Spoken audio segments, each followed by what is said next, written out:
Chapter 461. Inside the safe house. Yu Hong and Yi were sitting opposite each other on the first floor of the house, by a dining table with a window that looked outside. Since everything could only be seen through a peephole, for convenience, Yu Hong made some minor modifications to the structure of the safe house when integrating the black light into it. An additional window was added inside the house.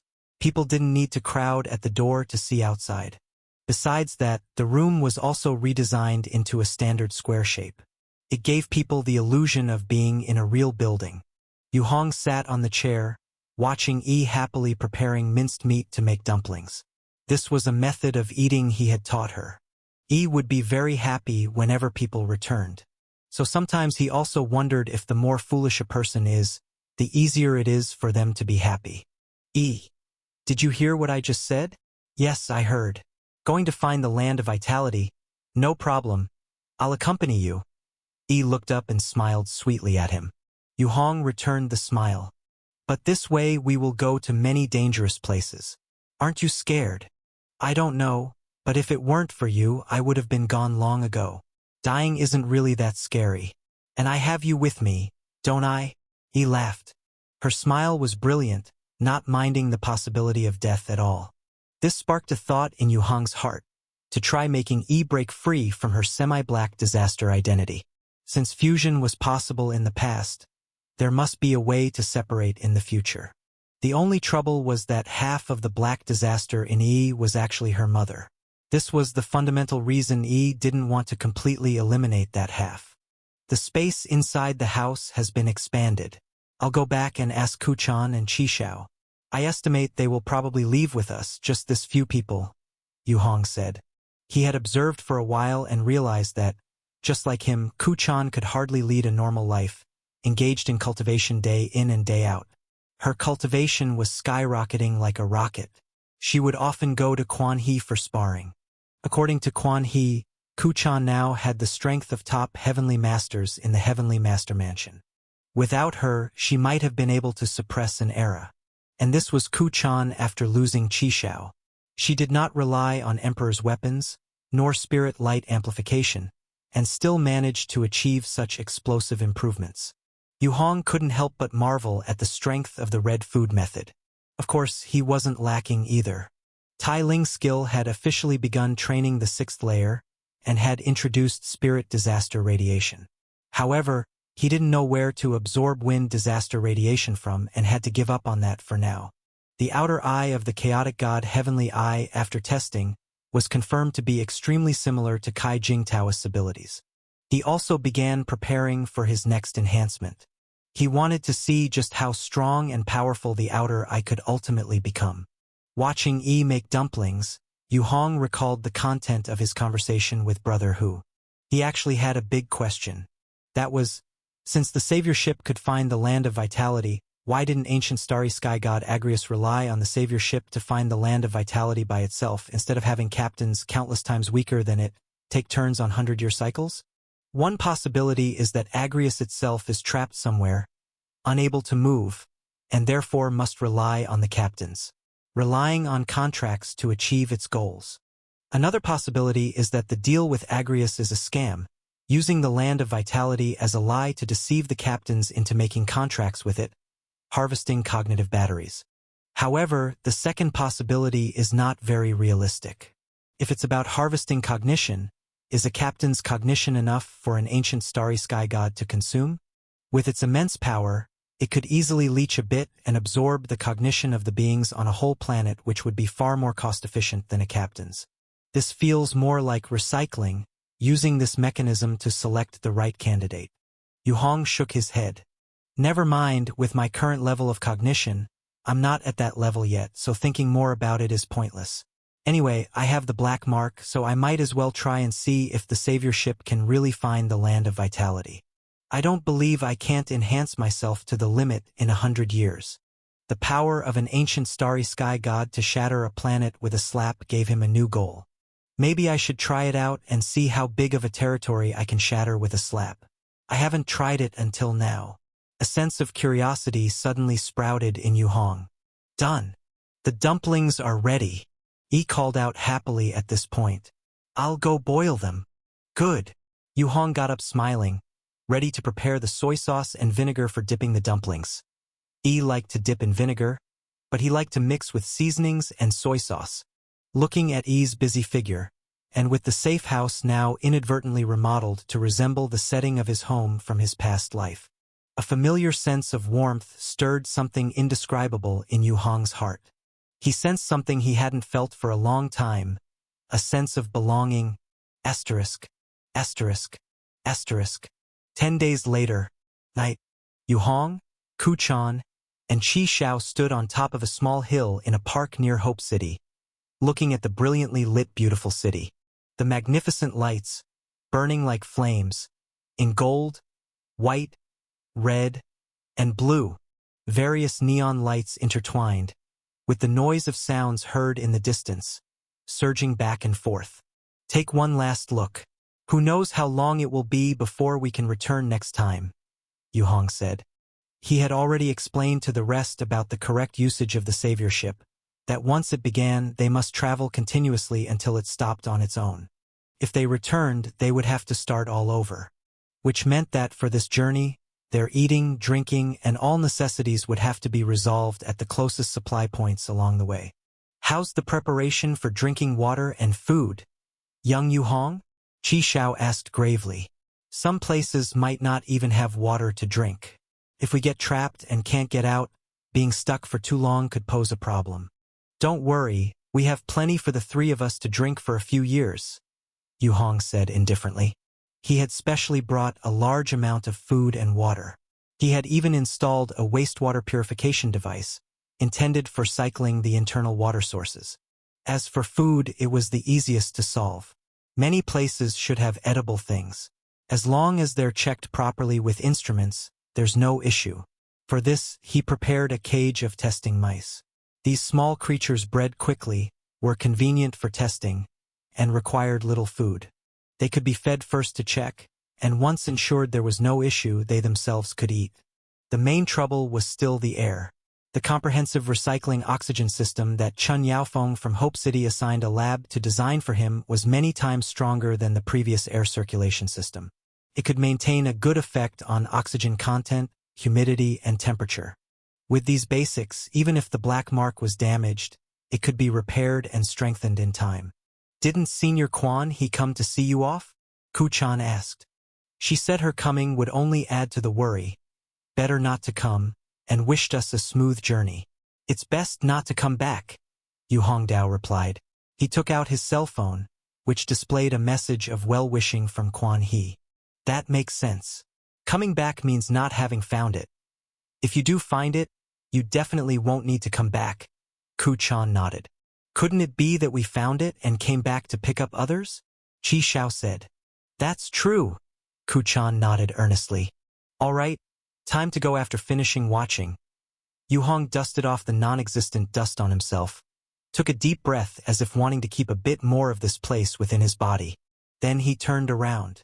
Boom! Just then, fireworks suddenly shot skywards above Hope City. The fireworks burst, forming rows of the blurry text. Safe travels.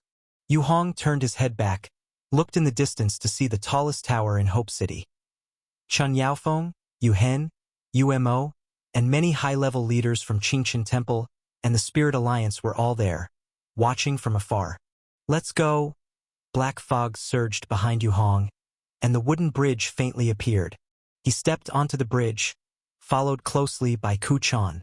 But only after a few steps, an eerily black figure, like a massive clump of seaweed, appeared on the bridge. The dense red value radiation spread out. Yu Hong paused mid-step. Has it already started? He eyed the black disaster, pulling out a detector from his pocket and pressed a button. Beep.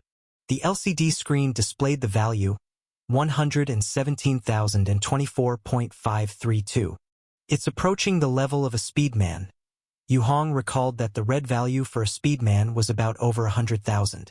This was roughly the range for a level 8 black disaster. Don't worry. I'm here. Quan He's voice suddenly came from behind, close at hand, as if she stood right behind him. Yu Hong was about to speak, then suddenly sensed something glimpsing sideways. Ow! A white figure flashed from his right side, landing gently. It was a pure white immortal crane, taller than a man. The immortal crane glowed with white fluorescence all over, its pose graceful and eyes proud. As soon as it landed, it pierced the black disaster with its beak, skewering it like spearing a fish, then looked at Yu Hong, turned and soared into the sky, disappearing again as a streak of white light. Even a character like Long Qingzi can divide his spirit and be reborn. Isn't it a normal thing for me, Quan Hezi, to divide my spirit thousands of times? Quan He's light voice came from behind. Yu Hong nodded, finally letting go of the last bit of concern in his heart. He stepped forward to the door of the safe house. The heavy door slowly opened. Yi had already been waiting at the doorway. "We're leaving," Yu Hong said. "Okay." Yi nodded vigorously. Yu Hong and Kuchan filed in. The door behind them shut with a bang. Outside, amidst the black fog, the faint light from the wooden bridge and Hope City quickly receded. Everything turned pitch black again. Click, the door was locked from the inside. Layers upon layers of complex and precise arrays on the walls and door continuously activated. The nuclear reactor, combined with the power core of the savior ship, emitted a faint vibration and humming sound. The few people came to one of the long rectangular windows on the first floor. They watched the pitch-black river outside. The only light in the river was the white glow seeping from the safe house. In the river, monsters known as evil shadows were intermittently attracted by the light, sinking and floating. They drew near because of the light, then hesitated or retreated as they felt they could not tackle the safe house. The river and the monsters were gradually left behind. The surface of the river started to move quickly, turning into a blur. The safe house began to accelerate. Yu Hong set the moving speed of the safe house to maximum in his mind. Then he let it move forward on its own. After confirming that the safe house could move autonomously without further attention, he turned around to look at Kuchan and Yi. "Next, perhaps we can name this safe house to distinguish it from others. After all, we may have to live here for a very, very long time," he suggested. Chapter 462. "Let's name it Black Light. Anyway, the ship was called this before," Kuchan said. "Let's name it Black Wind. It's the name of the camp," Yi suggested. "Naming it Spirit Alliance isn't bad," Qi Xiao spoke up. "Since everyone has different opinions, let's respect each person's wishes and each take one word." Yu Hong clapped his hands. "Light Wind?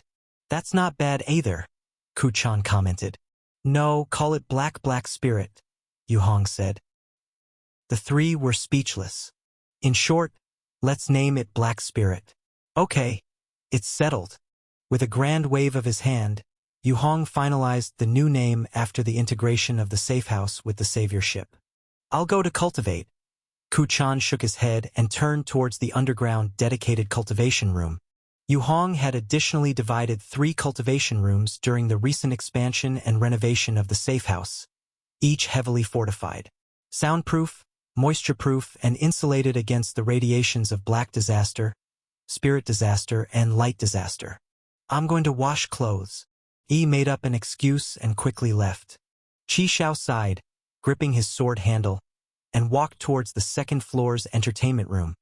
He had recently become addicted to binge-watching various TV shows and movies, deeply immersed in them, leaving Yu Hong alone to return to the window, watching the flowing landscape outside. "Looking at it this way, it feels quite nice, a bit like riding a train," he consoled himself. But after a while, he also felt a bit bored, so he lowered the blackout panel to cover the window and went to cultivate as well. He was about to step into the 7th layer, construct the light well, a very critical step. Once successful, his strength would increase substantially. He could say he would transform into a human-shaped ultimate gate, capable of summoning infinite light disaster power at will.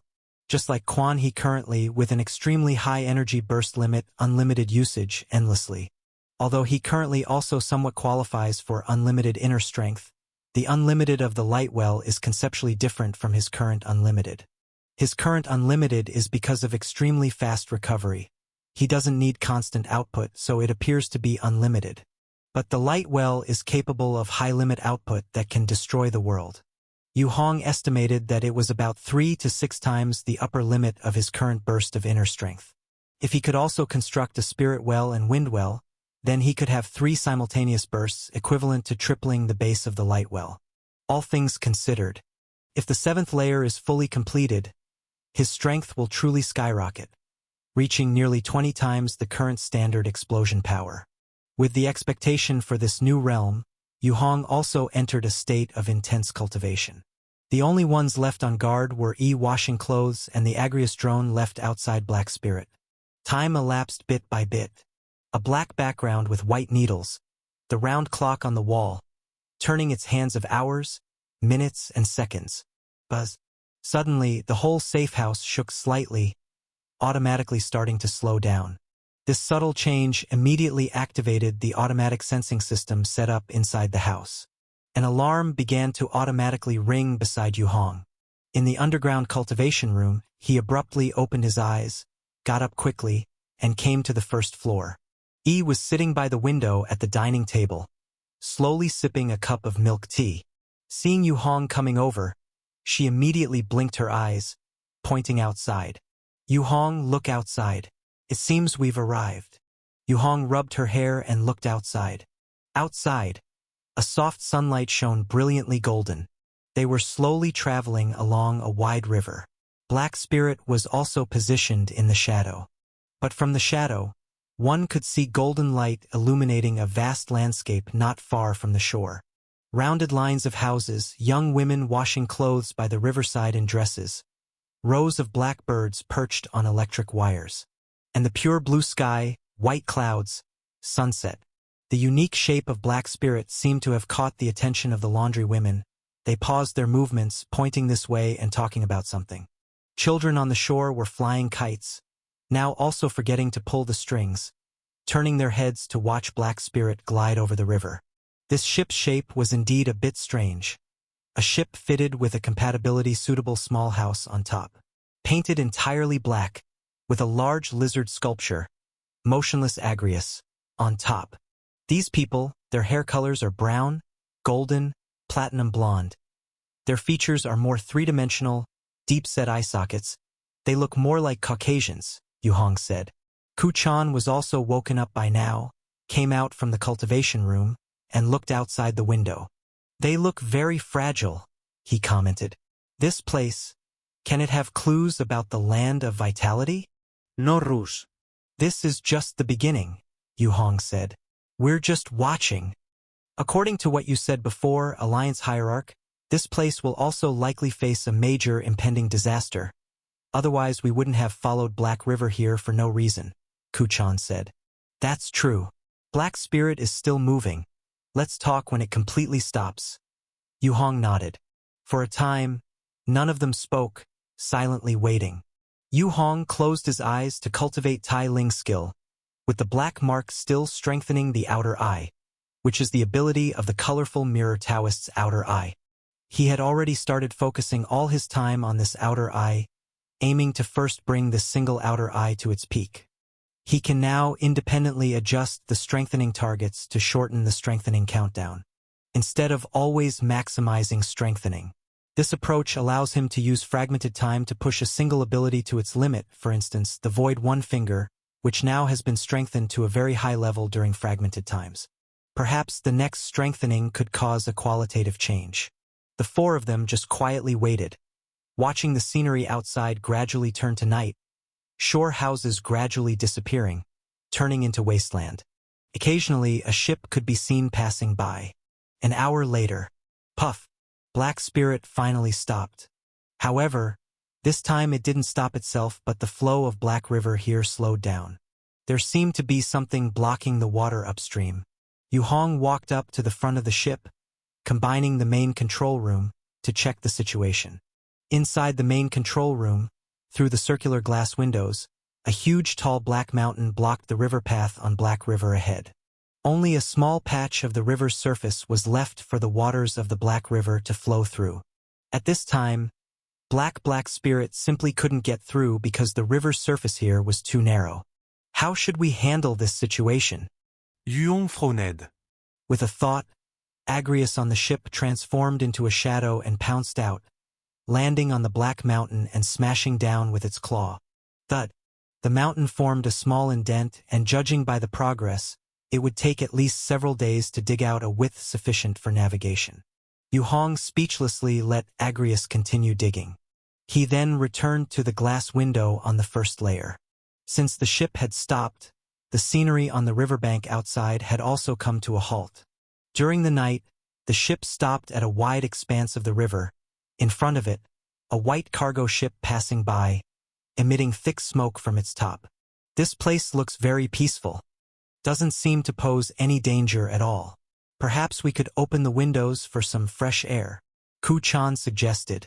The ship will stay put for a while as long as we don't go down. Staying on the ship itself shouldn't be a problem, Yu Hong said. All right then. Ku Chan stretched out his hand, unlocked the safety, the switches, the window lock, and the array lock before finally sliding the window open. The thickness of this window made even opening it somewhat strenuous for him. Suddenly, fresh air along with a cool breeze gushed in. It feels nice. Yu Hong squinted his eyes, sniffing the scent in the wind. Seaweed, the fishy smell, mixed with a hint of the stench from diesel combustion. Let's make a mark. We might come back for supplies later. This is the first peaceful place we have encountered, Yu Hong said softly, flicking his finger lightly outward. A bit of inner strength shot out, precisely landing in the river outside. High concentration of Tai Ling's skill inner strength condensed into an ice-blue crystal, silently sinking to the riverbed. Wait! Something's not right. Suddenly, Ku Chan's expression changed slightly, looking towards the distant night sky. Close the window quickly. He sharply stretched out a hand and slammed the window shut, then quickly locked it layer by layer. Without needing his explanation, Yu Hong's powerful eyesight had already spotted the anomaly outside. In the night sky at that moment, an expanse of bright red dots had appeared, unbeknownst to them when they had appeared. The dots swiftly intensified in brightness, even to a blinding degree. Within seconds, they shifted from small light bulbs to high-power bright lights. The earthly riverbank, initially a night scene, was now illuminated almost like daylight. 2 seconds later, swoosh! A swath of red meteors struck the ground directly. Boom! In an instant, the outside was submerged in red light. The riverbank, the cargo ship, everything all turned into a red expanse. Massive tremors and roaring sounds drowned out everything else. Inside Black Spirit, Yu Hong, Ku Chan, and Yi all dove to the ground. Protective arrays throughout the room lit up layer by layer, the massive tremors rippling through and leaving everyone numb. Both individuals, their bodies empowered with inner strength, formed 2 dark red shields, enclosing both Yi and Qi Xiao inside. Why didn't my spiritual power give any warning? Yu Hong couldn't understand and gritted his teeth to communicate telepathically. Ku Chan's spiritual power was much stronger than his and should have been more aware of the situation. I had no warning either. It was my sixth sense that caught something amiss, then immediately tried to trace it back. Boom! Before Ku Chan could finish transmitting his message, another series of massive bombardments hammered down, violently shaking the entire safety room of the Black Spirit. The array's white lines on the walls flashed intermittently, clearly triggered to their limit. An extremely immense sense of terror compressed onto Yu Hong and Ku Chan's nerves. The 2 firmly protected Yi and Qi Xiao, crouching below the window, waiting for the bombardment outside to cease. However, the bombings outside seemed endlessly persistent, continuing unabated. An hour later, finally, the bombardment gradually weakened and began to subside. Slowly, Yu Hong raised his head to look outside the window. On the window glass, there was a clear crack, forming a spiderweb situated in the upper middle. Through the spiderweb, he could see the current state outside. The entire world outside was askew, the red sky below, the black earth above. He immediately realized Black Spirit was flipped upside down. Instantly, he took control of the safety room, driving it to reposition. With a thud. Fortunately, the safety room's drive was still functional, quickly readjusting itself, restoring everything outside back to normal. But at the moment when he saw the entire sky, Yu Hong's scalp began to tingle. Damn! In the red sky outside, a huge black meteorite, occupying half of the sky, was rapidly closing in towards the Earth. Anyone could guess what there, but a meteorite of this scale, once it fell, none would survive. Only then did all his alarms begin to ring madly, urging him to find a way to evade and escape. Chapter 463. Such a huge meteor. Is it going to annihilate the entire planet? Qi Shao moaned from the side. The array has been partially damaged. The recent meteor shower bombardment is at least equivalent to dozens of hydrogen bombs exploding together. This bigger one, we definitely can't withstand it, Yu Hong said anxiously. The protective strength of the bunker is much stronger than his and Ku Chan's own protections. If the bunker can't hold it, they certainly can't either and will die as well. What should we do? Qi Shao was also panicked. I have to watch for the right moment to activate the isolation state to cut off everything, otherwise we're doomed, Yu Hong said sternly. He was sweating all over his body now, the intense sense of crisis completely dominating every nerve of his. The volume of the meteor outside, at least by visual estimate, reached over 10 kilometers in diameter. The scale of the Hixluber meteor that caused the extinction of the dinosaurs is also estimated to be 10 kilometers. This one definitely surpasses that. In his past life, the power of a standard hydrogen bomb was at least several 100,000 tons of TNT, with a strong one like the United States Mike at tens of millions of tons, and the strongest being the Soviet Union's Tsar Bomba at 50 million tons. This was already the limit for humans. But the power of the Hixluber, equivalent to hundreds of quadrillion tons, this is not a comparable concept at all. This is the doomsday strike that cleanses the surface of the Earth, extinguishing all beings. Yu Hong looked at the huge meteor outside getting closer and closer. The only eye he exposed was bloodshot, filled with blood vessels. He stared fixedly at the meteor outside. He was uncertain how long the meteor bombardment would last. If it were just a normal meteor, the maximum force would last a few minutes at most. But his premonition told him there was something wrong with this meteor. It had an extremely strong source disaster aura. If it were just a simple meteor, he and Ku Chan would not have discovered it only when so close. Wait, the isolation state can last for an hour. What am I hesitating for? Suddenly, Yu Hong's brain buzzed, and he realized. He immediately activated isolation. Buzz. After a slight tremor, the entire bunker, black spirit, began to turn transparent, and in less than a second, vanished into thin air from the blackened earth. Inside the bunker, Yu Hong, Ku Chan, and the others stood by the window, ignoring the scattered items all around, staring fixedly at the huge meteor about to fall outside. Yu Hong himself was not sure if the isolation state could withstand this collision. That meteor was not normal matter at all. And even if it were just a common meteor, the force generated by the instant collision was far beyond what ordinary things could withstand. Looking at the distance, I guess it will take about half a minute to, Ku Chan said in a low voice.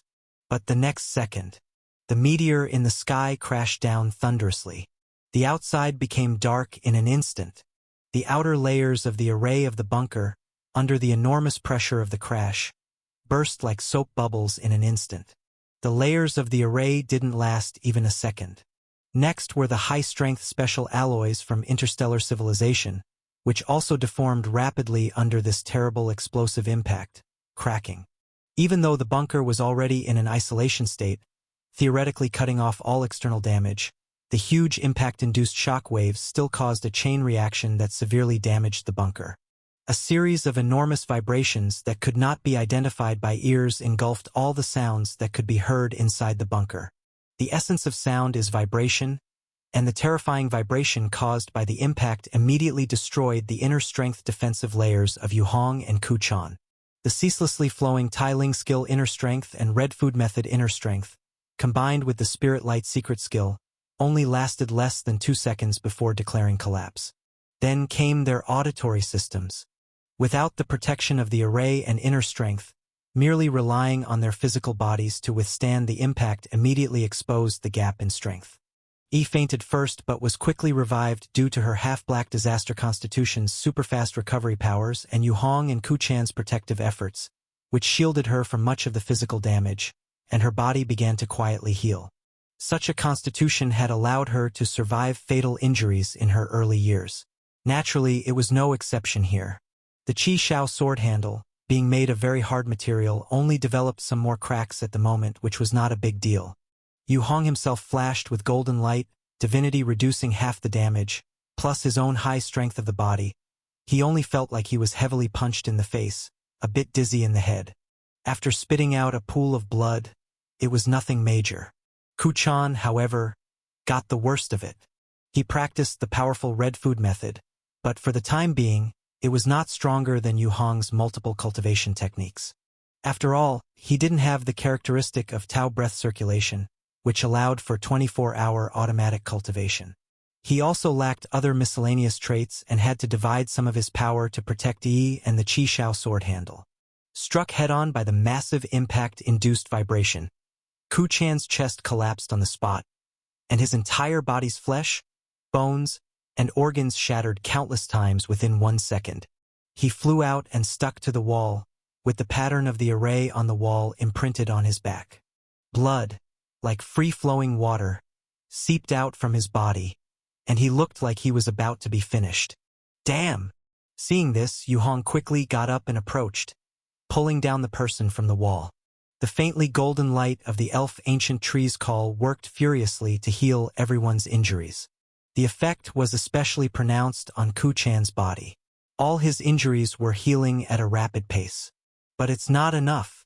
This new ability can at best heal moderate injuries. Ku Chan is at death's door. Medicine. Ku Chan struggled, using the golden light from the elf ancient tree's call to recover, managing to squeeze out a single word with great difficulty. Yu Hong immediately reacted, reaching into his pocket to search, only to find a mushed paste that had been smashed to a pulp. Right then and there, without a second thought, he lumped the mush together with the broken bottle shards and forcefully shoved it into Ku Chan's mouth. Swallow it, he pressed firmly, then with a surge of inner strength, pushed it down through Ku Chan's throat and straight into his stomach. At their level, a few shards of glass or ceramic didn't matter. After this, I'll definitely never use ceramic to store medicine again, Ku Chan said, with his first words after swallowing the medicine paste and opening his eyes. Let's talk about that later. Yu Hong wiped the blood from the corner of his mouth and glanced at the window. The window glass had shattered, leaving only a few sharp fragments stuck in the corners. Outside was an engulfing inferno.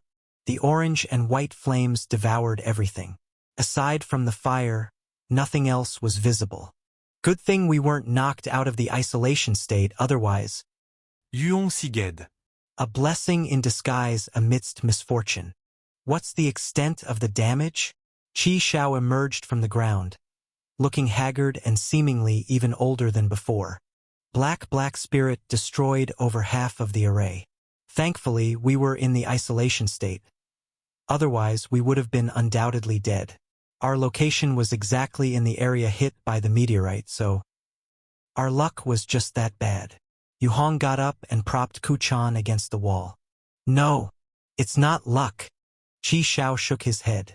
You both passed out briefly just now, but I remained conscious, and during that time, I heard 5 more identical impacts and vibrations. Not the subsequent aftershocks? Are you sure? Yu Hong was stunned. No. Even an old man like me can tell the difference. That one just now was on par with a full-force strike from the Heavenly Emperor above the Great Emperor. Qi Shao shook his head. Yu Hong didn't know what to say for a moment. Watching as Yi and Ku Chan were recovering under the golden light, he returned to the window. We can't stay here any longer. We must leave immediately. The problem is, wasn't the river route blocked earlier? Qi Shao said helplessly. Yu Hong's face grimaced, trying in his mind to activate the savior ship's Black River mobility power. An invisible black fog emanated from behind Black Spirit, enveloping it. In the next instant, the entire safe house was relocated back atop the Black River. The next stretch of the river was still the narrow channel that had been mostly blocked by the black mountainous mass. Wait! It looks like that mountain was also shattered quite a bit. Yu Hong's eyesight suddenly caught the difference, his spirits lifting. Move! Another one is coming! Ku Chan suddenly yelled out again. He practiced the red food method and seemed to have a stronger sixth sense than Yu Hong. He sensed the anomaly before anyone else. Yu Hong's scalp tingled at the sound. He hurriedly propelled the safe house at full speed into the depths of the Black River. The black fog gradually diluted the fire's glow behind them, obscuring it. But less than 2 seconds later, boom! A massive white flame broke through the black fog, like a white tidal wave, engulfing both the Black River and the safe house in its path. At that moment, the safe house, being in transit, couldn't enter the isolation state and was caught by surprise by the huge impact force and heat wave, being thrown out violently. Ah! Whoa! Everyone inside the house screamed aloud. Everything tumbled and swirled, mixing into chaos. All objects lost their balance. Yu Hong's head collided with Ku Chan's belly, knocking him unconscious on the spot, and his spine shattered. Yi stepped on the broken end of the Qi Shao sword handle, piercing her foot completely. The washing machine, which was initially secured, took off with the lid flying open, its cord breaking off. The communication device on the table was flung around like a bowling ball, all edges worn off, turning blunt and rounded. The lid of the freezer separated from the cabinet, one ending up on the bed, the other in the fireplace. Large items were tossed around and smashed, not to mention the smaller ones. With the protective array gone, the appliances were thoroughly damaged. Packaged foods had not managed to survive their debut, already smashed and scattered, forming a messy paste that flooded the basement. It was unclear how much time had passed until the enormous tumbling vibrations completely stopped. Only then did Yu Hong slowly rise from the ground. That last hit, though just residuals, had destroyed the safe house's outer wall since the protective array was gone, breaking his inner strength and spirit light. Everything had to be endured physically, making it even more disheveled than before. Cough, cough. He coughed a few times, leaning against the wall, trying to steady his dizzy head. The first thing he saw was the small white rat's cage, which had turned into an oval shape. The white rats inside were all skewed, long devoid of life. Huff! YY, Kuhan. Are you guys okay? Yu Hong stood up and surveyed his surroundings. Ku Chan had been buried under a pile of debris, with a heavy table that had lost 2 legs crushing down on him, and large puddles of dark red blood were underneath, already motionless. Chapter 464. Yu Hong felt a jolt in his heart and hurried over to quickly move the debris. After they dug Ku Chan out from underground, his waist had been flattened by something unknown, smashed to about the thickness of a palm, as if a small road roller had rolled over his waist. It was too tragic. Yu Hong couldn't bear to look directly, but noticed that Ku Chan still seemed spirited. It's fortunate that you are a heavenly master mage. You can change bodies if this one is gone, he sighed. Don't. Alliance Hierarch. Where can I find another body to switch into around here? Ku Chan groaned. There are plenty of white rats over there. Just make do with one for now. Yu Hong sighed. I don't think I'm at that point yet. Ku Chan fell silent, then said, Then try healing yourself first. If that fails, pick one and try it. Yu Hong helplessly suggested. Don't worry. I still know some healing spells. Ku Chan gritted his teeth. I even have a master's degree in cellular genetics. Yu Hong shook his head and walked to the side to check on Yi. Yi was relatively okay, having been smashed into the fireplace with Qi Shao. The confined space had actually protected them from more serious injury. Except her foot was pierced through by the Qi Shao sword handle. Now she had passed out from the collision. Yu Hong pulled her out, treated her wounds a bit, then went to check on Ku Chan, finding he had used some unknown method to restore his waist. Finally, he felt relieved. We've only just left the house, right? He surveyed the chaotic room inside. Do I have some kind of disaster-prone constitution? As long as people are okay. Don't worry. Kuchan struggled to shift his position. Alliance Hierarch, I suggest you'd better check what's going on outside. I have a bad feeling, he warned. Yu Hong nodded. You reminded me just in time, but I already sensed it earlier. Indeed, it's not good. Now there's good news and bad news. Which one do you want to hear first? Can I hear the bad news first? Kuchan exhaled. Sugar tastes sweeter at the end. The bad news is, the ship is broken again, and we might be lost, not knowing where we've arrived. One thing I can confirm is we've left that destroyed world, Yu Hong said. And the good news? The good news is, we've successfully passed through the mountain-blocked river outlet. So, does that mean we can't even go back if we want to? Kuchan asked. You understand it well, Yu Hong responded calmly. He walked to the shattered window, looking out at a chaotic, rainbow-like halo. The halo was like many colors of paint mixed together but not blending. Each color was stirred into messy lines. All the lines crisscrossed and intertwined, like a dazzlingly colorful abstract painting. After that collision, it seems we are no longer anywhere near Black River. I also don't know where this place is. He watched the continuously shifting colorful lines outside the window and reached out, trying to gently touch them. The fingertips that touched were emitted a faint white vapor, seemingly corroded. The only thing I can be sure of is that this is not the Black Disaster's depths, nor a spirit disaster, wind disaster, or light disaster.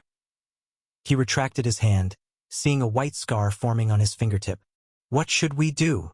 Kuchan said hopelessly. I need some time to repair things. Don't worry, I'll handle it. Yu Hong responded. The most urgent task now is to repair the outer protective array and the outer walls. Otherwise, I'll have to isolate the inside and outside using my inner strength alone, which is too draining. Also, our stored food and drink were all destroyed. He continued, although the raw materials were mixed up, he could restore them using Black Mark. But it was not cost-effective. Safety was the priority. For food and drink, making do with what they had should work. Good thing we didn't leave the ship. Otherwise, Kuchan recalled everything that had happened and still felt terrified. Let's repair the place first. Yu Hong waved a hand, and speed men appeared one after another. Go tidy up the room, he commanded. 30 speed men, under the effect of extreme summoning, took less than half an hour to tidy and clean the room anew. Meanwhile, Yu Hong had already placed his hand on the wall, beginning to mend the safe house using Black Mark. A bright red countdown soon appeared on the wall, visible only to him. 19 days, 11 hours, 24 minutes. It looks severely damaged. Repair will take a long time, Yu Hong sighed. I think we shouldn't keep any containers that are uncovered or unfixed inside, Kuchan suggested. Good point, Yu Hong nodded. He immediately began discussing with Kuchan how to deal with and prevent such situations in future. Time went by gradually. Soon, more than an hour passed. The colorful lines outside the window gradually began to fade, and the emitted light grew thinner. Finally, whoosh! Suddenly, a sharp noise of rustling branches and leaves came from outside the house. Puff! The safe house suddenly stopped. Yu Hong frowned and looked outside, trying to restart the safe house, but it was no longer responsive, except shaking a bit. There were no other reactions. He walked to the window to look outside. Outside was lush and verdant, filled with tall dark green trees, dense gray shrubs and roots, and weeds more than a person tall. Looks like we've arrived at the next place. He turned back and said, Not the ship breaking down, is it? Qixiao wondered. Yes, it's broken and can't move anymore. So this is our next stop. Otherwise, who knows, it might still be able to move. Yu Hong helplessly nodded. You think you're quite humorous, don't you? Qixiao scoffed. Slap. His forehead was slapped by Kuchan. Show some respect to the Alliance Hierarch, Kuchan said sternly. Aye. Qi Zhao's frustration boiled over. You dare to hit an old man like me? Slap, slap, slap. Kuchan, dragging his broken body, went up and slapped Qi Zhao several times, leaving him a bit dazed. No damage, but extremely humiliating. You damn brat. If it wasn't for your injuries right now. Qi Xiao roared in anger. When I wasn't injured, you wouldn't dare either. Ku Chan's expression remained unchanged. Yu Hong didn't pay attention to their bickering and stood by the window, looking outside. I mean, if we don't disembark, how are we going to replenish our supplies? Guess we'll have to dig the soil and plant our own food. And these branches, leaves, insects, should all be edible, Ku Chan answered. I'll try. As Yu Hong was about to try, his gaze suddenly fixed, and he looked up into the distance. There, although blocked by thick branches, his eyesight was exceptionally strong. Clearly, outside the forest, an enormous creature was slowly flying by.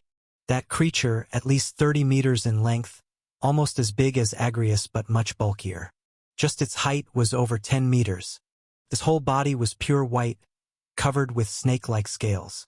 That was clearly a gracefully beautiful, pure white dragon. A snake-necked white dragon with wings. Typical Western dragon appearance. This was the second time Yu Hong encountered such a creature. The last time was the old witch Marissa at Black River. The white dragon gazed down at the forest below, seemingly noticing the broken black spirit. Whoosh! It flapped its wings, circling above before finding a focal point and promptly descending. Amidst the crashing and snapping sounds, the white dragon forcefully made a nest in the forest, landing at a spot in front of the safe house. Yu Hong observed this beautiful creature. Its scales were as shiny as a mirror, and through the space pushed open behind, the tip of a pure white snow-capped mountain was visible. Thud! The white dragon gently landed on the ground, lowered its head, and with its large blue eyes, closely examined the inside of the house. Can you speak? Yu Hong asked in night language. The white dragon shook its head. Yu Hong, Ku Chan, and Qi Xiao. I apologize, it wasn't intentional. I'm using divine intent to communicate. It's a special dragon language spell. The white dragon finally spoke, its voice that of a very young man. You all look like humans? It asked a seemingly rhetorical question. Does that mean there might be non-humans here? Yu Hong replied with a question. Better that you're humans. One moment. The white dragon said no more, turned around, and flew out, his powerful wings smashing open obstructing branches. Took about 5 minutes. The white dragon descended from the sky again, landing gently. It opened one wing. From beneath it, pulled out a wrinkled baby. The baby, wrapped in a dirty brown diaper, eyes tightly shut, motionless, lying on the dragon's wing scales, seemed on the brink of death. But Yu Hong knew it was still alive. Though not too far away, he could feel its heart still beating. What's this? Yu Hong looked towards the white dragon. I was chasing a group of my enemies. This was found in the ruins left after their attack. He's still breathing. Whether you want to save him is up to you. The white dragon gently placed the baby by the window. Although your carriage looks rather poor, apparently severely damaged by violence, you have women here who should be able to care for this child, the white dragon said somberly. It's my first time speaking with a dragon. Ku Chan stood up with support, looking through the window at the white dragon. I also hold a favorable view towards humans who maintain a friendly attitude. The white dragon spoke softly. Ku Chan nodded, then looked back at Yu Hong. Alliance hierarch, can none of us disembark? Is there a way to bypass this restriction? I'm not sure, but now that the ship is broken, I guess going down means we won't be able to come back up. Yu Hong patted the window ledge. The safe house and black lights dots in his mind had dimmed, turning into a grayish lump, floating in his memory, waiting to be fixed. The restriction mainly applies to the captain. It doesn't limit you. Yu Hong recalled his conversation with Brother Hu, replying, Good. Ku Chan looked at the dying baby, decisively flipped out of the window break. Then he came before the expanses of the white dragon's wings. His stature in comparison to the white dragon, 20 meters wide and over 30 meters long, looked like a black bean next to a large white rag. Inconspicuous. I can help save him temporarily, but we're out of supplies, no food or drink. He can't survive on that alone. So, can you help us restock? He too communicated his message with mental intent. Such a spell magicians also have. Perhaps because the methods used were different. A hint of surprise appeared in the white dragon's large blue eyes. Are you a mage too? To have two mages in one carriage? That's quite rare. Pondered briefly, shook its head. I'm sorry. I have other important things to do. This is your human child. I've already done quite a lot by bringing him here. Chapter 465. All right then. In a different way, can you tell us which direction has the most densely populated area of humans? Kuchan asked again. White Dragon lifted its left wing, pointing westward with the claws on its dragon wing. That area has the most people. It is the location of the capital of the Lewis Empire. Thank you, Kuchan nodded, picking up the infant and turning back to climb through the window into the safety house. As the infant entered the luminance from the elf ancient trees call previously covered by Yu Hong, its complexion soon improved, flushing with some color. This characteristic's healing capability seemed extremely effective for the infant. In just a few seconds, the baby's heartbeat grew much stronger. Puff! At this moment, the white dragon flapped its wings and flew up, disappearing into the distance in the blink of an eye. If that child survives, remember to tell him that he was rescued by the white dragon Gabriella. Though it sounds like a male voice, it is actually a female dragon. Kuchan raised an eyebrow. He looked down at the infant. Alliance Hierarch, what should we do with this child? Exchange it for food and drink, Yu Hong answered. What? Kuchan and Yi Qishao were stunned. I mean, the child must have family, relatives. Let them repay us by sending us supplies, Yu Hong explained exasperatingly. But we need to hurry. I suspect this place is also doomed. The three recalled everything they had just experienced, their faces turning grim. But don't worry too much. At least the new world is still intact so far, and the situation varies from person to person, Yu Hong added. Alliance Hierarch, can't you just say everything all at once? Kuchan gasped for breath. But we can't move now. So how do we contact the child's relatives? Can't you move? Yu Hong looked at the infant, who was now spirited, kicking around, and moving its mouth as if it wanted to drink something. This task is yours. He patted Kuchan's shoulder. The latter was taken aback. Wait, isn't Yi a woman? Why not let her do it? She has radiation from the black disaster on her. Plus, would you feel safe giving the child to her to take care of? Yuon retorted. Kuchan, looking at Yi's expectant face, was at a loss for words. They fell silent and eventually, Kuchan, with a lifeless expression, held the infant and stood by the window, looking out at the lush forest, unable to speak. Go on. Take a walk outside, Yu Hong reminded him from behind. But what if we encounter a natural disaster like we did before? I'll surely die out there, Kuchan stated seriously. Aren't you not afraid of dying? Yu Hong raised an eyebrow.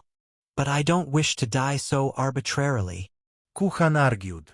Then you'll just have to keep staying inside the house. Yu Hong shrugged. I'm going to cultivate. Call me when someone arrives. With that, his figure flashed and disappeared on the spot. I'm going to watch a drama. Since I don't have a body and can't be of any help, I'm just a useless old man. Qishao sighed, and likewise, his figure flashed and disappeared. When there's need for help, he becomes useless. The remaining Yi looked at the infant and then at Kuchan with expectation. Come, she opened her arms, cooing as if to soothe the child. Kuchan remained still holding the child. He was ultimately too kind-hearted. Time passed as the child gradually began to cry. In a moment, after Kuchan, amid much fumbling, finally managed to feed some water to the child to soothe it. It turned dark outside. The night forest was pitch black. Only the round moonlight cast down through the large hole made by the white dragon in the sky. Cheep cheep. Unknown nocturnal creatures called out, occasionally accompanied by the rustling sounds of moving bushes. Wind blowing rhythmically through the trees and bushes produced a sound akin to whistling. Kuchan leaned against the table, wrapped in a heavy blanket, his eyes squinting as he dozed off. The child, placed on his lap, was urinating freely, the urine quietly soaking through his Taoist robe. Just then, a faint sound of footsteps came from the distant woods. The footsteps were very faint, indiscernible if not listened to carefully. Mingling with the wind, they appeared and disappeared, extremely concealed. In the dark forest, 3 figures draped in black cloaks were quietly passing through the woods in front of Hay Hiling. The 3 were constantly vigilant of their surroundings, pausing at any slight disturbance to observe, hence progressing very slowly. This is the right place. Duran's life wave light stopped here. The middle cloaked figure suddenly stopped, whispering in a foreign language. Search in a circular spread. The leading cloaked figure instructed in a deep voice. Hiss. He drew a thin sword from his back. Under the cloak, his face was stern and cold. It was the rugged face of a middle-aged man in his 40s, his stubbled chin not fully shaved. No need to search further. It's over there. I see it, declared the last cloaked figure directly. He carried a long bow on his back, a quiver at his waist, looking more like a war archer than a forest bowman. The other 2 turned in the direction he pointed, looking towards the safety house. There it was, the only place around bathed in moonlight. A circular patch of moonlight illuminated what looked like a massive dark house in the shape of a boat.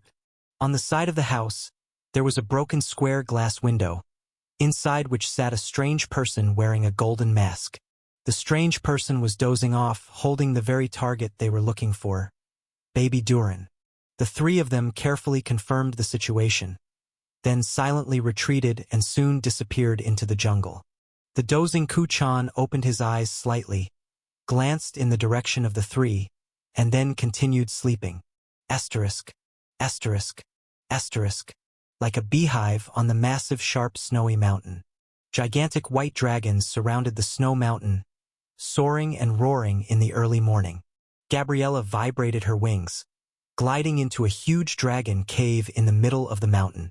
Inside the cave, 2 huge white dragons, 3 times her size, were lazily lying on giant ice-sculpted lounge chairs, quietly playing chess and chatting. Seeing Gabriella return, the slightly bigger white dragon exhaled a breath of snowflakes. Laika, did you handle it? The human baby? Yes. I left him with a group of seemingly reliable and kind people to protect him. Gabriella landed, took a few running steps to reduce inertia, then retracted her wings and steadied herself. Didn't I tell you to just find a place near human paths to drop him and not to actively interact with humans? The big white dragon frowned. Enough, Anchi. You are no longer the Dragon King. These rules can no longer bind all of us white dragons. Gabriella retorted discontentedly. Besides, humans like our dragon clan have both good and bad. We just need to learn to discern. My centuries of memories tell me, good or evil. Whenever you get involved with humans, trouble arises. Big white dragon, Anchi said earnestly. I don't think so, Gabriella dismissed, walking towards a branch of the dragon cave. I've already killed off that disgusting group of human mercenaries. Though the humans I met are decent, they are also in trouble and need help. Need supplies. Mom, can I get some food and drinks from you later for them? They are just a few people, and what we eat in one meal can last them a long time. Gabriella looked back and asked the other big white dragon. Child, of course, but you might suffer for being too kind. As true dragons, we can't be overly kind. The other big white dragon replied gently. But I am a true dragon and an arcane genius. Why should I be afraid of the humans you deem so weak and look down upon? I want to be kind, so I will be kind. I do what I wish. That's the reason I seek to become stronger, Gabriella said discontentedly. And your statements and actions are contradicting and ridiculous, she seriously added. I can tell from their eyes. They are not bad people. Eyes can deceive dragons. Back in the day, Dad Anchi still wanted to say something, but Gabriella, not wanting to listen further, walked deeper into the dragon cave. You always distrust me, always thinking everything I do is problematic, is wrong. I have grown up. She walked heavily with extreme dissatisfaction, her tail sweeping left and right on the ground, sending ice chunks flying and thumping against the walls, quickly disappearing around the corner of the dragon cave, leaving the two adult dragons looking at each other without words, only able to sigh deeply. Shining, she is becoming more disobedient, Anchi said. Perhaps we should respect her choices.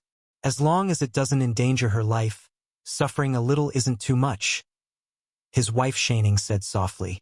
The brilliance of being an arcane genius has made her somewhat arrogant. Anchi shook his head. You'll see, she'll suffer a loss soon. I am already prepared to intervene at the crucial moment. Don't worry, even if deceived, her strength is still formidable. Shining smiled. That's the only way to think about it. Asterisk, asterisk, asterisk. Time continued to pass. Soon it grew brighter, nearing dawn. About 3 hours later. In the jungle, a squad of fully armed brown, lightly armored soldiers slowly hacked through the dense weeds and bushes, moving towards the safe house. In front of these soldiers were 5 sword and shield soldiers. Their shields were more than half a person tall and over a meter wide, brown in color. The large shields were bound with thick cloth, cowhide, and metal plates. They looked very sturdy. The squad of soldiers guarded 2 young royally dressed men and women in their midst as they approached the hay hiling. Minutes later, when they were about 10 meters away from the safe house window, they stopped. Indeed, it's my bloodline, my child, and the bloodline purity is still very high. The royally dressed man in the middle closed his eyes as if sensing something. It looks like Durin is relatively safe. But what's with this house? How could there be a house here? The royally dressed man frowned as he looked around. There were no signs of anyone having traveled in any direction except the route they had just taken. Shuffling sounds. At this moment, Yuhong walked out to the safe house window, pausing at the window, first glancing at the baby Durin who was still on Kuchan. The little guy had wet a large area but wasn't crying, just sitting there playing with his toes. Yuhong noticed the group that had appeared outside the window. Can you understand me? He asked in night language. Seeing Yuhong's towering height of 2.5 meters, the group was somewhat wary. But soon, the royally dressed lady gave an instruction, and the man pointed to an old man with white hair in the group. The old man took out a black-covered book tied to his waist, flipped open a page and lightly tapped it. Success. A ring of invisible halo spread out from the book. Chapter 466. Stranger, was it you who saved this child? A voice inquired near Yuhong. We are from the Tila family of the Lewis Empire. Thank you for rescuing a member of our family. A barrage of content transmitted over telepathically. Yes, a kind lady saw an innocent child alone in the wilderness, such a dangerous place, and she cared, so she brought him back to us for temporary protection. Yuhong nodded. Since it's a member of your family, then good, you can take your child back. As a token of gratitude, you can compensate us with some supplies. No problem, right? Supplies? Is this a carriage? Or a mage tower? The old man looked puzzled. Neither, just a means of transportation, Yuhong replied. How much do you want? The old man nodded, indicating he understood the request. We need enough supplies for the 3 of us to eat and drink for a year, said Yuhong. A year was enough time for them to resupply. Okay, but we will need time, the old man agreed without hesitation. Just 3 people, at most it was a few hundred pounds of grain and a few hundred pounds of dried meat. Though somewhat valuable, it was nothing compared to the life of a family scion. It's a matter of a dozen gold coins. By the way, what's your portion size per meal? I might consume more, so prepare triple the amount, Yuhong reminded. Can do, the old man nodded. Once the exchange was settled, the tense atmosphere between both parties eased considerably. The old man stopped casting spells and began to speak softly with the elegantly dressed men and women. Afterward, they spread out and began to set up a temporary camp on the spot. Sword and shield soldiers kept watch around them, while crossbow soldiers scouted the distance. Catapult operators stood behind shields, ready to assist at any time. But the camp had only been half set up when the old man suddenly discovered something. There's a dragon's breath here. His eyes lit up. A dragon? The elegantly dressed men and women were all startled. Don't worry, it's just a young adolescent dragon. And it's a white dragon. The old man shook his head. Of course, even just an adolescent dragon is not something our party can subdue. Everyone just needs to be careful and keep an eye on our surroundings. The elegantly dressed man nodded, noting the soldiers around him seeming increasingly nervous. His eyes filled with contemplation. His Majesty has always wanted a level 9 dragon crystal to craft a staff. Time rapidly flew by as both sides awaited. Soon, after more than 3 hours, a team of guards carrying large cloth bags approached one after another. Yu Hong could smell the aroma of flour from the bags. Flour is good too, he nodded with satisfaction. Soon, the other party sent representatives, 2 catapult operators nervously approaching the safe house. That strange house made them feel uncomfortable. Fortunately, Ku Chan didn't make any unnecessary moves. He promptly handed the child over to them. Then they were instructed to pile all the flour and dried meat through the window. The trade went smoothly.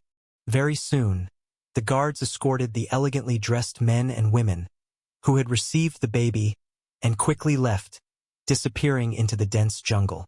They showed no extra curiosity about why Yu and the others were in this rarely trodden primordial jungle. Their party came, traded, and left. The whole process was unusually brief. Yu Hong watched the team leave, then retracted his gaze, looking at the large pile of supplies that had just arrived. It was a sizable stack of flour bags and dried pork tucked away in the corners of the room, along with dried vegetables and mushrooms for replenishing trace elements. These people are quite generous. They gave more than what we traded for. He nodded in satisfaction. They know how to manage relations. But aren't you curious about their magicians, spells, and all that? Qi Shao floated nearby and asked. Curious, but we can't stay here long, as we haven't fully absorbed and peaked in our current power systems. Dipping into others, we lack the energy. Ku Chan shook his head. I could try researching it, but I forgot to mention earlier. We'll see if there's a chance later, said Yu Hong. After eating, Yu Hong summoned Speedman to tidy up all the trash and throw it all out, burying it in a hole. As evening approached, whoosh, a slender dragon shadow descended from the sky, landing once more through the same round hole as last time, not a fraction of an inch off. Hello. It seems you are doing well. Gabriella had flown back. As she landed, she saw Yu Hong directing some sort of summoned beings carrying bags. Though the strange summoned creatures didn't give her a great feeling, seemingly reminiscent of negative energy spells. But black mage and such merely meant utilizing different forces. That was all. She held no prejudice. Have you finished your business? Yu Hong was planning to return to his cultivation, as he was on the verge of completely mastering the 6th layer of Tai Ling skill. Once he entered the 7th layer and constructed the source well, his strength would skyrocket in an instant, which had been motivating him lately. After witnessing the terrifying destructive power of a meteor, he thought that had he mastered the Tai Ling skill to its extreme, he might be able to withstand the impact of such a horrific collision. Therefore, he attributed all his current hardships to his own lack of strength. Seeing the white dragon return, he unconsciously focused his gaze on its pair of large and pure blue eyes. Right now, he was still in the process of enhancing the single function of the outer eye. If he were to also use the chaotic god Heavenly Eye scripture to assist in the enhancement, not only would his right eye become stronger, but the power of his outer eye would increase further. The Tai Ling skill and the outer eye were the 2 main aspects he was focusing on enhancing at the moment. The chaotic god Heavenly Eye scripture, which collected various unique eyes, could also add new abilities and powers to the outer eye. Arriving in this new place, perhaps he could. I brought some food and drink, but it looks like you don't need them, sighed Gabriella the white dragon. Yes, but still thank you. You are the kindest and most beautiful among the dragon clan I've ever encountered. Yu Hong said earnestly and sincerely. He wasn't lying. The last time he met Marissa, she was aggressive from the start, eager to fight and kill, readily slaughtering all living beings. Really? Your eyes are like they can speak. You truly are a sincere person. Gabriella seemed happy. Since you don't need it, I'll take it back then. Actually, I live nearby. If it's all right with you, can I come over and chat with you sometime? Since you've brought it, no need to go through the trouble. I'll accept it. Besides food and drink, I'm actually quite interested in many special local products here, such as the mage you mentioned, Yu Hong quickly said. Aren't you mages? Gabriella asked in confusion. No, we're not mages. We're just warriors who know a few small tricks. Yu Hong patted his solid chest muscles. Have you ever seen a mage with a physique as strong as mine? That's true. In the realm of humans, you're indeed very strong. Gabriella nodded. Exactly. It's a pity that I am constrained by a special restriction that prevents me from leaving this house. So, I'd like to ask for your help, kind and sincere White Dragon Gabriella, to collect some special items for me. In return, I'll let you pick from some of the special products I have here. Would you be willing? That was Yu Hong's plan all along. From what he had seen of the White Dragon and the mages, the power structure of this place might not be weak, and he didn't want to forcefully take resources and knowledge. He was a pacifist and would absolutely avoid conflict if possible. If he could achieve his goals through exchange, why resort to harming each other? After all, he was unsure of the upper limit of the mage's strength.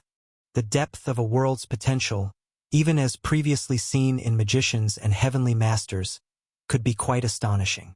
A trade? That's interesting, but with all due respect, I am a true dragon, and am considered quite talented among the arcane path mages of my kin. According to your human classification, I would currently be at the level of a level 6 silver robe mage. So, if the items you offer are too common, I will not accept them. Oh, is that so? Yu Hong smiled. Well, if I have nothing that you need, I can offer to repair something that you want fixed as a trade. Without limits. Gabriella was startled. Of course, Yu Hong smiled. Don't consider me a mere mortal, although we are very weak and currently seriously injured. Without some unique abilities, we wouldn't dare travel to such a remote place. Oh, intriguing. Could it be that you're those mysterious merchants from the stories, with enigmatic origins, capable of trading various strange and wondrous goods? Gabriella's dragon eyes lit up. Mysterious merchants? Yu Hong was taken aback, then nodded. In that sense, I suppose I could indeed be considered a mysterious merchant to you. By the way, as long as I'm here, if you or someone you know gets injured, you can bring them here for treatment. But I can only treat non-fatal wounds. Does it cost money? Gabriella suddenly asked. Consider it a gift among friends. No need to pay? Yu Hong said with a shaking head and a smile. We've received your kindness. This is my gesture of goodwill. We are true dragons with high resistances. Will it still work? Gabriella was somewhat skeptical. Yu Hong didn't say much, simply raising his hand and pointing at her. Success. A trace of the elf ancient tree's call in the form of golden light flashed over a scar on the white dragon's left wing. Soon, the scar faded, disappeared, and new dragon scales visibly grew back. This minor injury from a previous battle vanished right before Gabriella's eyes. Her dragon mouth was closed at first, but as she observed the change, her mouth gradually opened wider. Looking back at Yu Hong and then at the house, which was odd in style, dilapidated, but seemingly sturdy, she suddenly felt he was even more mysterious. Amazing! Although spellcasting could achieve this as well, it required using up a mage position, and from Yu Hong's words, she sensed he did not care much about the consumption. In fact, Yu Hong had already noticed that this new trait could only heal minor to moderate injuries. Here, minor to moderate did not appear to be a fixed amount, but rather scaled accordingly.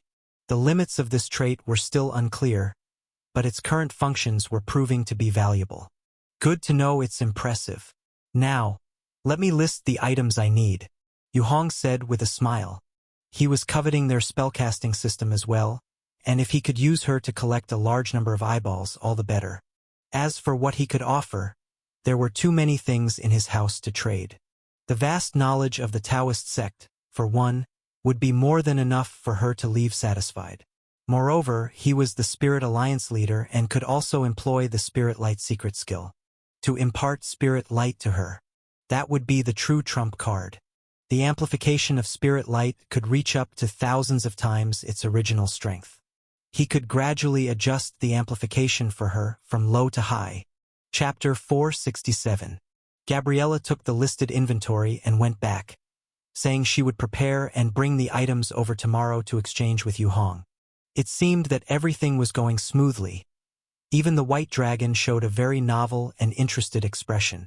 She seemed to regard Yu Hong and the others as mysterious traveling merchants, able to buy various unheard-of items from Yu Hong. After seeing off the white dragon, Yu Hong and Kuchan also took a short rest, ate something, then each went to their own cultivation. Agrius remained motionless above the house, disguised as a sculpture, guarding the surroundings. Inside the cultivation room, Yu Hong sat cross-legged on the floor, a noise-canceling array slowly emitting white light patterns around, still barely operational. He closed his eyes, carefully sensing his current condition.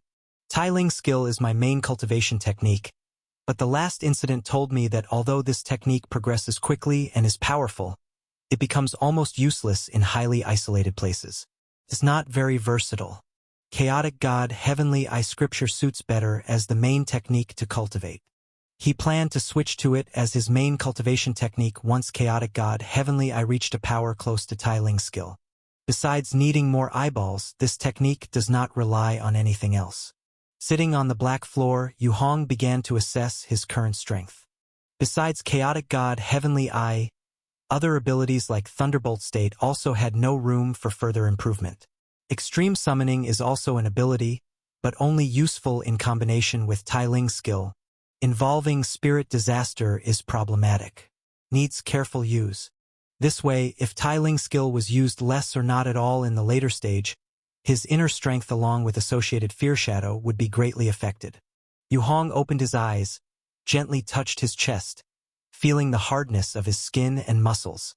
Without using Tiling skill, without using Spirit Light secret skill, the only thing I can rely on is my body's strength, and Chaotic God Heavenly Eye and Outer Eye. It seems that my strength is indeed too weak. He frowned slightly. Divinity is only used for protection, not very useful, can be ignored. Now, if I remove all magic skills and source disaster power and only look at the physical strength, my body has been enhanced by the refining breakthrough of Tiling skill, but this refinement mainly enhances resistance to source disaster power's erosion. There is not much increase in physical strength. Need to plan well.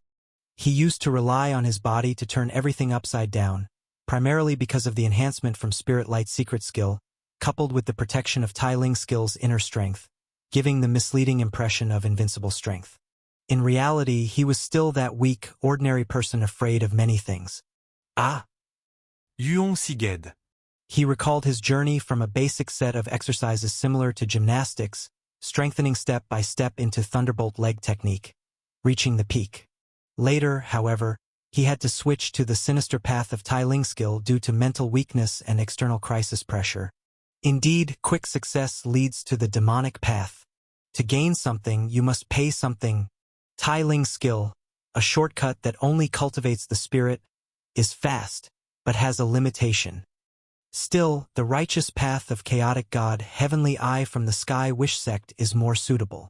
Yu Hong thought, using his multiple times strengthened body running Thunder State as the base, Chaotic God Heavenly Eye Outer Eye as the trump card, and adding Divinity, Inner Strength, and Spirit Light for threefold amplification protection. Such a framework was too fragile. And too complex. My energy is limited.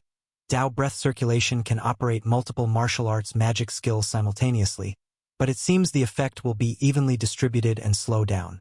It looks like I need to integrate everything and simplify the focus.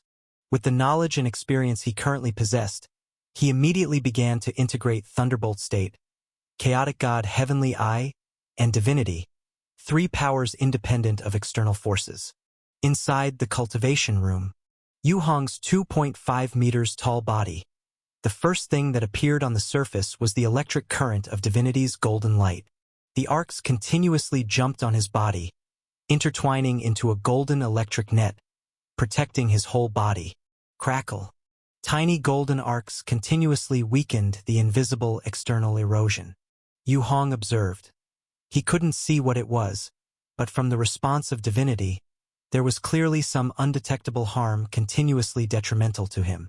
The intensity and quality of divinity are very high, coming from the moon god bloodline, but it can't grow or change. He then turned his attention to chaotic god Heavenly Eye scripture. I can use the growable chaotic god Heavenly Eye, integrating divinity and thunderbolt state. Several integration ideas flashed through his mind. Chaotic god Heavenly Eye scripture inherently had the ability to integrate all other foreign forces. Otherwise, it wouldn't be able to merge other outer eye powers into its own eyes.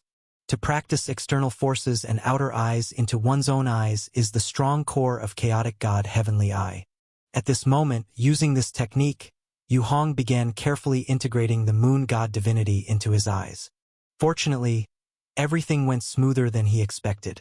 About half an hour later, all the moon god bloodline's divinity golden light completely disappeared. Instead, Yu Hong's right eye underwent a new change. The eye sockets surrounded by black scales, the pupils entirely filled with purple patterned arrays. Now, in the process of integration, streaks of golden arcs continuously emerged out of nowhere, flowing into it. The scene continued for more than 10 seconds. Finally, Yu Hong's body trembled. Sizzle! His right eye, behind the eye patch, suddenly burst into blinding golden light. In the surrounding air, vague prayers, hymns, and praises inexplicably sounded. Countless voices overlapped around the right eye, forming a translucent blurry circular ring. Swoosh! The ring sharply contracted, completely sinking into the depths of the right eye. Everything quieted down. Yu Hong, somewhat exhausted, let out a breath. Finally done. Divinity integrated and peeled into the chaotic god Heavenly Eye scripture system. With his inner strength of chaotic god Heavenly Eye continuously flowing in his body, now much thicker than before, he felt much more relieved. Divinity had always been helpful to him.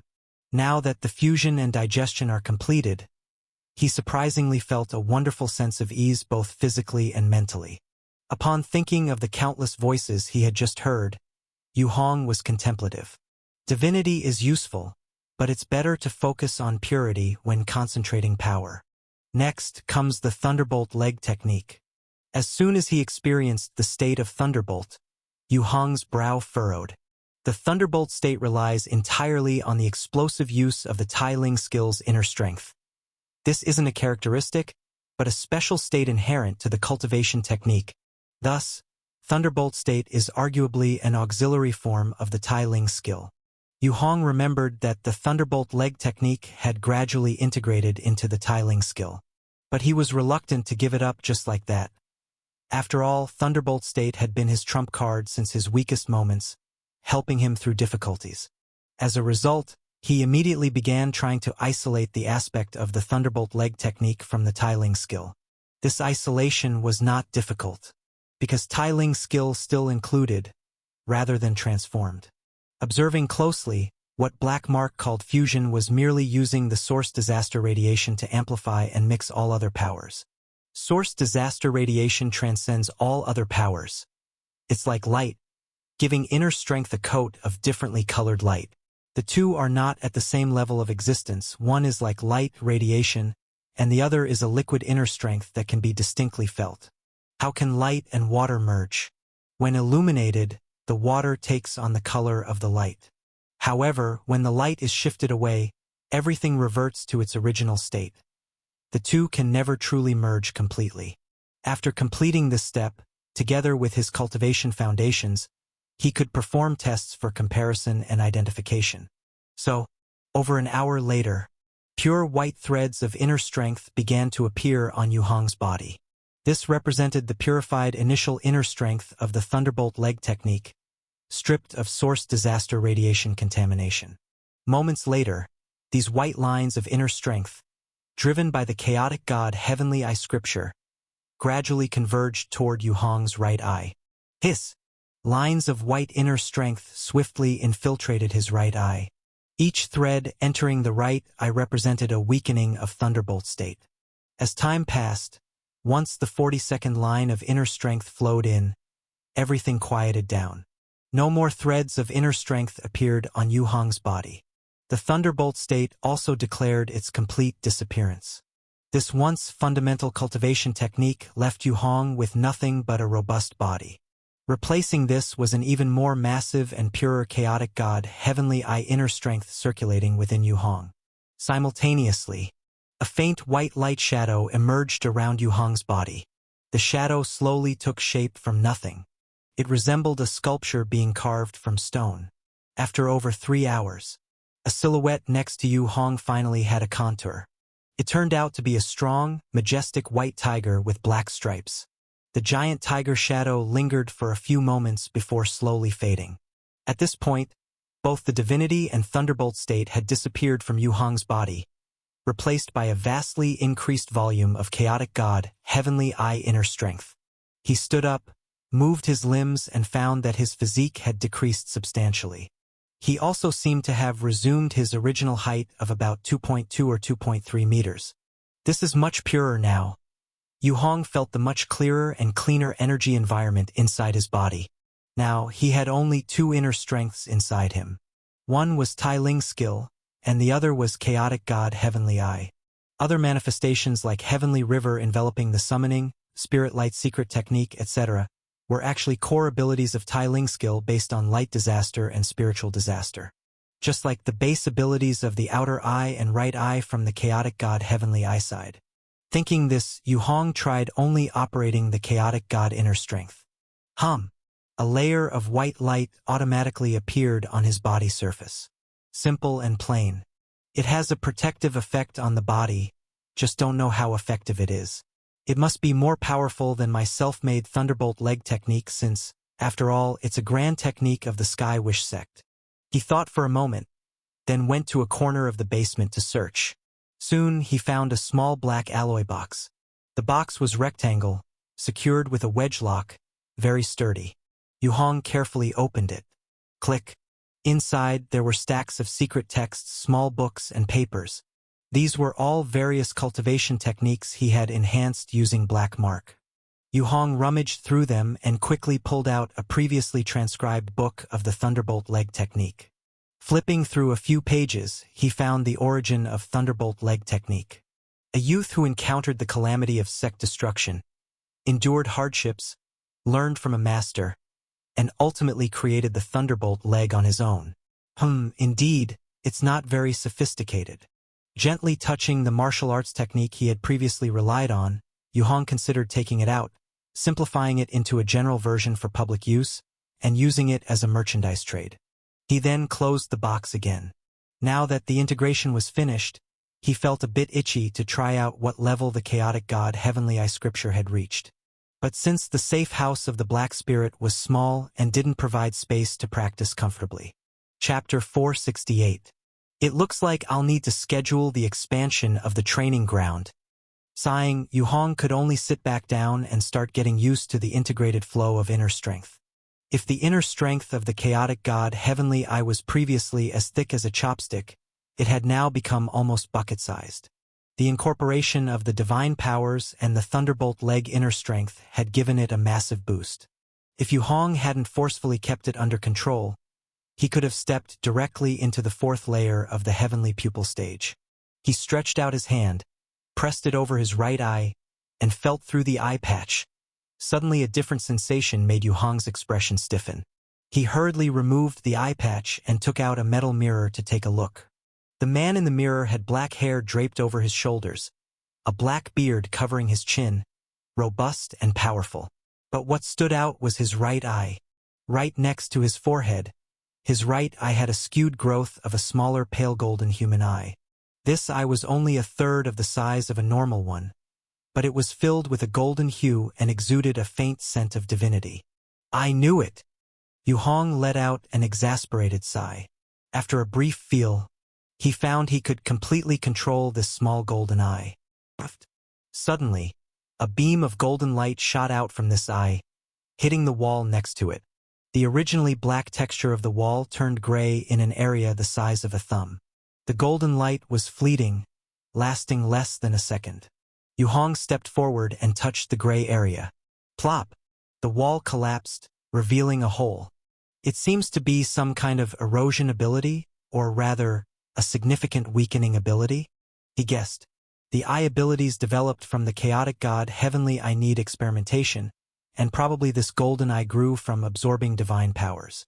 While he was studying it, there was a thumping knock from outside. Is anybody there? Gabriella's voice came in from outside.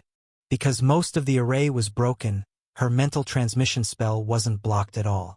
Yu Hong put his eye patch back on and went up to the first floor.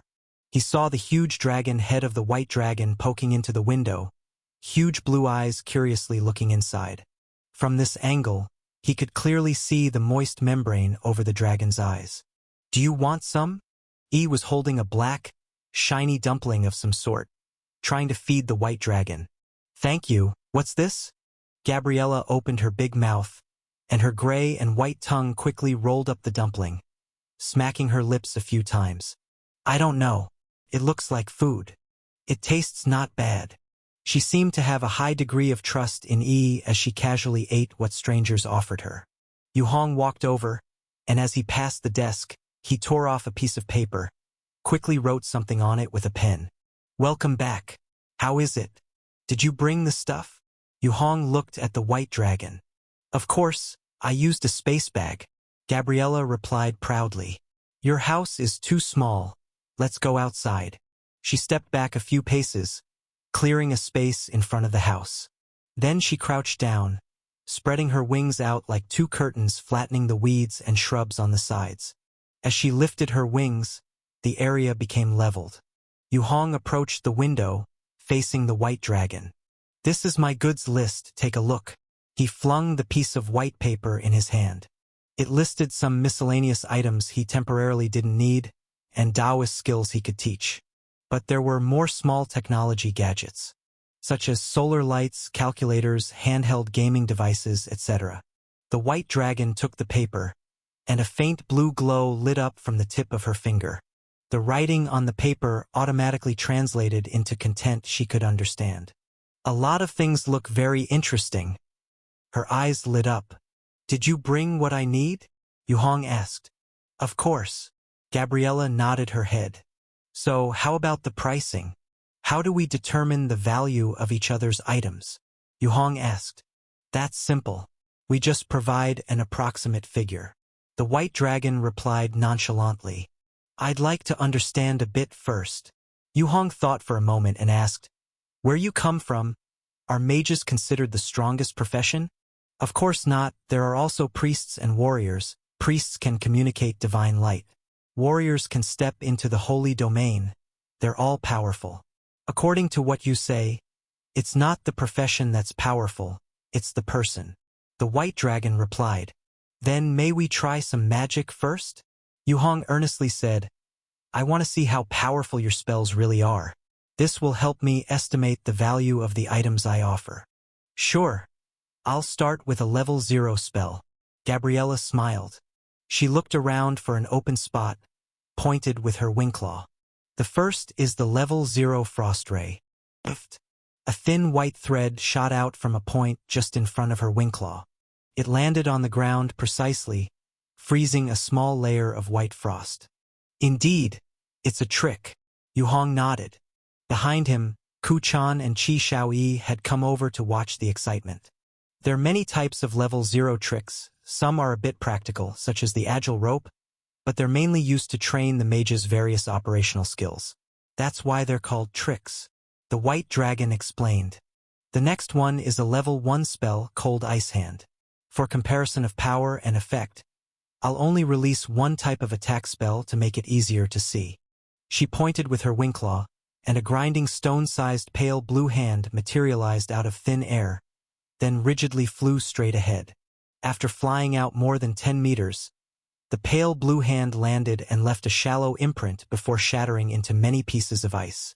Several people looked over and found that even the small stones beneath the palm print were not smashed. However, most of the branches were broken. This power is not bad. If it can be cast instantly, it could compare with a gun. The speed isn't too slow either, Ku Chan evaluated. Second level magic. Cold Ice Claw. White Dragon pointed forward again. This time, a pale blue hand with a diameter of over 3 meters, with sharp fingernails, flew out. The speed of the hand was much faster this time, and the white chill it emitted was denser than before. Boom! The hand also slammed into the ground, creating a half-meter deep exaggerated crater. Not bad, the power is good. Kuchan couldn't hold back any longer and jumped out. I want to experience it myself. Facing the magical powers of another world, he was somewhat curious. Not just him, Yu Hong and Qi Xiao were also curious about the strength gap between the Taoist sect system and this world's mage system. Can I? The upcoming level for magic might become even more powerful. Are you sure you want to experience it firsthand? White Dragon hesitated. Come. Kuchan formed a seal with one hand, stood on the open ground, faced White Dragon, and an invisible dark red ripple emanated in front of him. He practiced the red food method, and now his physical strength was extremely high, second only to Yu Hong, plus the crazy devouring of source disaster monsters. His growth speed was terrifying. All right then. White Dragon was stirred by a competitive spirit. She pointed once again immediately. Level 4 magic.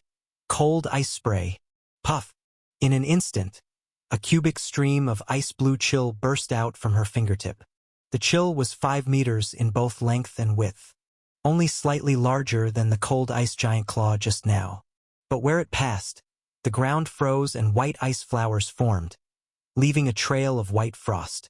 In less than half a second, the chill stream hit 1 meter in front of Kuchan. Boom! The chill stream was blocked by a layer of red light and could not advance further. Oh? Gabriella widened her eyes to closely observe the layer of red light. Its shape was eggshell-like, very thin, semi-transparent, and the surface even flickered with some unrecognizable symbols and patterns. Is this a unique magic of yours? She became interested.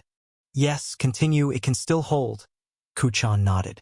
The original Warlock system mainly focused on mental offense and defense, not particularly strong in actual destructive power. Actually, the technique he was using now was already the strongest type in the Taoist sect without the amplification of the Spirit Light secret skill.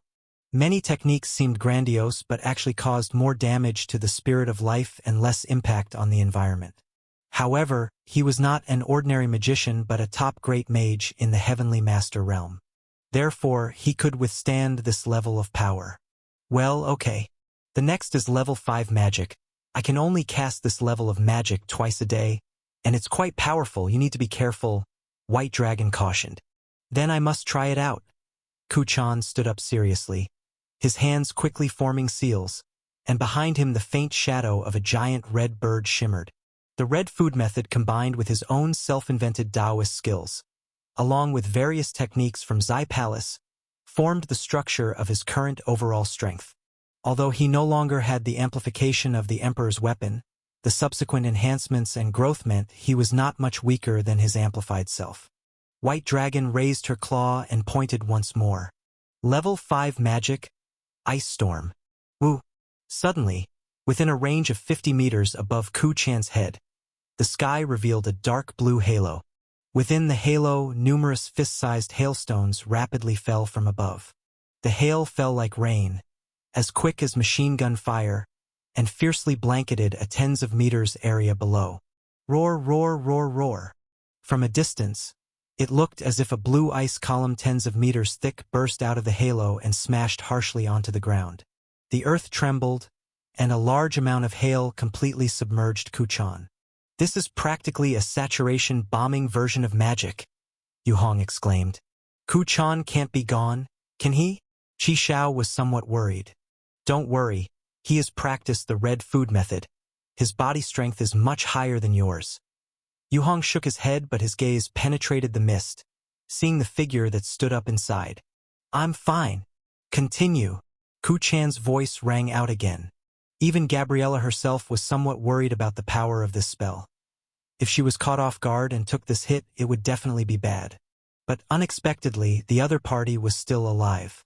Well then, the last level 6 magic is the highest level I can control now. If it still doesn't work, then it means You have surpassed the level 6. White Dragon immediately raised her claw again and pointed forward. Level 6 magic, Ice Giant summoning. Buzz. Another ring of blue light lit up on the not yet dispersed field. A dark blue figure, over 5 meters tall, appeared several meters in front of Kuchan. As soon as it appeared, the large figure raised its hand and smashed it down towards Kuchan. Boom! In an instant, an extremely terrifying and exaggerated spiritual pressure burst on the ice giant. Feeling this spiritual pressure, the ice giant's face, which was already fierce, stiffened instantly, and its head buzzed as if it had been hammered hard. Crash! The ice giant shattered and spread out, turning into a pile of blue ice fragments. Why did it go back all of a sudden? White Dragon hadn't fully understood what happened, still thinking the spell hadn't succeeded. Chapter 469. It's not an issue with the spell, but that your summoning was interrupted by a special spiritual shock I deployed, forcing it to return involuntarily, Kuchan explained. Is that even possible? White Dragon exclaimed, apparently not well-versed in spiritual magic. At this moment, she realized that the group she had accidentally encountered wasn't just kind-hearted, but also highly skilled, even claiming expertise in spiritual magic. Any other spells? Kuchan, still not satisfied with the last summoning spell that had just taken place, found it less interesting than the previous offensive spells. There are, of course. White Dragon nodded, her competitive spirit somewhat aroused. I'm not the strongest mage. There are 3 higher levels above me. All right, Yu Hong interjected, smiling and clapping his hands. Gabriella is already quite impressive. To achieve so much at such a young age. All right, I'll take your compliment. White Dragon conceded smoothly, her tone softening. So how do you plan to trade? Here's a list of spells that I can exchange. She mimicked Yu Hong, tapping a paw on the ground. Chi! A yellow light flashed, and the ground became hard and smooth. Then, as she continued to project her thoughts, writing began to appear frequently on the ground. In less than a minute, a new list of items for trade was displayed before them. Yu Hong walked over to take a look. Basic Meditation, 1 book. Mage Tricks Explanation, 1 volume. Fine Operation of Spells below 3rd level. Analysis of Strengthening Weapons with respect to the Holy Domain. Introduction to Abyss Language. Introduction to Heavenly Language. There was a long series of various mage-related items listed beneath. As he looked, his expression suddenly changed when he saw an item in the lower middle part. Tower Spirit Map of Mage Tower. I'll choose this one. He pointed at the Tower Spirit Map. This, is a crucial step in constructing a mage tower. You've got a good eye. This book mainly explains how to forge a spirituality soul into a tower spirit. White Dragon explained with a smile, having been worried that Yu Hong might not find anything of interest. In exchange, you can also choose something from my list, Yu Hong said with a smile. A man and a dragon quickly completed their first exchange. Both left happily and contentedly. Yu Hong, holding the Tower Spirit Map, carefully flipped through it. A set of theories on the page caught his attention. Spirituality of life is not exclusive to humans. It's like a gem washed up by the great waves, or gold occasionally found in gravel, accumulating little by little until it forms a consciousness. When consciousness gives rise to the concept of self, a new life is thus born. This view is quite similar to our belief that all things are spiritual. Kuchan and Qi Xiao read the book together. Spirituality is a spark that occurs by chance. According to the belief that all things are spiritual, these sparks can also be artificially collected and manufactured. Hence, our place derived the concept of equality among all things. Kuchan nodded. Keep on reading. No rush, Yu Hong said as he continued to the next part. The more spirituality accumulates, the higher the level of the life created. Based on my many years of analysis and research, I've divided spirituality into 10 stages.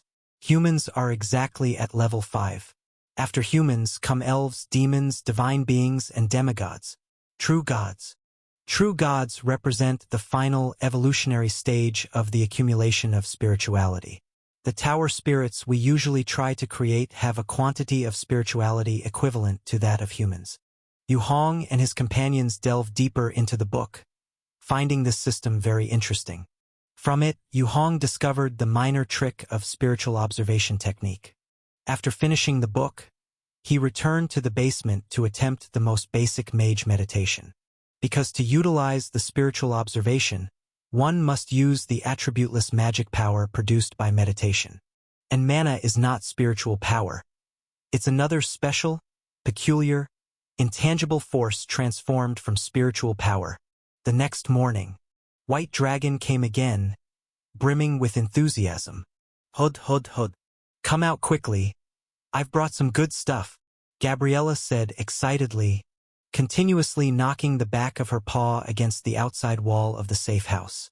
Ku Chan and Yi came up to the window first, looking at the pile of new items, apparently weapons and armor, laid out on the ground before them. I secretly took these demonized weapons and armor from my mom. Come take a look. I want that video game console we traded for yesterday. White Dragon couldn't wait, thumping her tail on the ground. And you asked about the holy domain and the gods yesterday, right? Here's an ice and snow divine sword collected by my mom, bearing a trace of the ice god's will. Ice god? Ku Chan was briefly stunned, then grew even more interested. We've got a deal, huh? Yes, this is a demigod artifact, being equivalent to a level 8 mage or level 8 warrior's existence. It's much stronger than me, Gabriella declared confidently. Let's get started.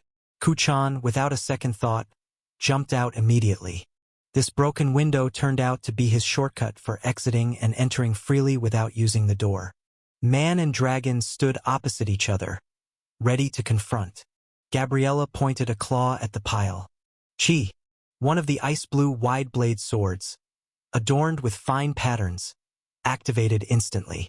The blade fluttered up, its own blue glow forming a humanoid figure, holding the hilt and standing about 10 meters in front of Ku Chan. Be careful. This is driven by the divine intent inherent in the divine sword. Even though I am initiating control, it is so lethally powerful that it may not be easy to restrain, Gabriella cautioned earnestly. Come. Ku Chan took a deep breath, his red food inner strength surging as his hands molded a seal.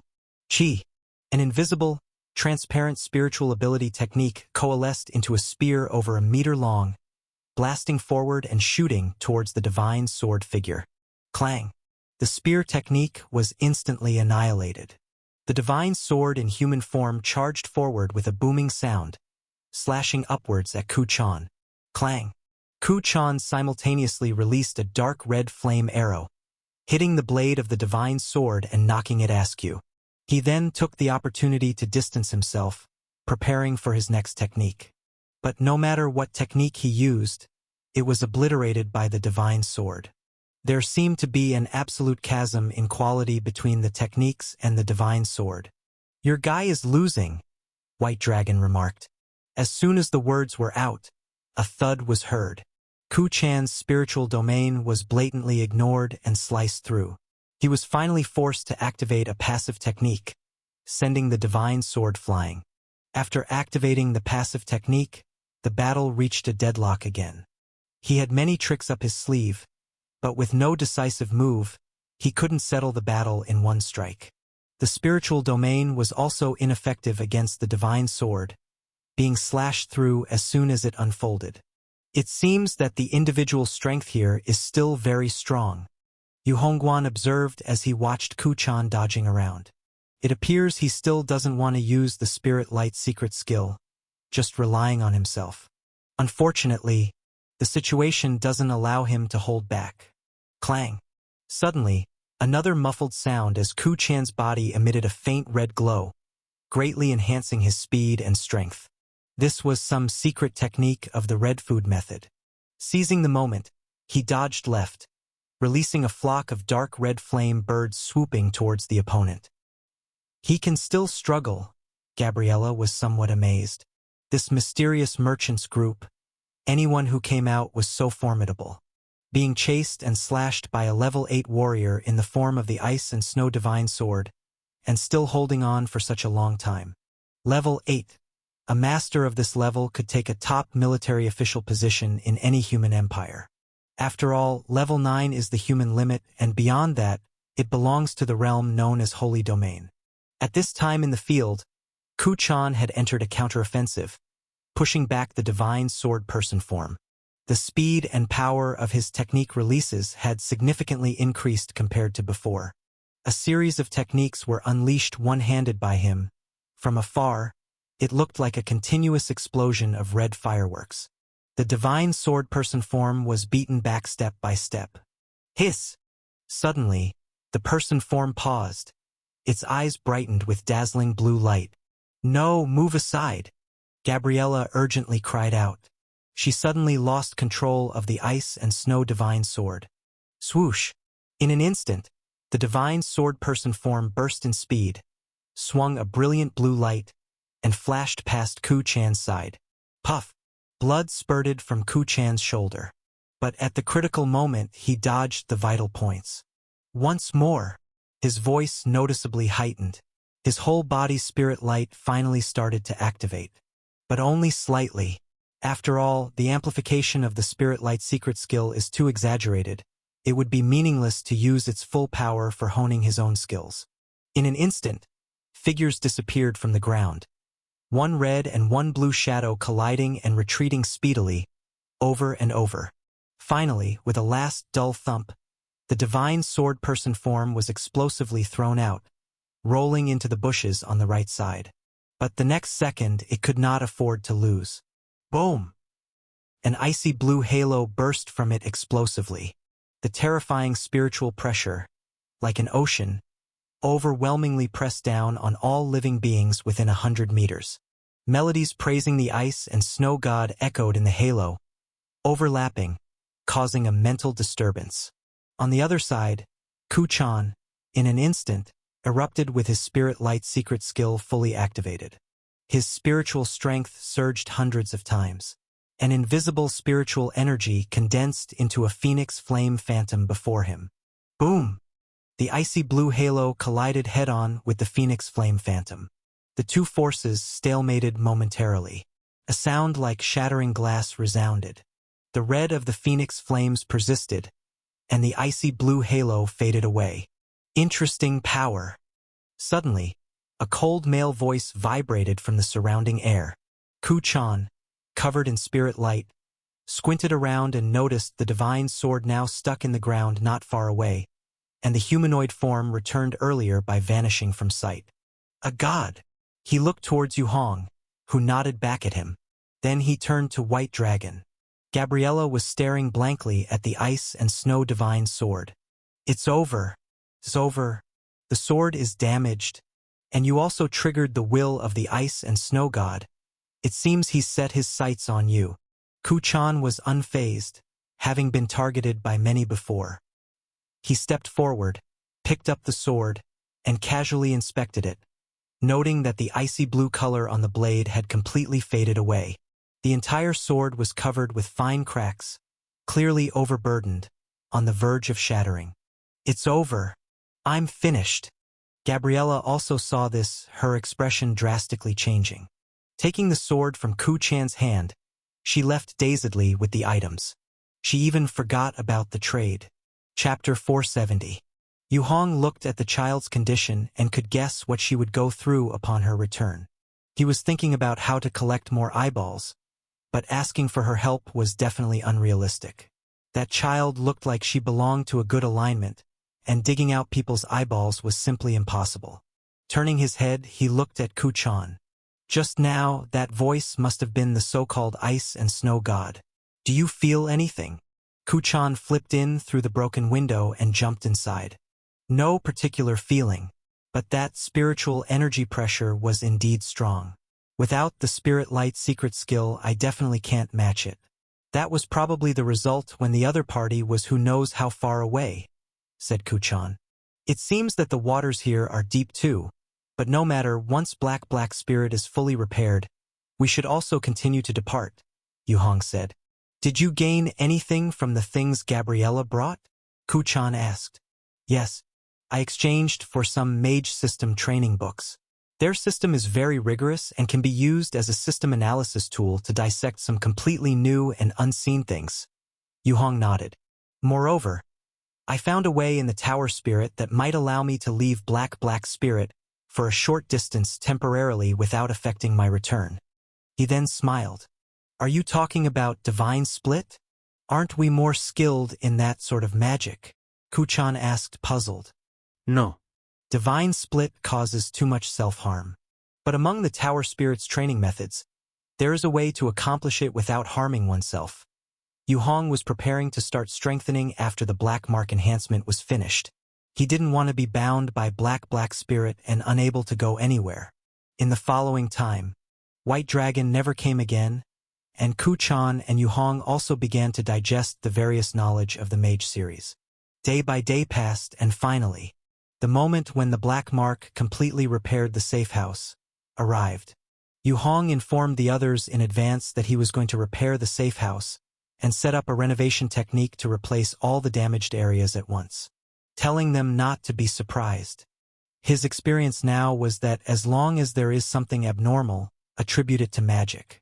Now with the mage system emerging, it was even easier to bluff. In the underground control room, Yu Hong sat down cross-legged, watching the last flickering countdown on the wall. 1 minute. He quietly counted in his heart. Whoosh! The next moment, the entire safe house blurred. The next second, it became clear again. All the damaged areas were repaired. The windows were sealed again with no more gaps.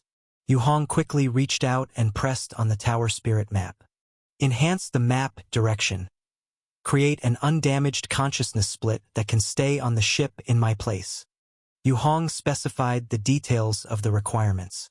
He wanted to be free to come and go without being bound, so he could only think of ways to leave a trace of his consciousness on the ship while allowing the rest of him to move in and out freely.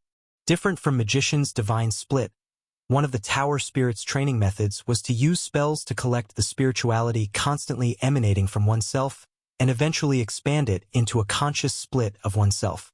Since it was one's own dissipated spirituality gathered together, this split could perfectly take on many responsibilities for oneself without suffering any related harm. The only downside was that it was less intelligent, and in the absence of the main consciousness controlling it, it could only be considered of low intelligence. After all, it was just a collection of overflowing spirituality. It couldn't possibly be all that powerful. The advantage, however, was that this was a part of oneself, and it could perfectly be used to create a life-saving tool or a core for a split like Tower Spirit. Soon, black lines flowed out, and a new countdown emerged on the map. 5 days, 11 hours, 52 minutes. After Yu Hong confirmed the start, he waited for the Black Mark to absorb the physical inner strength. Then, he left the main control room and went to the first floor. It's time for us to go, he said when he saw Kuchan quarreling with Qi Xiao and Yi folding freshly dried clothes. He said it outright. So soon. Yi was somewhat reluctant. People here like Gabriella are really nice. Can't we stay a bit longer? Sorry, this isn't something I can decide, Yu Hong said softly. Seeing the ship suddenly get repaired, I knew we were leaving. Qi Xiao stroked his beard. When? Uncertain, the ship will decide on its own. Yu Hong shook his head. I hope we can wait for Gabriella to say goodbye at the end, he said. I found out that there's a resurrection technique in the mage system. If we had a bit more time. Kuchan's attention was elsewhere. That resurrection technique can only resurrect people who have just died here, and their bodies can't be too damaged. It can't do anything with those who have been dead too long. Yu Hong shook his head. Kuchan went silent, seeing that no one else objected. Yu Hong also somewhat regretfully went to the window, gazing at the bright sunny sky outside. Outside the window, the lush forest remained the same as before, except the ground near it had been flattened. Nothing different from when they first arrived. Actually, this place is quite nice. Peaceful and stable with many strong individuals, it should be able to withstand the source disaster for a very, very long time, he murmured. If the previous level 8 warrior with the ice and snow divine sword is the average here, That is roughly the same level as the three-eyed dragon head general from Spirit Disaster, which is very powerful. In fact, it's much weaker than the three-eyed dragon head general. Kuchan nodded. After all, I only used 1/10 of the spirit light enhancement. If I used it all, the pressure would have been too great, and there would have been no point in sparring. It's still very good. That was only level 8. There are level 9 Holy Domain demigods, true gods. The waters here are deeper than everywhere we've been before. Yu Hong nodded. Maybe they really can withstand it? Yi whispered. It's impossible to completely withstand it. Qi Xiao shook his head. You've never seen what a true late-stage source disaster looks like. For example, you think Spirit Disaster Heavenly Court is everything? It's not. The Heavenly Court is also just a force in Spirit Disaster, struggling and trying to preserve its own concept of self. In the late stages, the heavens and earth are continuously assaulted by the highest levels of destruction. Even the Heavenly Emperor can only struggle to survive. Gabriella is here. Sudanli, Yuong remindait Dalu. Quickly, after about 10 seconds, a beautiful white figure gently landed, settling on the open ground in front of Black Spirit. The ground here had been directly flattened by her, extremely hard. The Gabriella they met again had some very obvious bruises on her dragon face. Bruises on the body of the white dragon were easily noticeable. Over here, this way. As soon as Gabriella landed, she turned her head and called out to the sky. Yu Hong and the others then saw another white dragon, significantly larger in body size, gently stretching its dragon wings and swooping to land, leaving a row of large footprints on the ground. I didn't deceive you. Right here the ice and snow divine sword unleashed the will of God and then shattered. Gabriella quickly explained. I can discern for myself. The other large white dragon nodded slightly and then noticed Yu Hong and the other three inside the safe house. Hello, nice to meet you. I'm Shaning, Gabriella's mother. Yu Hong and his group looked at the large white dragon that was clearly larger than both of Gabriella's forms. They had finally truly felt the existence of what is called dragon's might.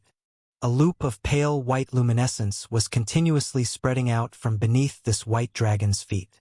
The luminescence also enveloped the entire safe house and its black spirit. All four of them felt a strong pressure, trying to make them bow their heads and not look directly at the other party. Of course, although the pressure was strong, it was only to the level of a few 100 pounds of load. The group simply disregarded it. What a pity, to be face to face with Gabriella's mother. We just finished repairing our ship and are about to set sail again, Yu Hong said calmly. The release of dragon's might did not have the intended effect, which made Shaning realize that the others were clearly not ordinary swindlers. Yes, she thought Yu Hong and the others were swindlers. They deceived her daughter into stealing the ice and snow divine sword, and then brought back a broken sword blade.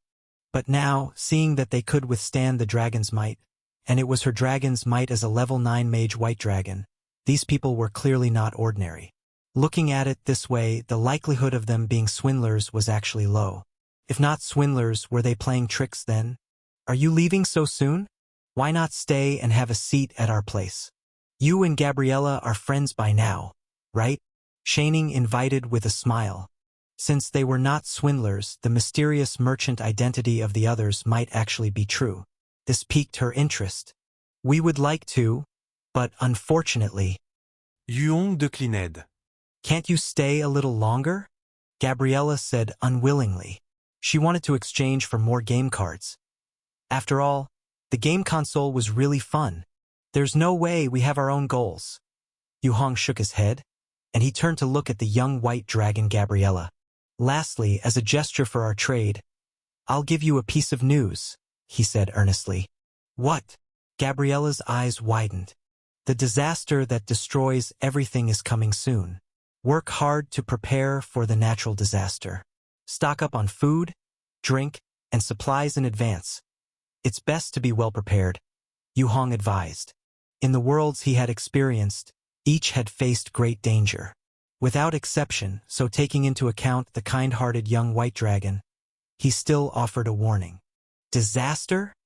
Shaning next to her furrowed her brows slightly. Everything here is very stable. There can't be any disasters. Mom! Gabriella decided to believe, looking into Yu Hong's sincere eyes. Is this a prophecy? Shaining asked. No, this is the reality that's about to happen, Yu Hong replied. So, how do you plan to leave? Shaining asked again. That's not important. What's important is, remember to protect yourself well. This message is freely given for the sake of kind Miss Gabriella. Yu Hong's gaze fell on Gabriella, revealing a gentle smile. Upon hearing this, Shaining's eyes turned cold. She remembered that in human society, merchants would only give free gifts to the biggest spenders. The value of the gift depends on how much the big spender has spent. To the point where they are freely giving things away, one can only imagine how much money her daughter spent on that junk at their place. Thinking that even her own collection, the Ice and Snow Divine Sword, was included, Shaining's heart ached. Looking at her daughter, who was smiling silly and sweet, Shaining made a decision right then. No, you cannot leave. Return the Ice and Snow Divine Sword. Otherwise, you can't go anywhere. Lady, the Ice and Snow Divine Sword was not taken by us. Yu Hong responded in surprise. I don't care. Since you broke it, then you have to compensate me with an identical one, Shaining said coldly. Mom! Gabriella, who was anxious and angry, wanted to step forward to stop her but was flung away with a casual flap of Shaining's wing. Kuchan, you handle your own mess, Yu Hong said helplessly, looking towards Kuchan. All right then. Kuchan was also speechless, opening the window and jumping out, looking up at the huge white dragon as tall as a small building. His right hand lightly clenched. A flame-formed long sword materialized in his palm. As a courtesy, and as Gabriella's elder, before we engage, I need to remind you. Do not use the level from the last time I confronted the Ice and Snow Divine Sword as a reference. Oh? Could it be that you mean you haven't unleashed enough power last time, and you should be even stronger? Shaining sneered, thinking this group of swindlers had quite a few tricks. It's not about being strong or not, Kuchan waved the flame longsword casually. It's that if you take this lightly, he said calmly, this sword could kill you. Whoosh! Instantly, with him as the center, a terrorizing spiritual energy might, far surpassing the dragon's might, explosively burst forth. The entire 2-kilometer radius. All trees and grass were as if smashed down by a huge cylindrical body, uniformly sinking, breaking, scattering, crushing, and compressing together, as if they went from 3-dimensional to 2-dimensional in an instant. Chapter 471. Will die? Shaining was about to retort. Merely a human daring to speak so arrogantly before her, an adult white dragon 9th-level mage. But in the next instant, a heavy load of pressure surged towards her like a storm. Her entire body sank heavily, and the demonized talisman she carried automatically activated a protective spell.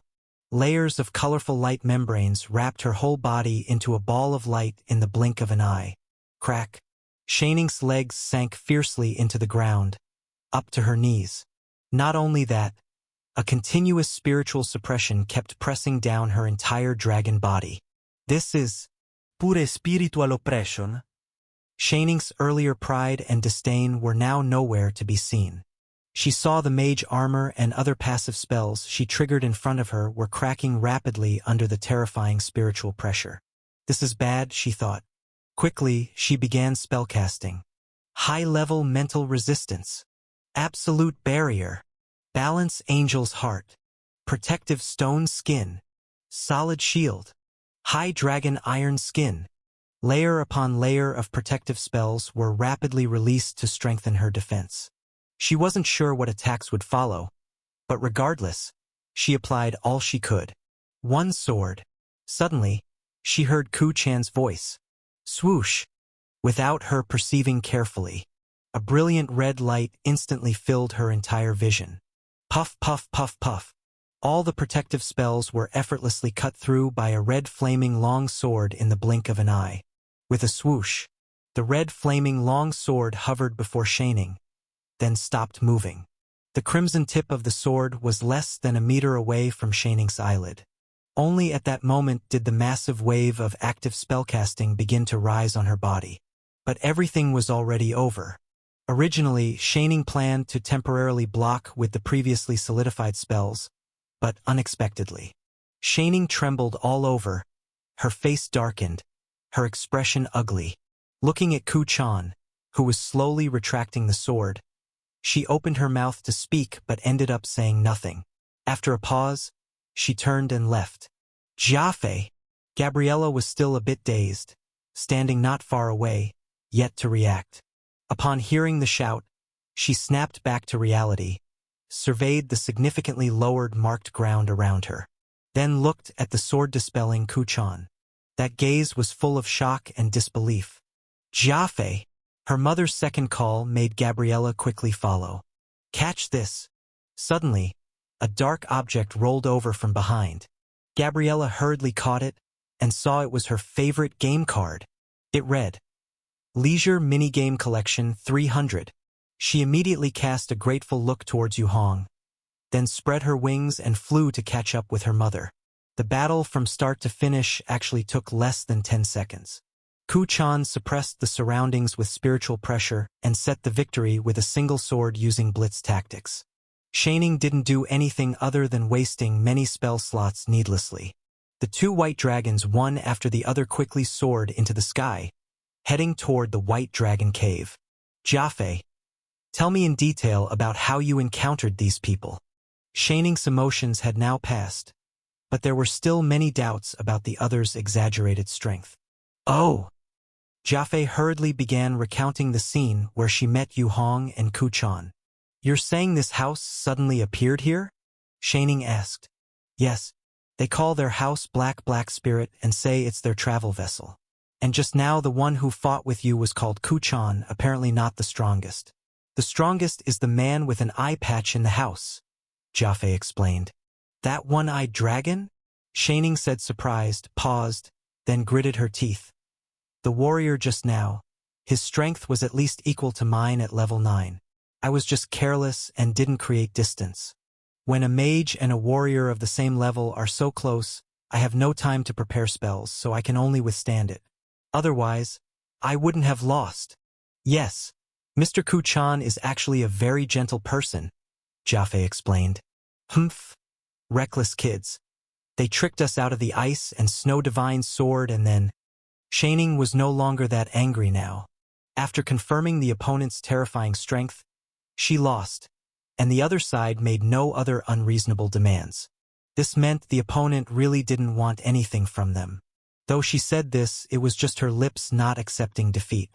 Before the words fell, she suddenly seemed to sense something and looked down at the sea of trees below. 3 vaguely humanoid figures were rising slowly in the tree sea. Suddenly, one of them raised their head to look toward them. Those pale golden eyes made Shaning tremble all over. Something's wrong.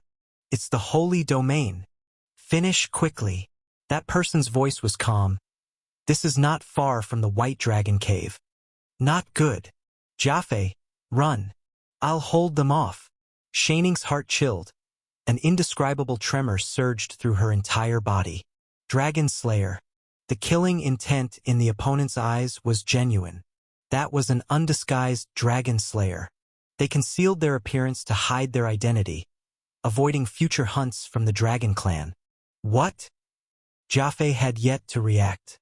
Suddenly she felt a huge force ruthlessly pushing her body. It flung her a significant distance forward with a sudden thrust. Ah! She screamed, hurriedly stabilizing her form, looking back to see a pale golden light screen rapidly rising from below, blocking her mother behind. The light screen sealed the top in a blink, forming an enclosed space. Run! Her mother's transmitting voice came faintly. Gabriella gritted her teeth, flapped her wings, her body flashing with spell glimmers, soaring quickly ahead. But the next second, a vague humanoid figure rose rapidly, chasing after her. You won't escape, the humanoid said with a light laugh. We've waited such a long time, finally catching you. We can't just let you go so easily. Summon the Ice Giant Elder. Gabriella bit through a fake tooth she had in her mouth. That was an expensive high-level spell she sealed with demonic magic. An 8th level spell that could instantly summon an ice giant elder from the ice and snow plane. This creature was an enhanced version of the ice giant she previously encountered with Kuchan. Its power was generally around level 8 and had an ice aura that amplified her own ice and snow attribute spells.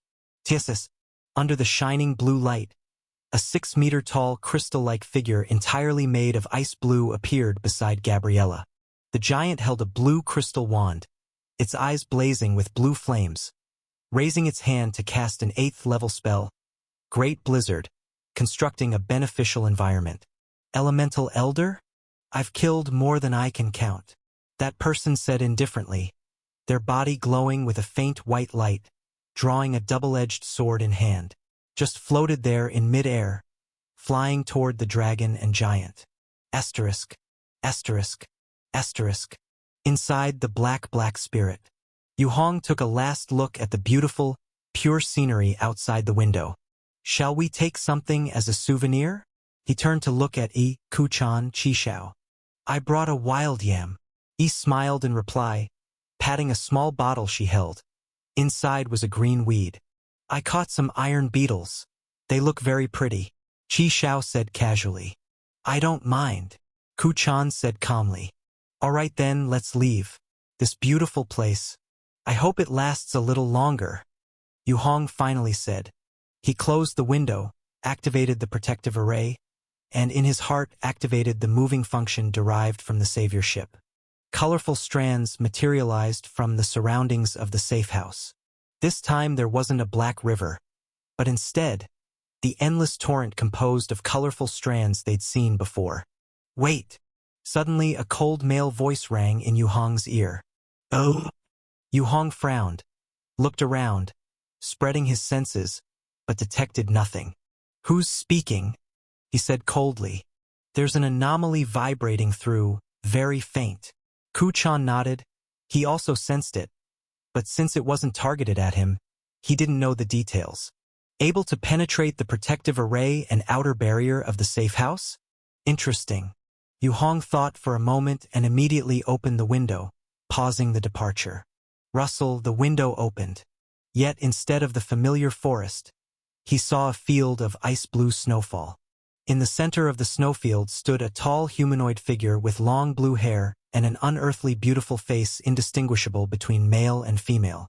The figure wore a blue gauze robe, hands and feet adorned with golden bells, with luxurious golden ornaments on their neck and forehead.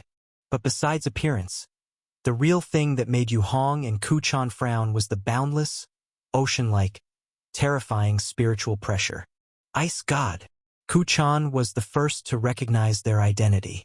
He had battled with a shred of their divine intent, having some understanding of their spiritual nature. Rude kid, I am Austin, ruler of ice and frost, the blue-haired beauty said coolly. Seeing Kuchan ready to retort, he immediately interrupted. No time for idle chatter, the situation is urgent. Your friend Gabriella is in distress. Please lend a hand. Her mother Shaning is one of my few faithful followers.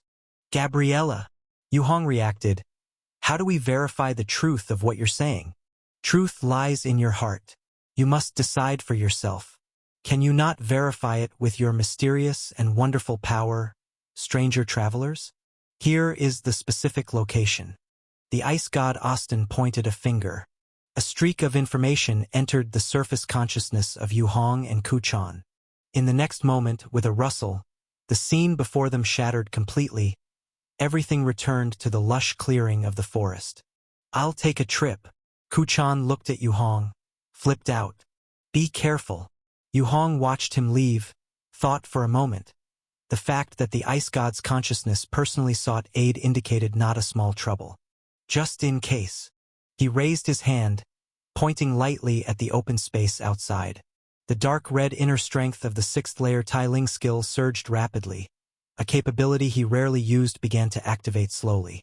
Asterisk, asterisk, asterisk. The pale golden sealed form resembled a huge golden box, completely enveloped and isolated a large section of the woodland. Explosions, flashes of electricity, and thunder occasionally sounded inside. Rumble. Suddenly, a loud boom. A gap finally opened inside the sealed form. Streams of extreme cold white gas seeped out from the gap. With a crisp crash, the entire sealed form fractured completely. From inside, a 60-meter-long giant white dragon flew out. The white dragon was Shaning, Gabriella's mother, bloodied all over, with one eye squinted tight, unable to open. Her neck's vital point had a silver long sword inserted, continuously bleeding from the wound. Behind her, a shade of golden eyes in a humanoid figure followed. This person was the human holy domain ambushing them partway. Despicable human. A dignified holy domain, yet you don't dare to act openly. Hiding your identity. Not even daring to show your face. What kind of trash holy domain? Shaning spoke weakly. Had her few life-saving items not been destroyed, she would have been killed instantly. I'm just out for a stroll, accompanying my disciple to complete a task. Unexpectedly found not one but two white dragons, one big and one small. What luck to buy one and get one free. The holy domain laughed lightly. Chapter 472. If I hadn't used up half of my spell positions, you wouldn't have caught me. Shaning gritted her teeth and said fiercely. Low-level spell positions can be combined and exchanged to use as a higher-level spell position. And they can be instant cast by sacrificing multiple spells to instantaneously cast a high-level spell. If most of her spell positions remained, she could fully merge them to instant cast a level 9 high-level teleportation spell. Although the opponent is strong as a warrior, they couldn't have stopped her from teleporting away with the second female lead. Unfortunately, during the battle with Kuchan, she had forcefully instant cast a high-level level 9 spell, and despite being interrupted halfway and failing to cast it, the depletion of spell positions was not illusory. This is why, when ambushed, she only had a small portion of her spell positions left. Oh, looks like today is my lucky day? The holy domain drew out another new long sword. Hiss! In a flash, a pair of pure white light wings briefly appeared behind him. The next instant he shot out like a rocket, slashing towards Shaning. No flashy spells, only a simple and plain life battle energy strike. Hiss! Shaning quickly cast spells, and streams of white cold air appeared around her, meeting her opponent. But in the next instant, the cold air was split in half. Shaning retreated rapidly, using the bit of time she gained to cast a dragon language spell. Buzz! A square blue ice wall, several tens of meters wide, appeared in front of her. Thud! The ice wall was also broken open, shattering into pieces. A white shadow flew out from within, striking Shaning's forehead. Ah! The painful scream sent a shudder through Jaffe, who was still battling not far away. Mother! The next high-level spell she was supposed to concentrate on casting instantly collapsed due to intense emotional turmoil. The ice barrier orbs surrounding her silently disappeared one after another. I will take your dragon crystal. The white light figure laughed and swung its sword again at Gabriella's wound. A white energy blade, over 10 meters long, shot out explosively. The figure held the sword with both hands, channeling all its strength and combat energy to leap forward. Spiritual technique. Suddenly, a voice sounded behind him. What? Who? The figure's eyes widened in shock. How could someone sneak up to within a few meters of him at such a crucial moment during his strike? But the dragon crystal was right in front of him, and this second strike would likely open the dragon's heart, revealing the dragon crystal. In that instant, he hesitated. Heart image Sky Lake. The voice behind him sounded again. Swoosh! The figure in horror found that the already severely wounded white dragon before him suddenly disappeared. Such a huge white dragon, over 30 meters long, vanished without a trace in an instant. In its place was a man in a black robe, with black hair draping his shoulders, wearing a golden mask. The man had his back turned to him, with a silver circular pattern slowly rotating behind him, exuding an air of mystery. Sorry, I'm still on my way and couldn't make it in time. The man turned around, and the scarlet eyes beneath the mask gazed calmly. Can you wait a moment for me? Her. The figure shouted in disbelief at the complete disappearance of the white deer just now. In a clean motion, he swung his sword again, slicing through the man's body before him with a white light blade. But the next second, the body reassembled, healed, and returned to its original state. Everything seemed as though nothing had ever happened. "Let's have a chat." The man spoke softly. "My name is Ku-chan. What's yours?" "To hell with you." The figure went mad. So close to grabbing the dragon crystal, and yet... "It seems you don't wish to communicate with me," Ku-chan said quietly. "Then let's forget it." He lifted his wrist and glanced at his watch. "Give me 10 seconds, and I'll come kill you soon." "What the hell? Get lost." The figure burst forth with white light, exploding like the sun. Holy sea el ángel. He roared, slashing his sword dozens of times in all directions. Hiss, hiss, hiss, hiss. Simultaneously, dozens of white light blades shot out, but to no avail. The blades flew far, gradually dissipating. And everything remained unchanged. Nothing could be altered. Inside the safe house, Yu Hong shook his head slightly, watching the live broadcast projected by the magic technique in front of him. This was connected through a magic token carried by Ku-chan. They had achieved some results after researching the mage system for these days. This kid. He noticed Ku-chan was increasingly fond of showing off. I don't know who he learned it from. He wasn't like this before. Do you really not know? Chi Xiao rolled his eyes beside him. I really don't know. Yu Hong shook his head. Speaking of which, this long-distance spell effect of his works well. Deploying from tens of kilometers away, dragging the enemy into the illusion created by his spiritual power. It's quite effective for both rescuing and trapping people. It's one of Zai Palace's signature spiritual techniques. Ku-chan is proficient in all Taoist magic techniques of Zai Palace. His reputation as a genius is not just talk. Qixiao sighed. Otherwise, would Quan He believe he could perhaps succeed him and dominate the new era? It wouldn't be a question. It's just that he never liked using his brain before, always charging around, giving a different impression. Yu Hong shook his head, recalling when he started with nothing, having nothing at all, to now, with someone traveling with him, searching for the hope of salvation together. Suddenly, he felt a notion rising within him that it wasn't so bad to just continue walking this path. Asterisk, asterisk, asterisk. Gabriella stood dumbfounded, watching the Holy Domain disciple slashing madly at the sky not far away. She was just preparing to see her life flash before her eyes, only for the opponent to suddenly roar wildly and slash at the sky randomly. Hey! She quickly retreated a distance, cast a spell to close her wound, and took medicine. Then she tried shouting to the opponent.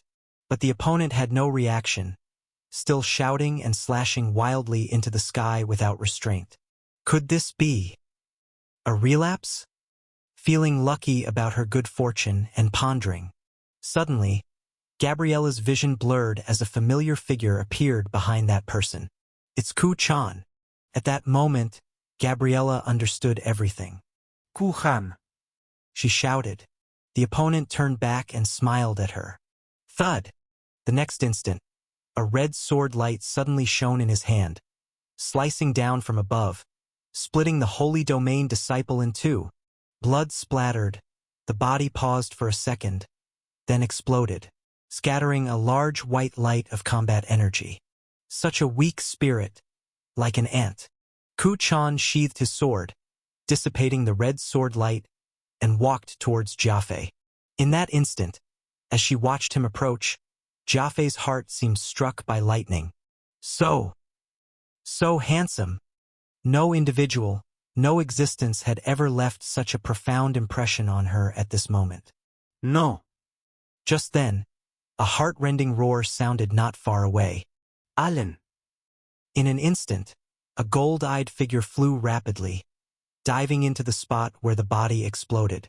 The figure spread both hands as if trying to grasp the exploded body back, but everything was already out of control. Alan. The gold-eyed figure trembled all over. You actually dare. He raised his head, staring at Kuchan intently. Death is a part of the cycle. To die by my hand should make you glad, Kuchan said calmly. At least, his worth equates to my action once. Papa Papa. Inside the safe house, Qi Xiao slapped the table madly, laughing wildly. This old guy had become increasingly uninhibited since joining Yu Hong. What a grand display! Truly incredible! Ha ha ha! Yu Hong and Yi watched him go crazy, shaking their heads helplessly. Actually, I think Kuchan has a point.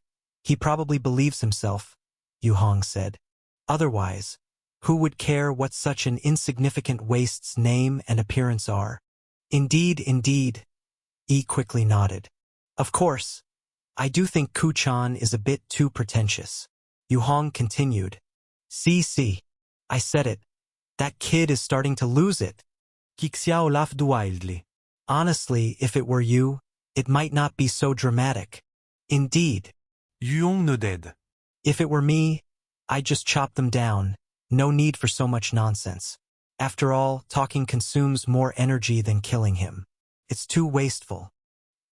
Qi Zhao's laughter halted, realizing they were truly cut from the same cloth. Right. Yi kept nodding in agreement. Look, they're about to start fighting, she quickly reminded. At this point, on screen, Kuchan had already shielded Gabriella behind him, facing off against the gold-eyed figure. Both were floating in midair. This looked far more impressive compared to Yu Hong, who still couldn't fly. Blue skies, white clouds, an endless sea of trees. Beneath them were two white dragons and all kinds of battle wounds and pits left from skirmishes of varying sizes. I will kill you, tear you apart. The gold-eyed man was now unconcerned with hiding his face, revealing his true appearance. A blonde, blue-eyed, middle-aged man with a deep-set brow line, sporting a small mustache. His face twisted, holding a silver-crossed sword in hand, eyes glaring as if to devour Kuchan, fierce and crazed. Interesting. Kuchan's expression remained calm. Then let me show you the gap between ideals and reality. Far larger than you imagine. Hiss. A red flaming long sword formed in his hand once more. But this time, the blade had 9 different complex symbols inscribed on it. Opposite him, the man from Holy Domain had suppressed his grief, similarly holding his sword at an angle, pure golden mist rising from his body. Buzz! Almost synchronously, the two of them expanded a terrifying aura. Invisible pressure instantly covered a range of over 1,000 meters around them. In the sky, 2 enormous transparent spheres could faintly be seen, contending with each other, grinding against one another. Chapter 473. What do you think of the sanctuary's power in this world?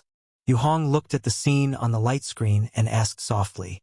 It looks quite formidable, but it seems to lean towards physical damage. Kuchan, being more on the mental side, might suffer. Qi Xiao said. That's possible. But Kuchan has already integrated various kinds of magic to perfection, so he still has ways to cope. Yu Hong nodded. This sanctuary seems to focus more on cultivating the power within oneself. Such individuals are powerful but not many in number, and not very enduring, so as long as you withstand the initial intensity, there wouldn't be much issue later on. Qixiao evaluated. It's starting. Yu Hong's eyes flickered as he quietly watched the scene. He was somewhat concerned about the sanctuary's type system. This system might provide some value to his current path. If he could get the cultivation system of the warriors, asterisk, asterisk, asterisk, in midair, 2 spheres of transparent pressure, rubbing against each other, pressing, contending. For a moment, neither could overcome the other. Another sanctuary? Or a human? The anger on the GoldenEye man's face gradually calmed down. But regardless of your purpose, why help the white dragon? Today you must die. He shook the silver-crossed sword in his hand, and the white wings on his back flashed and vanished. The next second, he appeared beside Kuchan almost like an instantaneous movement, slashing horizontally with one sword. The slash brought out a white sword energy over 10 meters long, almost completely covering all angles and positions Kuchan could dodge. Left. Kuchan remained motionless, saying lightly, swoosh. The sword energy grazed just past his left side, almost touching him at the edge of its path. From a distance, it seemed like the sanctuary's strike missed. But the GoldenEye man had already flashed so close to Kuchan to strike. How could it miss at such a close distance? Wrong? The GoldenEye man's eyes flickered, quickly retreating, then lunged forward again. Slash, slash, slash, slash. In an instant, he slashed hundreds of sword lights, covering a circular area of tens of meters in front of him. This time the coverage was larger, forming a massive white disc with a 50-meter diameter in midair. Right side. Kuchan's voice came again.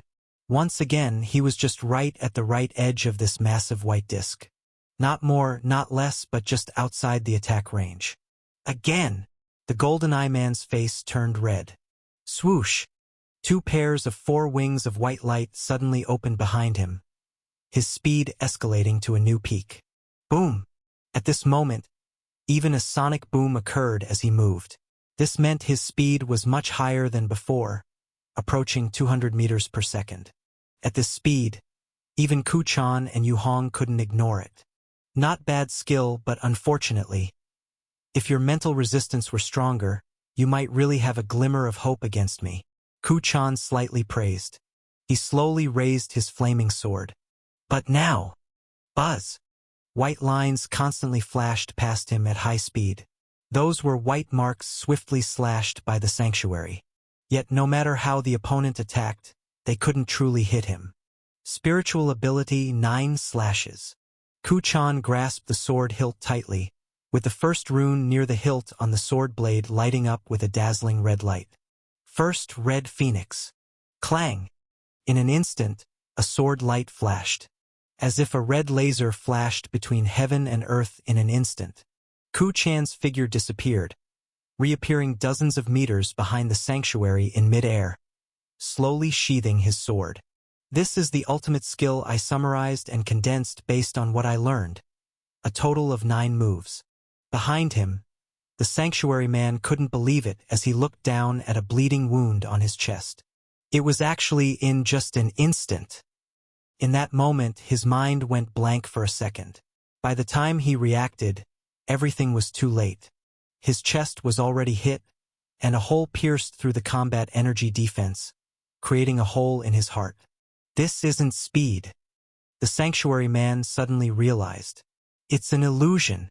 You made me produce an illusion? A cognitive bias.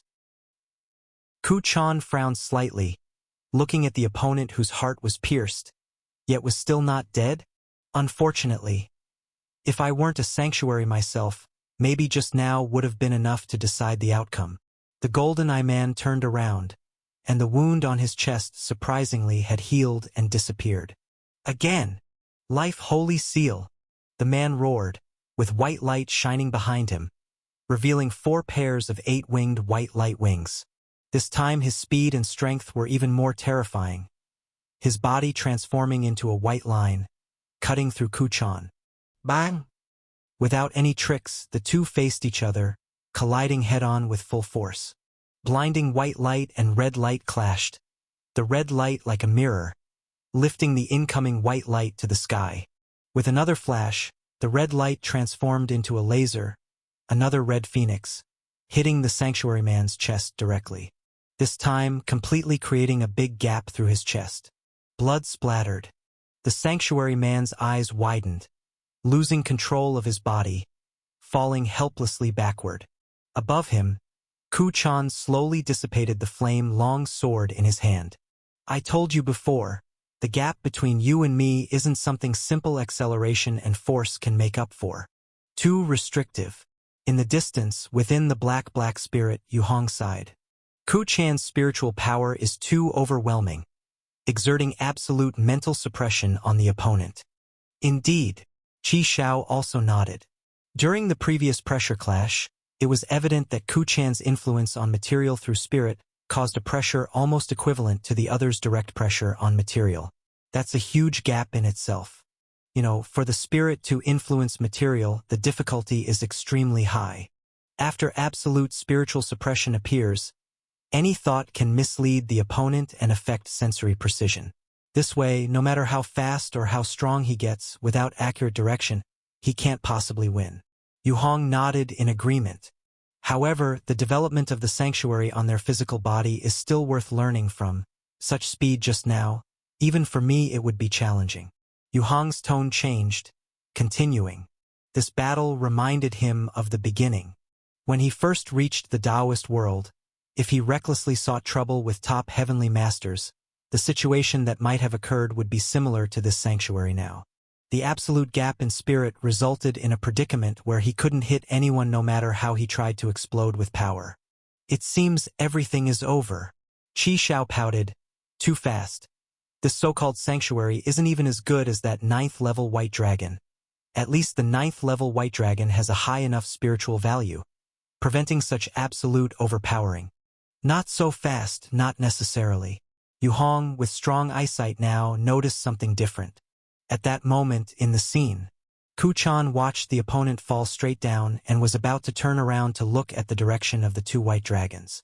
Suddenly, boom! A dazzling silver-white pillar of light shot up from where the sanctuary man was. The golden-eyed sanctuary man just a moment ago. Now his entire body combat energy turned silver-white, with a faint holy radiance reappearing, soaring into the sky once again. The large gap on his chest remained. That was a big wound Ku Chan opened to prevent him from healing again. Inside, broken pieces of a heart could be seen. But even with his heart destroyed, the sanctuary man astonishingly still floated steadily in midair, watching Ku Chan from here. Otherworld heresy ought to be purified. A completely different deep, neutral voice echoed from the man's mouth. Before Ku Chan could react, the next moment, an overwhelmingly more terrifying and exaggerated spiritual pressure descended from the sky, crushing onto him. Buzz! The surrounding air twisted and trembled. From thin gas, it suddenly turned into thick, oil-like gelatinous substance. Hard to move, hard to resist. The way Ku Chan just suppressed the sanctuary man, now he was being perfectly suppressed back the same way. Divine? He instantly understood. The opponent couldn't afford to lose, calling upon the divine intent behind him. Damn, this place is full of sore losers. They keep calling upon the divine's will. The spirit light secret skill on Ku Chan's body surface kept being squeezed to cause layers of ripples. This indicated it was under heavy strain. Since Yu Hong elevated the spirit light to a high level, the amplification strength of this secret technique had long exceeded Ku Chan's imagination. Even he sometimes couldn't test the limits of the spirit light's defense. And now he finally saw the limit, but not in the manner he wanted. Crack. He attempted to move his arm, but the immense crushing mental pressure rendered him unable to move even a finger. The deity-endowed sanctuary man raised the sword, swiftly approaching Ku Chan, both hands high, and struck down. Slash! At this moment, a large pale blue sun suddenly appeared behind Ku Chan. As the sword blade fell, it seemed to strike an invisible transparent barrier. This ends here. Everyone, that's enough. In mid-air to their right, somehow appeared a bizarre humanoid figure. The figure's head was a colorful spinning halo, wearing robes similar to Ku Chan's but even more gorgeous, exquisite in style. If those who had encountered the spirit disaster of the Black Light Army saw it, they would undoubtedly blurt out a name, Kai Jing Taoist. Heh. Heretic. All of you die. The sanctuary man was completely possessed by the divine intent, ignoring Kai Jing Taoist's obstruction. The sword light flashed again. With a crisp crash, the transparent barrier in front shattered instantly, the sword blade slashing straight toward Ku Chan. But in the next moment, a humanoid figure appeared out of thin air in front of Ku Chan. It was exactly that Kai Jing Taoist just 100 meters away. It lifted its hand and point at the falling sword blade with its fingertip. Boom! In an instant, Kai Jing Taoist's body couldn't withstand, exploding directly into countless white light spots. But after being hindered for a moment, Ku Chan also disappeared from the original spot. The sanctuary man roared, closed his eyes to sense, then quickly reopened them and turned his head, speeding off into the distance. With the terrifying speed of 300 meters per second, it took him almost only 3 seconds to catch up with the departing Ku Chan and another person. Now close, the sanctuary noticed that other person outside Ku Chan was actually the colorful figure he just struck. Friend, your other disciple is in my hand. Let today's affair end here. Let everyone step back. It's good for you and me both. At this time Kai Jing Taoist was still holding another sanctuary disciple who disappeared earlier, a sultry golden-haired female disciple. This person now revealed her true form after losing the combat energy disguise. Seeing her master catching up, the female disciple became excited, struggling and writhing wildly in Kai Jing Taoist's hand. Chapter 474. Smack. Kai Jing Taoist grabbed her by the neck and lifted her up. I'll leave the person to you. My friend has also suffered a loss. You've only lost one disciple, and everyone's happy. Continuing this fight is meaningless. How about it? Kai Jing Taoist continued. Penny. The Holy Domain man saw this and struggled with his divine intent. Despicable. I'm just trying to minimize losses. As long as the goal is achieved, it doesn't matter if it's despicable or not. You ambushed a mother and daughter first, so isn't it even more despicable? Kai Jing Taoist said calmly. My name is Formosa, the war god of glory. Leave your name. We will meet again. The Holy Domain replied coldly. You can call me Captain Black Spirit, though I doubt we'll have another chance. Kai Jing Taoist replied. He retreated swiftly with Ku Chan. At this time, on the ground, streams of Kai Jing Taoist emerged from nowhere. There were at least over 30 of them. After war god Formosa agreed, they revealed themselves from hiding and started retreating. This number made Formosa's heart grow cold. He had experienced the strength of the strange humanoids. His sword strike after descending couldn't kill them completely and had to strike twice. If so many strange humanoids attacked him together, his body wouldn't withstand it. Although his divine descent was timely and powerful, in a real fight, he could only last a few minutes. If these humanoids delayed just a bit, they would be the ones to perish. I've remembered you, Captain Black Spirit. Formosa stared deeply at the departing Kai Jing Taoist, quickly descended, and placed a hand on his chest to heal his injuries. Meanwhile, he checked on the 2 white dragons. Sure enough, the 2 dragons had been rescued without him knowing. Not long after, the female disciple Penny was also returned. She flew back in tears and landed beside the Holy Domain. Teacher, I retreat first.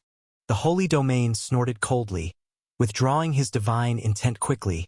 His silver-white combat energy returned to its original white.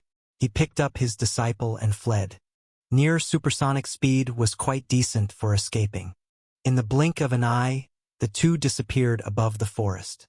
At this time, in Black Spirit, Yu Hong closed the projection magic and clapped his hands. All right, the problem is solved smoothly. Alliance Hiérarche. You can summon Kai Jing Taoist's Fear Shadow now? Qi Shao looked shocked. Yes, I just recently made a small breakthrough. Yu Hong nodded, having broken through to the 6th layer of Tai Ling skill. The Fear Shadow he encountered was Kai Jing Taoist. With the inherent properties of Tai Ling skill, the summoned Fear Shadow could be converted between virtual and real through the Spirit Light secret skill. So, essentially, the Fear Shadow of Kai Jing Taoist he summoned had strength only slightly inferior to the original, excluding the inability to devour souls massively to enhance itself. It's practically a high-quality replica. As for the problem of spiritual suppression, the initial Guanwu skill's Fear Shadow wouldn't be affected by pure spiritual suppression. If it was so easily influenced, the Fear Shadow wouldn't have much use. After laboriously summoning it, suppression would cause it to collapse immediately. Why cultivate this technique then? Essentially, the core of the Fear Shadow is the link with the light disasters radiation from the ultimate sun. This is why Yu Hong is reluctant to use Tai Ling skill often. Quickly, Kai Jing Taoist returned with Ku Chan and the 2 mother and daughter dragons flying. They were actually under Yu Hong's control, and upon arriving at the clearing in front of the safe house, they dispersed on their own, leaving behind a pale-faced Kuchan and the two severely blood-depleted white dragons. Yu Hong went to the door and opened it. A pale golden aura quickly spread out, enveloping both the people and the dragons. The effect of the elf ancient tree's call was excellent. Visibly, Kuchan and the two dragons rapidly recovered in complexion. "I'm sorry, I was careless this time. I didn't expect the people here to be such sore losers, descending gods because they couldn't win." He straightened up from the ground and sighed deeply. "If it weren't for the Alliance Hierarch's timely rescue, I probably wouldn't have returned. The world outside is too dangerous. It seems I have to strive harder in cultivation. You've done very well. It's not your fault about the divine descent. Here, the rules aren't just about who's stronger but also whose backing is tougher." Yu Hong said, "Only when everyone's backing is evenly matched will there be a fair fight." Although I want to refute, what Yu Hong says is true. White Dragon Shaining caught her breath by then. Most of her injuries were healed, except for a few near-fatal wounds rapidly becoming moderate injuries. "Thanks to you two for the rescue. Shaining is deeply grateful." White Dragon Shaining lowered her dragon head slightly towards Yu Hong and Kuchan, somewhat ashamed.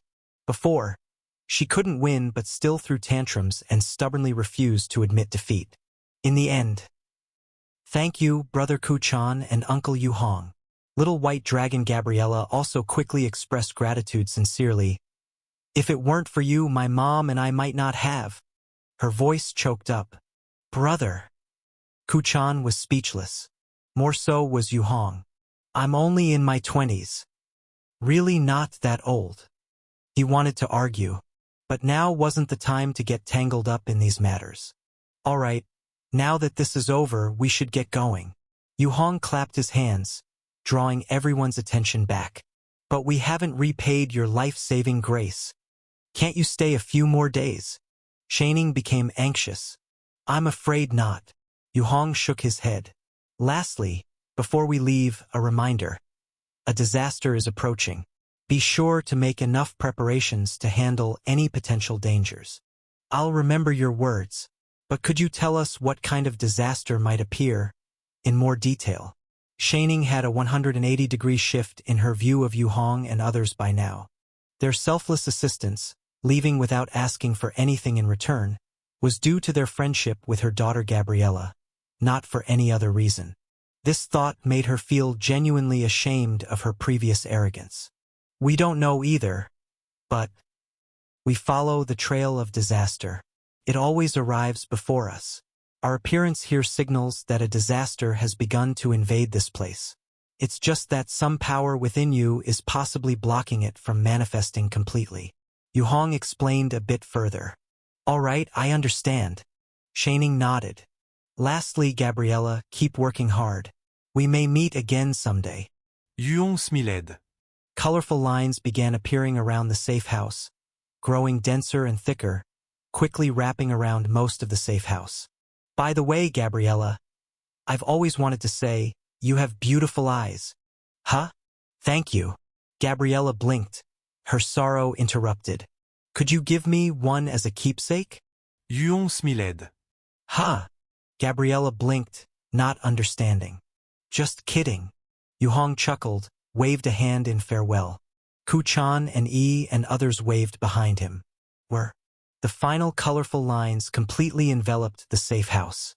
Next second, with a whoosh, the whole house disappeared from its spot as if it had never been there. "They just left like that?" Gabriella asked in disbelief. "Yes. Seems so." Shaining nodded. "Truly a kind and selfless group. They've changed my impression of humans greatly." Sigh. Gabriella recalled Kuchan, feeling somewhat lost. Asterisk, asterisk, asterisk. In the stream of colorful lines, black spirit swayed, bobbing as it traversed along, much like a submarine navigating the deep sea. Inside the safe house, Yu Hong and Kuchan sat opposite, looking out the window. "Yi and Qi Xiao have both gone to rest?" "Yes. Thank you for your help this time. It was my carelessness." Kuchan sighed. Don't worry about it. What you should do now is quickly recover from the mental trauma. I have a feeling we might soon encounter the Real. Boom! In the next moment, an indescribable forceful impact hit the safe house hard. Every enchanted item inside lit up with white light. Unanchored small items flew up, scattering wildly. Yu Hong and Ku Chan clung tightly to the mounted handrails on the walls. A special detail Yu Hong added during this reconstruction to avoid the embarrassment of flying around during impacts, like last time. Boom! Boom! Boom! A series of massive impacts reverberating through the entire safe house. The array was activated to its maximum strength, but cracks inevitably appeared. Sensing trouble, Yu Hong's expression changed drastically. He hastily transferred inner strength from within himself to stabilize the array.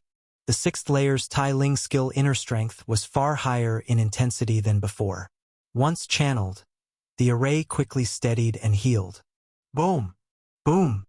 The giant impacts continued rhythmically bursting. Ku Chan looked out the window.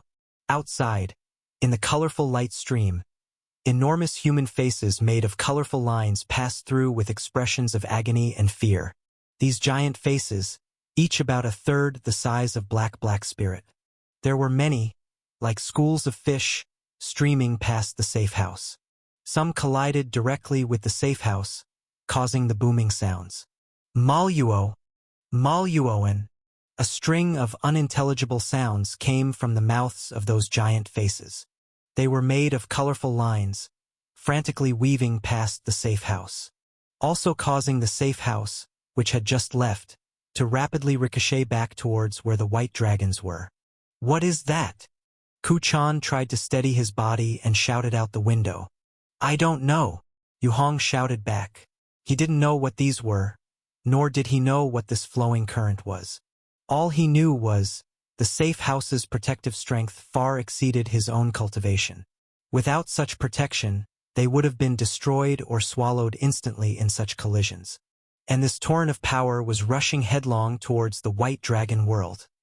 Chapter 475. Jaffe, how are you feeling? Are your injuries any better?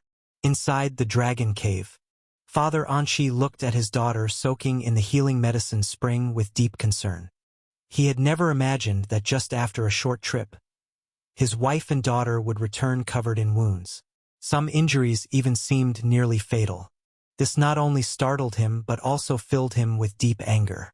I'm actually okay, but Mom, she's in worse shape. If it weren't for a few human friends I know, we might not have made it back, Gabriella said with lingering fear. It must be the Lewis Empire. I can guess what force it is. As a former Dragon King, Anshi was well informed about many things. He knew the Emperor there was offering a bounty for dragon crystals. I will help you get revenge. Don't worry, Anshi declared seriously. That's not the point, Father. Gabriella hesitated. She was also uncertain whether to mention the warning Yu Hong gave her because that warning sounded somewhat absurd. Do you believe that a massive disaster will sweep across the world? Gabriella whispered. Disaster? Anshi asked in surprise. Are you talking about the wrath of the Supreme God? No. It's not that, but a pure disaster. Gabriella shook her head. Don't joke around, child. See the stars in the sky? Those are the divine countries held aloft by the divine beings. If there's any great disaster, they would be the first to react. Anshi laughed. But Gabriella wanted to say more, but her father was already talking about getting medicine and leaving. She was left alone, soaking in the medicine spring, sighing deeply. In the days that followed, Yu Hong's words before leaving lingered in her mind. The more she thought about it, the more sincere and earnest the other person's tone seemed. Her injuries rapidly improved. The White Dragons deployed hunting teams, beginning to harass and hunt along the borders of the Lewis Empire. Each time, they returned loaded with spoils, though sometimes they came back injured and angry, losing a few members. Every time Gabriella stood at the cave entrance, she could hear dragons talking about the skirmishes with the Empire. War broke out completely, but Gabriella didn't know why. She always felt an inexplicable unease in her heart. She mentioned the disaster to her father again, but he thought she was being deceived. Even if Yu Hong had saved them, could Yu Hong and the others not be fooled? These words left Gabriella speechless. But the growing unease in her heart made her realize she couldn't convince her parents. So she decided to take action herself. In another secluded ice cave on White Dragon Mountain, Gabriella gathered with her 2 dragon friends. Mary, Dorcia, we must take action. I found that they completely disregard our concerns. Gabriella gathered these 2 female dragons mainly because they, like her, were also convinced of the impending disaster. Yes, Jaffe is right. We need to act. Mary raised her paw and shouted loudly. Yes, that's right. Jaffe is the best. By the way, when can we have cake? I want cake. The other, Dorcia, licked her front paw, blinking as she spoke. So you need to cooperate with me? Follow my instructions. Okay? Gabriella said seriously. Okay. Jaffe is the best. The 2 dragon friends cheered with their young voices. Yes, they were only 2 years old and were truly young white dragons. But it didn't matter. Gabriella's eyes shone with determination. From the moment they said they believed in her and believed in the impending disaster, they became her best friends. Now we need to establish our own secret base to prepare for possible disasters. Tell me, where should the secret base be built? I know the hardest material within the clan is the golden dragon stone, used to craft long tomb coffins. Gabriella proposed. How about Myriad Dragon Mountain? There's not much people there, and I've secretly gone there to eat candy. And Dad didn't find out. Mary suggested. That's a good idea.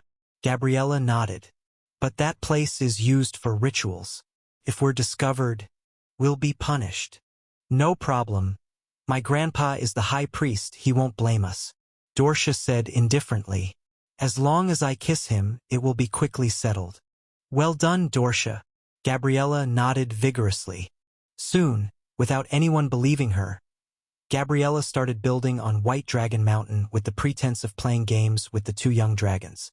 A small hidden base made of golden dragon stone, able to accommodate a dozen white dragons, slowly took shape. Gabriella couldn't make it any bigger due to limited materials and space. Moreover, she just wanted to ensure the safety of herself, her family, and friends first. So, she decided to give it a go. A month later, as the sun set in the west, all the dragons on White Dragon Mountain were resting in their caves. This was the time of day for eating and resting. Anchi and the current Dragon King Asido were sitting together, pondering the war map in front of them. I heard your daughter is secretly building some kind of absolutely safe base? Asido the Dragon King asked softly. Just playing house, leave her be. Although golden dragon stone is precious, it can be dismantled and reused when needed. Anchi didn't care. You're generous.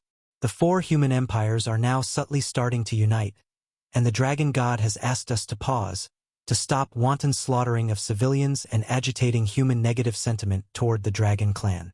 Asido explained. What do you think? You're the Dragon King. The decision is yours. Then we continue.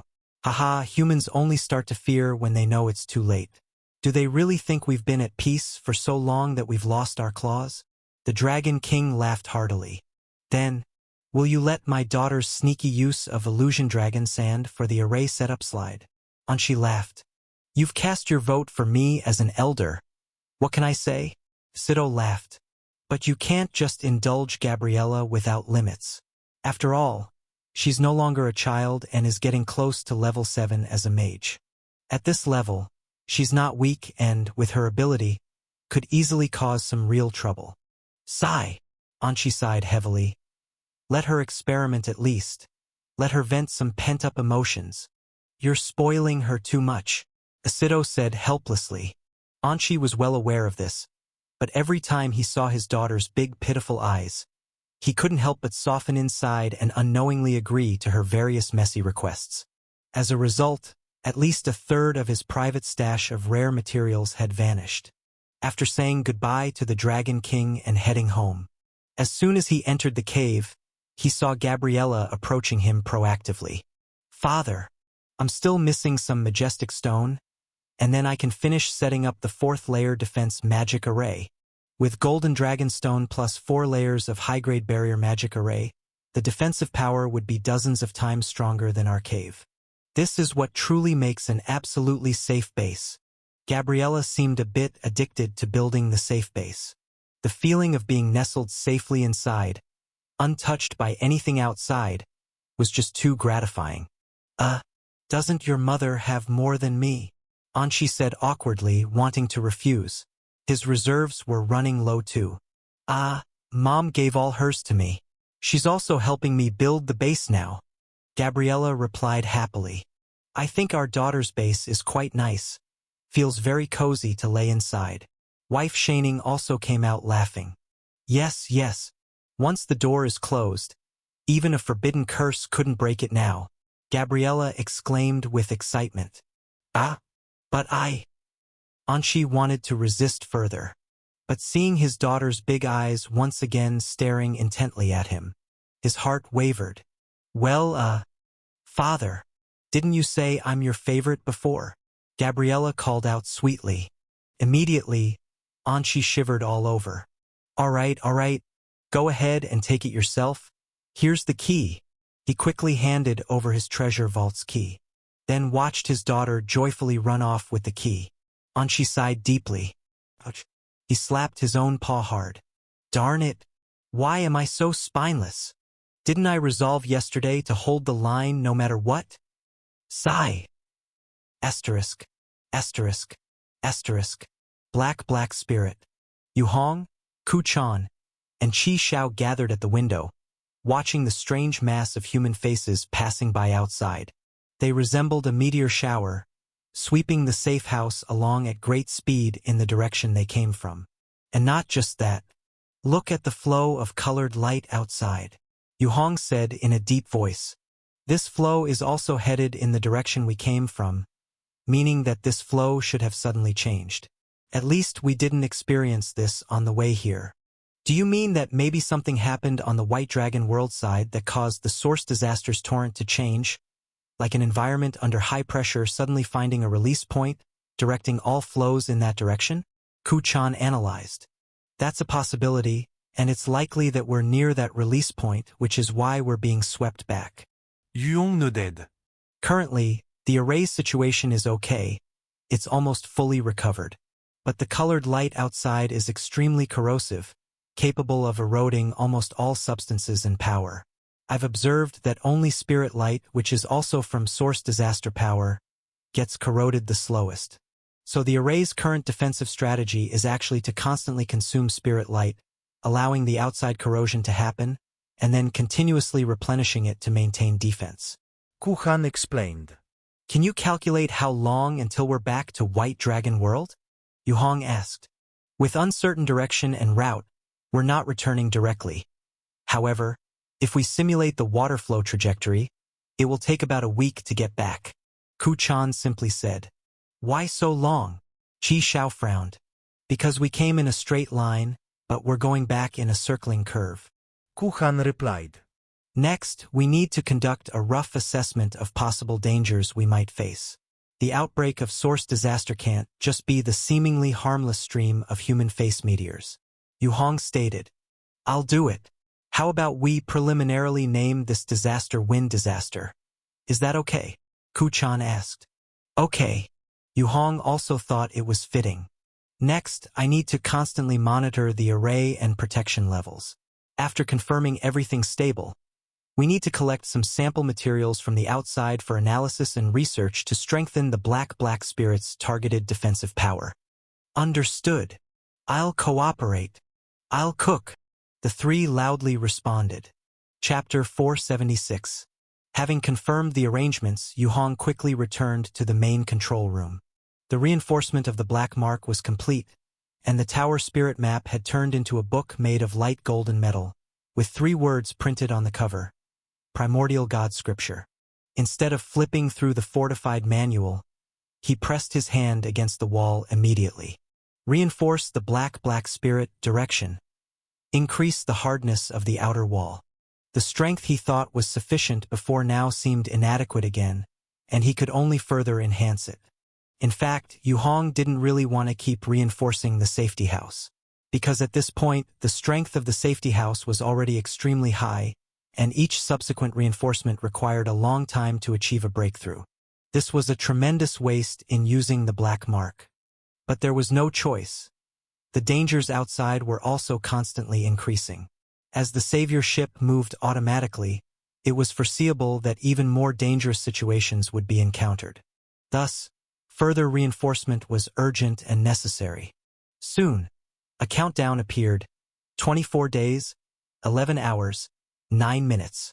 As expected, Yu Hong sighed, confirming the reinforcement in his heart. Suddenly, a large amount of inner strength and spirit were absorbed into the black mark. About 4/5 were consumed, and the absorption continued for quite a while before it stopped. He saw the countdown start to flicker. Only then did Yu Hong pick up the light golden book and gently open the first page. This book is referenced from the Guardian Lingxi's main secret technique Yuanhe scripture from the Sky Wish sect. Adjusted for compatibility. Non-original users may result in severe unknown consequences. Please use caution. A warning clearly imprinted itself in Yu Hong's eyes. He shook his head silently and continued to flip through. But the content on the second page made him widen his eyes, seemingly not expecting such content in this cultivation technique. Asterisk, asterisk, asterisk. In the blink of an eye, another week passed. Jiafei, Jiafei, Anqi called out a few times in the dragon cave, finding no one there, realizing that the mother and daughter had gone to their safety base again. He relaxed and walked out of the dragon cave. No one else could extort his treasure vault now. Standing at the entrance of the dragon cave, he suddenly looked up and saw in the distant sky large white dragons, clad in silver armor, flying in formation into the distance. The real war against humans is finally about to break out fully. Father! Jiafei's voice suddenly came from afar again. Anqi's face changed, shivering all over, searching for a place to hide. But after a few seconds, he couldn't find any place to hide. There was no time left. His daughter and wife were diving swiftly from a distance, approaching rapidly. We're just short of a bit of mithril to set up the 9th layer array, really just a little bit. You said the same thing several days ago, and then took a full 3 tons of mithril from me. Anqi couldn't help but explode. It was just 3 tons. Didn't you have 12 tons saved up, father? Jiafei said nonchalantly. But that's my savings of hundreds of years. How could you squander it in just a few days? Anqi lamented painfully. But isn't this all for everyone's safety? Jiafei said with a flattering smile. You! Anqi wanted to reprimand her further. Boom! Suddenly, the world changed color. All chaotic natural colors were instantly dyed gray.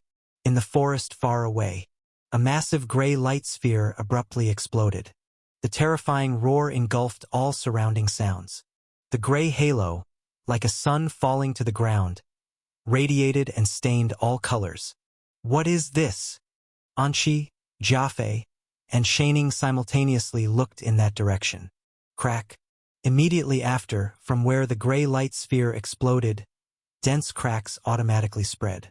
Space seemed fragile, like cracking glass, dropping tiny shards and fragments constantly. Wait! Look at the sky! Shaining's exclamation brought Anqi and the others back. They looked towards the sky together. Even in the apparent daytime, the sky was now inexplicably filled with numerous dense silver stars. The stars released unprecedented dazzling radiance. More critically, some of the stars were rapidly dimming, falling to the ground, turning into meteors trailing long tails of flame. The divine country has been destroyed. Anqi's eyes widened in disbelief. Boom! At this moment, another loud explosion sounded. On the distant ground, another mass of gray light exploded suddenly, tearing new massive cracks in space. A large amount of colorful smoke began seeping from the spatial cracks. When these smokes touched anything on the ground, whether rocks, trees, light screens, grass, insects or animals. Everything began to melt upon contact with the colorful smoke. Could this be? Shaining seemed to recall something, but before she could finish her sentence, suddenly, a gray light sphere appeared out of nowhere, abruptly appearing 100 meters to the right of their dragon cave. The light sphere was only the size of a fist, but once it appeared, it rapidly shrunk to the size of a soybean, then exploded suddenly again. Boom! From appearance to explosion, it took only 2 seconds. The enormous gray light instantly engulfed everything. In the critical moment, Anshi rushed forward, using his massive body to shield his wife and daughter. He was a holy domain, a divine blessing, the strongest in the family, and he had sworn to protect his family. So, at this moment, he rushed forward without hesitation. The invisible gray light engulfed everything, also penetrating Anshi's massive dragon body and dyeing it gray. Jiafei and Shaining watched in terror, eyes wide as Anshi was turned into a sieve by gray light beams. The massive shock and fear rendered them speechless for a moment, until a few seconds later. Ah! Shaining reacted first, letting out a painful, despairing shriek. Father! Gabriella's cry followed closely. No! Father! The gray light dimmed. The two dragons hurriedly supported the severely damaged Anshi, soaring into the sky, heading for the best doctor in White Dragon Mountain. But as soon as they took, buildings and dragon caves everywhere had collapsed. All the arrays and protective measures in place were completely destroyed in that instant. The corpses of white dragons were strewn on the ground, their blood completely evaporated. A single gray light explosion couldn't possibly have caused this scene. There had to have been more than one explosion just now. Jiafei and Shaining, carrying the barely breathing Anshi, were at a loss, not knowing where to hide. Boom! In the distance, the private dragon cave of the Dragon King also exploded. The outer wall, said to withstand 8th-level spell bombings, was also bombarded with holes by the gray light. Crack. Large cracks in space appeared. From them, a massive amount of colorful smoke poured out, enveloping everything. The white dragons scattered and fled. They flew away, but it was hopeless. Some had just taken off when new colorful mist touched their bodies. In an instant, a strong adult white dragon dissolved into a pool of blood and fell to the ground. Some dragon mages cast defensive spells, flying through the air. But the result was the same. They were dissolved into a puddle of blood. Medicine! Father needs medicine! Jiafei shouted. But the dragon cave was also destroyed. The medicines inside were either gone or buried, impossible to find. Not to mention the interference of those extremely dangerous colorful fumes. As Shaining and Jiafei were at a loss, not knowing what to do. The base! That's right. I stole most of the medicine and placed it at the base. Jiafei suddenly remembered. Go! Quickly! Shaining's eyes lit up, immediately flying towards the base with Anshi. The two dragons flew straight to the top of the base, only to find that it too had been bombed. The base, originally underground, had been partially exposed. Luckily, they used the hardest golden dragonstone to build the base's exterior. So, except for some pits on the outer shell, it was not seriously damaged. Quickly, the two dragons swiftly opened the door and entered the base from the side. Just after they entered, another loud explosion erupted outside. Buzz! The entire safety base shook, trembled, but wasn't destroyed. Shaining and Jiafei clung tightly to Anshi, curling on the ground. They activated all defense arrays of the base. Gray lights penetrated layer upon layer of arrays, hitting the exterior golden dragon stone, leaving deep pits. But fortunately, the explosion did not penetrate the outer wall of the golden dragon stone. The safety base they painstakingly built proved to be much stronger than all defenses at White Dragon Mountain. It finally showed its true value at this moment. Jiafei and Shaining closed their eyes, awaiting fate's judgment. But after the tremors subsided, they found everything around them intact. Suddenly, the two dragons got up, looking at the intact surroundings. Finally, the enormous fear and pressure eased at this moment. Tears burst out, Jaffe quickly administered medicine to her father, then used the only medium healing spell she remembered to heal his wounds. But her spell's effect was too weak. For a high-resistance species like the Dragon Clan, such treatment could only stop some bleeding. "Father, no, don't." She sobbed through tears, lying beside Anshi, her vision blurred, watching the white dragon's life force gradually fade. "Don't worry, don't cry. Life shall eventually pass." Anshi lifted a claw, gently wiping his daughter's tears. "As a holy domain, my soul will ascend to the divine country afterward, to eternally reside with the ice god. So, death, for us, is not the end. I just prayed to the Lord, but received no response." Shining, trembling, also lay down beside them. She took out a cracked ice god statue from her arms. "The Lord's divine country may no longer be in the heavens. Is that so?" A trace of sorrow flashed in Anshi's eyes. "It seems, Jaffe, what your friend said might be true. Is this the apocalypse?" He looked around the intact base. Fortunately, you built this base. Fortunately." With the last trace of life slowly dissipating, Anshi's dragon body stilled completely. Jaffe and Shining lay beside him, tears streaming down, crying uncontrollably. Chapter 477. Black Spirit. Bang! Yu Hong forcefully pushed open the blocked door. The door was heavy, and there seemed to be something outside that even he felt was heavy, blocked tightly at the entrance. With a loud crash, the door was pushed, forcing whatever was outside to move, finally opening completely. A dim yellow light shone in. Yu Hong squinted his eyes, quickly adjusting to the intense change in lighting. Only then did he see the situation outside clearly. The safe house was perched on the roof of a large gray castle over 10 floors high. The house leaned precariously, with half hanging on the castle's pinnacle. Crackling. From time to time, rubble slipped down the castle's pinnacle. The door that Yu Hong had just pushed open was blocked by the castle's top. Now that it had been forcibly opened, the pinnacle had been crushed a small part. Standing at the door, Yu Hong and several people carefully looked outside. In the distance lay a city of deathly silence. Numerous half-destroyed building remnants resembled an ugly pancake, scattered evenly throughout the city. Wherever the eye could see, it was all gray and white. In some places, fires still burned, sending up thin gray smoke, like threads meant to stitch the fractures of this world. "Are we already too late?" Yu Hong sighed. From the radiation concentration in the air, it seemed a source disaster had already erupted here. "It seems like there are no survivors." Kuchan stepped out from the door. But as soon as he stepped out, his boots seemed to touch something, rapidly emitting white smoke. He was startled. Despite his power shielding him, his boots were still corroded, implying just how dangerous the outside environment was. "Be careful. This place has become a high-risk area. The air is full of high-concentration wind disaster radiation pollution," Qi Xiao warned. "Look, up in the sky." Suddenly Yi shouted loudly.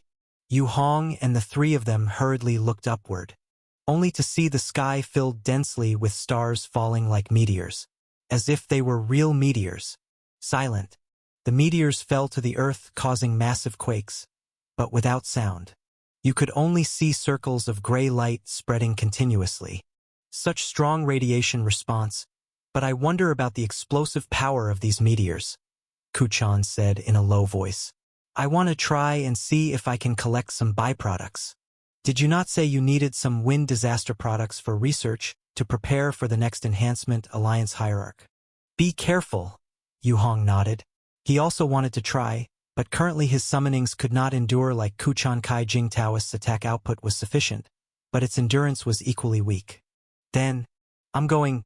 Kuchan stood at the door, took a deep breath. Then, swoosh, he dashed out of the house, heading for the nearest crater of gray light explosion. To obtain the relevant products, it's best to go straight to the point. The group watched Kuchan swiftly jump off the castle, approaching a deep pit 200 meters away. Whoosh! Suddenly a thick smoke billowed, and Ku Chan grunted, retreating urgently. In a little while he rushed back into the safe house. He knelt on the ground, his clothes and skin sticking together completely, like two colored clays, merging with water. It's too aggressive. My resistance to Wine Disaster's corrosion is extremely poor. In the core area, almost all my power was ineffective for defense. Only Spirit Light could barely hold on for a moment. Ku Chan coughed a few times and spoke. Did you get the stuff? Yu Hong asked. I reached out to grab it. But then, Ku Chan shook his head. He extended his right hand. In the palm were unique melted injuries that looked like burns. Is this still White Dragon Jiafei's place? He suddenly asked. I wonder how she is now. I hope she's okay, Ku Chan sighed. His injuries began to heal quickly under a pale golden light. The Black Spirit does a fine job resisting the corrosion. I'll move around outside and see if I can find some clues. Yu Hong closed the door. He concentrated his thoughts to maneuver the safe house. Colored lines swiftly wrapped around the Black Spirit, and in the next moment, it disappeared from its original location. After a flash of colorful light outside the window, the safe house rushed out of a torrent and stabilized. Yu Hong glanced outside from the peephole. It was still a gray-white ruin outside, indistinguishable from where they had been. The ruins looked somewhat like debris left after stones were smashed. Yet around the ruins, it also seemed more like mountains, trees, and wild grasses blended together. This seems to be the Lewis Empire. Yu Hong saw a half-exposed signboard of a shop within the ruins. Besides the shop name, there were marks of how many branches were in the Lewis Empire below. While learning the mage system, he memorized small bits of vocabulary. Words appearing frequently are the easiest to remember. It's too dangerous outside now. We'd better stay in the safe house. I'll try multiple times to locate the scent I left earlier, Yu Hong said simply. Can you do it? Ku Chan frowned.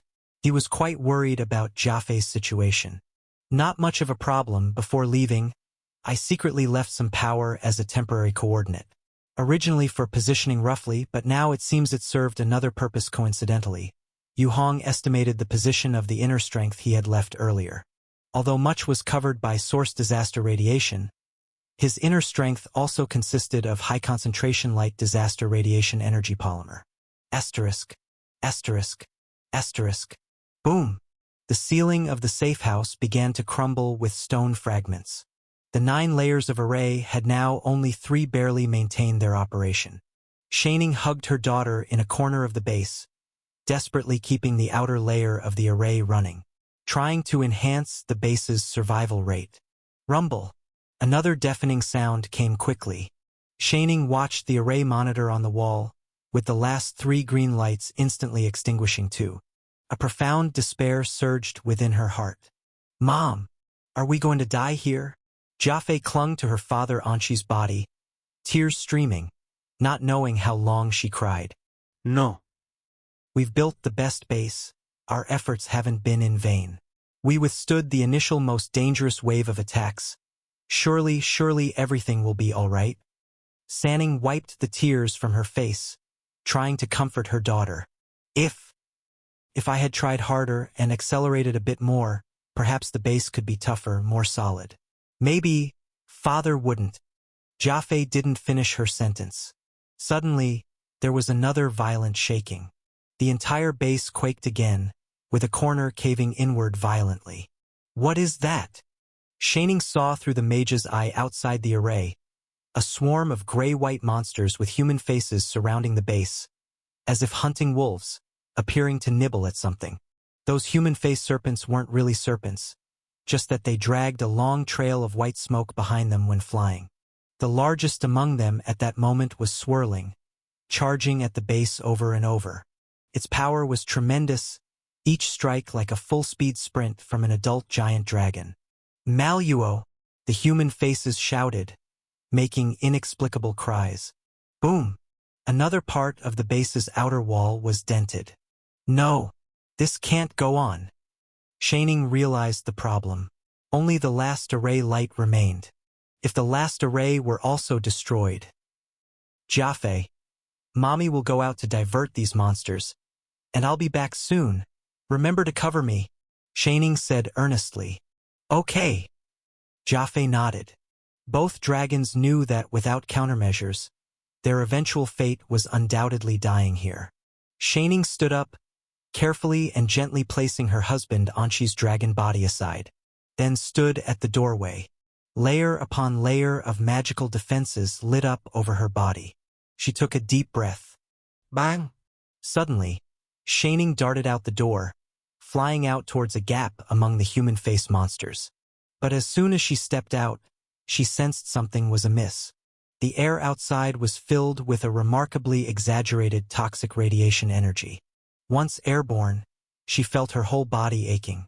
Looking down, she saw her scales starting to melt after just a few seconds. The herd of human face monsters had already been lured away by her. Shaining wanted desperately to return, but thought of her daughter still inside. If she returned now, maybe... Gazing at her swiftly melting body, Shaining suddenly remembered her husband Anshi. Anshi, were you thinking the same thing when you did it? She forced a smile, nostalgically glancing back at the base, then flapped her dragon wings forcefully, spiraling towards further distances. Jiafei, survive! The melting blood water streamed down her body, spilling, enticing the human face monsters below to chase after it, uttering strange cries. At that moment, Jiafei, who was preparing for the rendezvous, finally realized something was wrong. From afar, she saw the blood-red liquid dripping from her mother. Tears immediately blurred her vision. Mom, don't! She shook her head, tightly gripping the magic wand in her hand. Fortunately, Shaining's sacrifice wasn't in vain. The surrounding human face monsters were drawn away by her blood. For now, everything turned quiet. Jiafei was left alone clutching her father's body, crying in a corner. A few days ago, she had a beautiful family, loving parents, and now... Time slowly passed. Bang! Suddenly, another muffled sound exploded. A human face monster began circling outside again, making strange cries, crashing into the base. Bang! Bang! Bang! With its repeated assaults, the array indicator light on the wall flickered unstably, on the brink of collapse. Jiafei strained to release her mana, trying to restore the array and maintain its normal operation. Boom! Yet such efforts ultimately proved fruitless. The already broken last layer of the array finally disbanded and went out. Jiafei tensed fearfully, her whole body's mana fluctuating violently with her emotions, unable to release any spells at all. She trembled with her paws, attempting several times to cast a high-level mage barrier, but continuous missteps prevented her from even performing a basic mage barrier. Crash! Suddenly, a loud explosion came from outside. The entire base also shook, blasting open a large hole. The human face monster flew rapidly through a large hole in the ceiling, but instead of heading for the curled Jiafei, it directly lunged for Anshi's body on the ground, which was gradually stiffening. Seeing this, Jiafei's whole body seemed frozen by ice, immobilized for a moment. Then, a deep-seated anger surged from her heart. Stay away from my father, she roared. Layers upon layers of mana nested and activated, forming an array that lit up beside her. Chapter 478. Over 10 minutes later. Swish! The black spirit suddenly appeared near the myriad dragon mountain, accompanied by colorful streaks of light. Here! With a low shout, Ku-chan shot out from the main door, rushing into the ruins of the base and squeezing through a broken hole. Are you sure this is the place? Yu Hong asked through communication magic. Yes, I just sensed Jiafei's power fluctuation. Ku-chan replied. His spiritual power is actually much stronger than Yu Hong's, so his sense of detailed positioning in this regard is also better than Yu Hong's. In the ruins of the base, Ku-chan quickly searched. Before long, he found a familiar-looking black heap in the corner. He approached and unleashed a spell. Whoosh! A layer of strong airflow quickly appeared, blowing clean the surface of the black heap. The black dispersed, revealing underneath the dragon body of Gabriella, already almost half melted. She lay with her eyes closed, holding a magic wand, her body shielding a larger dragon body behind her. The dragon body behind her was even more severely melted, barely retaining the semblance of a dragon. "I found her!" Ku Chan rejoiced, reaching to feel Jiafei's heartbeat and confirmed she was still alive. "She's still savable. I'll drag her back first." "All right, I'll cover with a healing aura," Yu Hong said gravely. Moments later, the Black Spirit's basement. The massive dragon body of Gabriella, originally over 30 meters, now only a little over 10 meters remained intact. The rest had long since melted into a turbid liquid. Ku Chan and Yu Hong stayed by her side, extending their hands to cover her with a blue-white halo, strengthening Jiafei's recovery. This was the Spirit Light's secret skill. With injuries this severe, the elf Ancient Tree's call was of no use. Jiafei hovered on the brink of death at any moment. Making a decisive call, Yu Hong directly implanted a Spirit Light seed in her, turning its core to enhance recovery. In no time, the two finished their work, cleaned Jiafei's wounds, applied medicine, and finally left the basement. The original training area was mostly cleared out for Jiafei's rest space. "Is she all right now?" Qi Shao asked.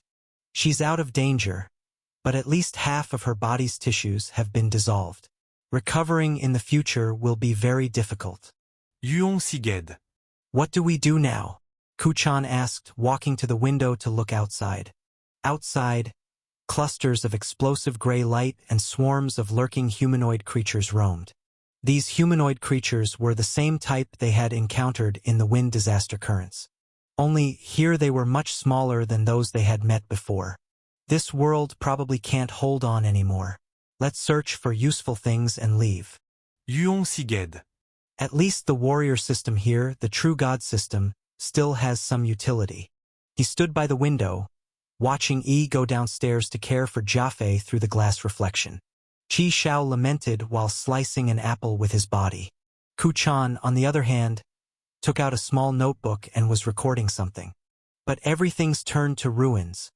It's hard to find any remnants." After some thought, Yu Hong figured that since the white dragon could last long without fully melting, then other stronger entities should also achieve a similar effect. The temple, or incredibly strong sealed chambers, should have some chance.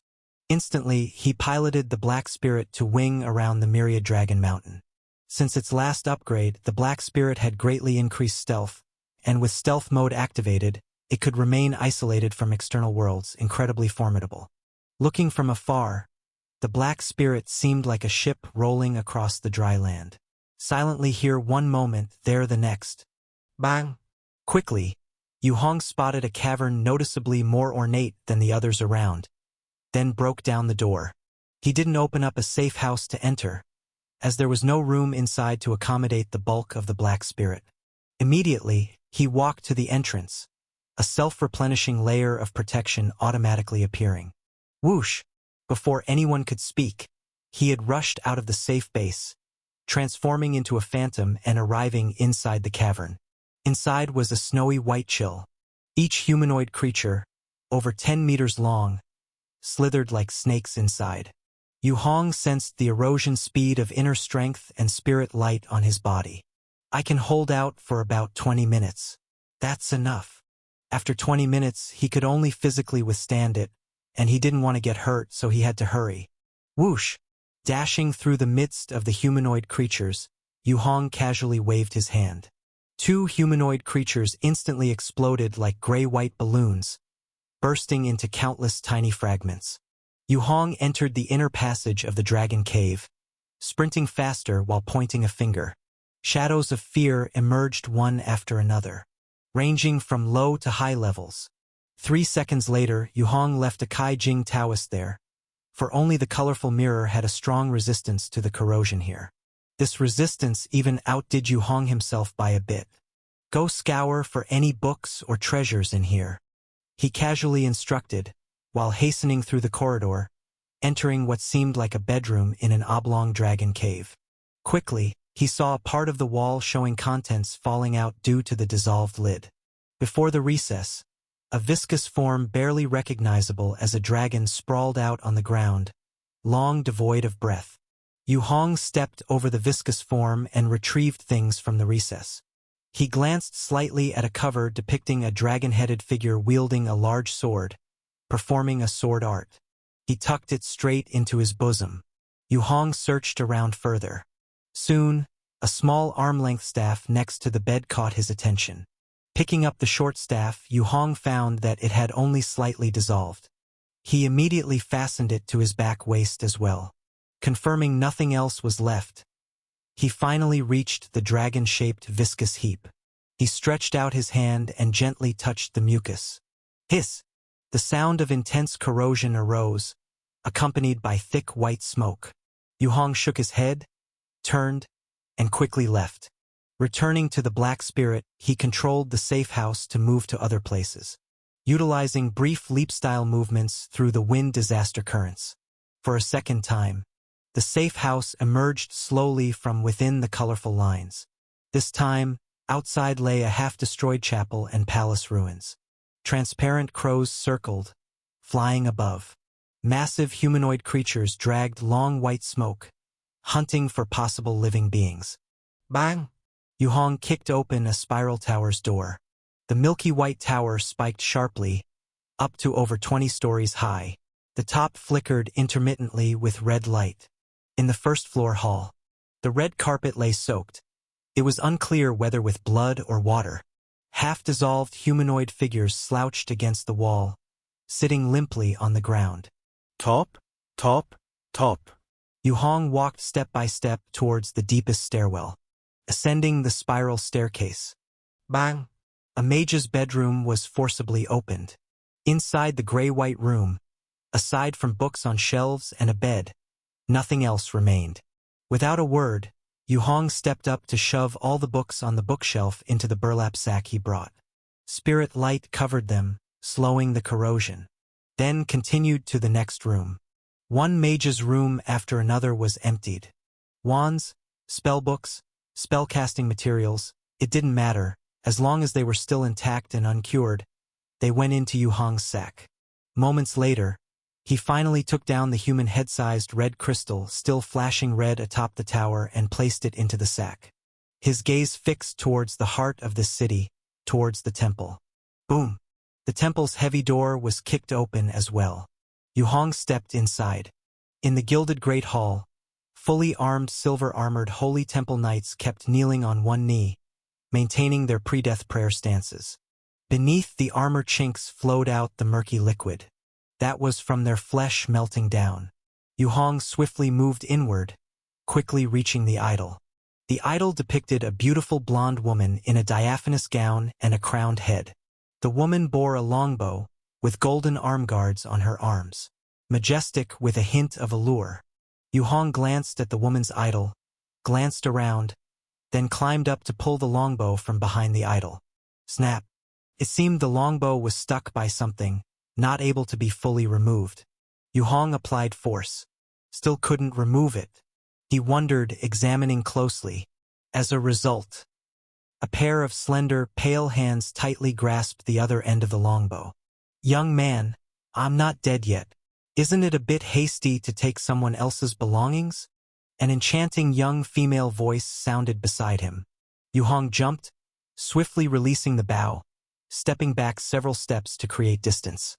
Only then did he see that the female idol had actually winked at him. Sorry, I just thought, since you don't need it anymore, why not let me make full use of it? Let it serve a greater purpose. Yu Hong calmly said. In bygone times he might have blushed, but now, he was long a changed man. Indeed, my divine country is gone. Remaining here would only be pitiful existence. The woman sighed. This divine artifact, you may have it, but I hope you agree to a small request of mine. You say your request first, and I'll see if I can agree. Yu Hong cautiously stated. I see you possess some unique ability to resist this unknown disaster. So, could you take this child away? The woman clasped her hands together, then gently opened them. Suddenly, in her palms lay a tiny golden-haired girl with transparent wings, curled and lying naked. What's she? Yu Hong asked. She's a part of me. I left all undividable parts here, and gave her all that could be separated. She is me, I am her. The woman said softly. Now my consciousness is here, but once you take her away, I can transfer my consciousness to her. She paused, adding a word. I know you wish to gather the knowledge here. If you take me away, my over 100,000 years of memory and knowledge will be your fortune. Much easier than painstakingly seeking out scattered, possibly lost or twisted knowledge everywhere. I cannot trust you. Rashly letting you join isn't aligned with my safety requirements. Yu Hong had long anticipated such situations, so he prepared a strategy beforehand. Therefore, I need to leave insurance on you. This is a divine body. Even if I wanted, you wouldn't be able to exert any control. The woman helplessly said. No problem. Let's try. Yu Hong extended his hand, a blue light flickering at his fingertip. Behind him, the phantom of the ultimate sun flickered briefly. The woman's expression slightly changed seeing this. Chapter 479. What ability is this? The woman clearly hadn't witnessed the power of the ultimate sun before. The phantom that appeared for a brief moment made her feel a strange discomfort. It's nothing, just a little trick. You have a divine body, so you'll be just fine, Yu Hong reassured. The woman suddenly felt a bit of regret. Boom! Another monster with a human face flew in from outside. The creature screamed as it lunged towards them, interrupting her thoughts. But before it got close, the woman pointed casually, and it exploded with a boom. It's time for us to leave, she reminded. Before we go, do you have anything you can give me to take along? Like a divine artifact or divine status? Yu Hong said with a hint of expectation. Do you think divine artifacts are just trash on the side of the road that you can pick up so easily? As for divine status, it is a naturally formed rank in this world that doesn't belong to you. It represents a certain level in the world. If you take it, you won't be able to leave. Are you sure you want it? I do have a dozen or so spare divine statuses of lesser gods, the woman said, feeling speechless. Forget it. Finally, may I know your name, Your Highness? Yu Hong heard more human faces approaching rapidly from outside and asked. Fisina, you can call me Fisina. I am the goddess of hunting and desire. But you won't need to worry about these things after you leave here. The divine status will vanish, and everything will start anew. I'll still be that ordinary fairy queen from tens of thousands of years ago, the woman said softly. Lastly, you must leave now. She lifted her head, her gaze seemingly able to pierce through the ceiling to see the sky outside. Yu Hong also sensed something was amiss. He immediately grabbed the miniature Fisina and turned to leave. Whoosh! He rushed out of the temple at full speed. A glaring golden light suddenly illuminated behind him. Let the last bit of divine power I have here light your way back. Fisina's voice came quietly. Yu Hong hurriedly turned back. He saw the entire temple bathed in golden light. The golden light formed a pillar, soaring into the sky, meeting a vast swarm of grayish-white human faces descending from the sky. Yu Hong stuffed Fisina into his pocket, picked up the divine longbow, and rushed towards the safe house with all speed. Soon, he reached the entrance to Black Spirit, and he turned back once more to glance at the golden light pillar. The pillar still battled and consumed a large number of the swooping grayish-white human faces. Though the golden light remained bright, a hint of fatigue began to reveal itself. Meanwhile, the meteor shower of human faces continued endlessly, falling like a waterfall. Go, leave here, leave this world that has despaired. Fisina's voice urged him. Yu Hong pushed the door open and went in. Once inside, he closed the door behind him. Boom! A sudden tremor shook everything outside. The golden light just now had vanished. In its place were countless grayish-white human faces and colorful streams falling from the sky, engulfing everything. The city disappeared. It was as if the goddess's resistance had angered some force, bringing about a huge retaliation.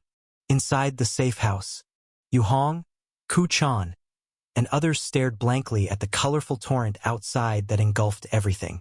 Gone again. Outside. How many have there been? Kuchan asked. Don't think too much about it. It's time to go, Yu Hong sighed. Qi Xiao.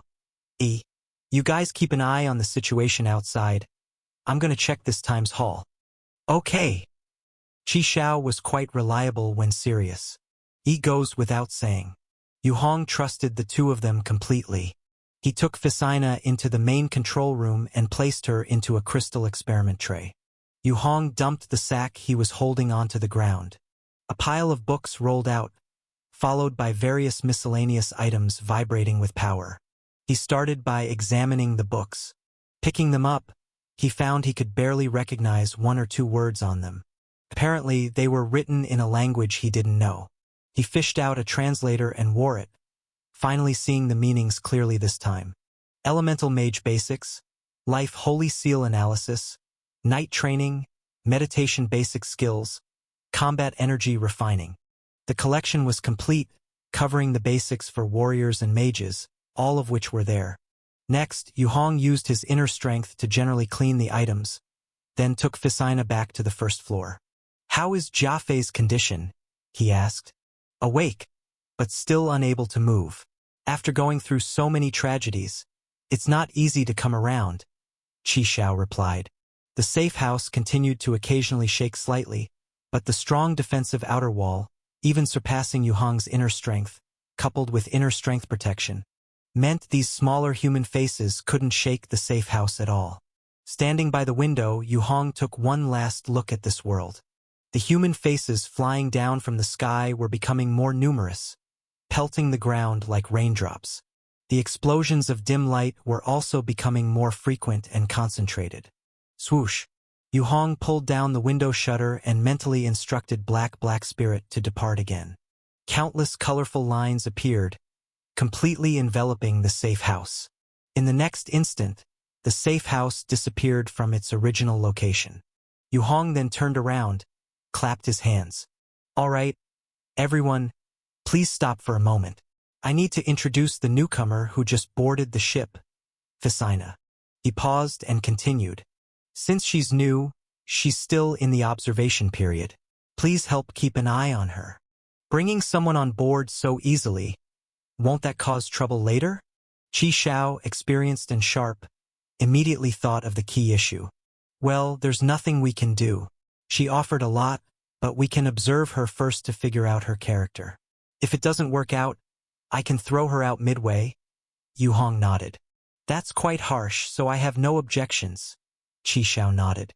Whatever the Alliance hierarch says goes. I have no objections either. Kuchan was not interested in these matters. After rescuing Jiafei, he'd start practicing red food method whenever possible again. Yu Hong knew Kuchan didn't have the same non-stop training trait he did, so he admired him for being able to barely keep up with his speed. Fisina can guide us through the warrior and mage system of this world. If anyone's interested, you can give it a try, Yu Hong continued. Of course, she is still resting in the main control room.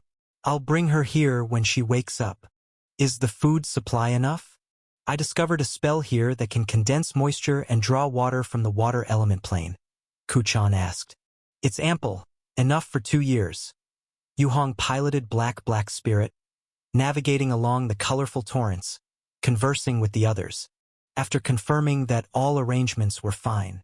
After lunch, Yi went to look after the unconscious Jiafei, while Yu Hong, Kuchan, and Qi Xiao headed to the main control room to discuss the situation with Fisina.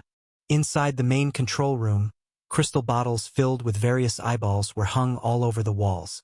Yu Hong entered and saw Fisina sitting on top of a cylindrical eyeball bottle, draping a piece of white paper over herself to form a dress covering her whole body. So this is your safe base? Quite an impressive structure, with an incredible defensive power, Fisina praised. What you said earlier, does that still hold? Yu Hong entered, pulled up a reinforced chair, and sat down. Of course, Fisina nodded, her gaze sweeping over the entering Kuchan and Qi Xiao. Mage, druid, warrior, priest, the 4 main professions. I can guide you in all of them. But I don't have much power left, so the combat part will depend on your efforts. Yu Hong evaluated the goddess who had boarded the ship halfway. To be honest, he was indeed enticed by the abundance of knowledge in her mind, which was why he brought her aboard. Moreover, he had a bad feeling about the sudden disaster in the White Dragon world. As a deity, perhaps Physina could know a bit more. This was also the fundamental reason for quickly bringing her aboard.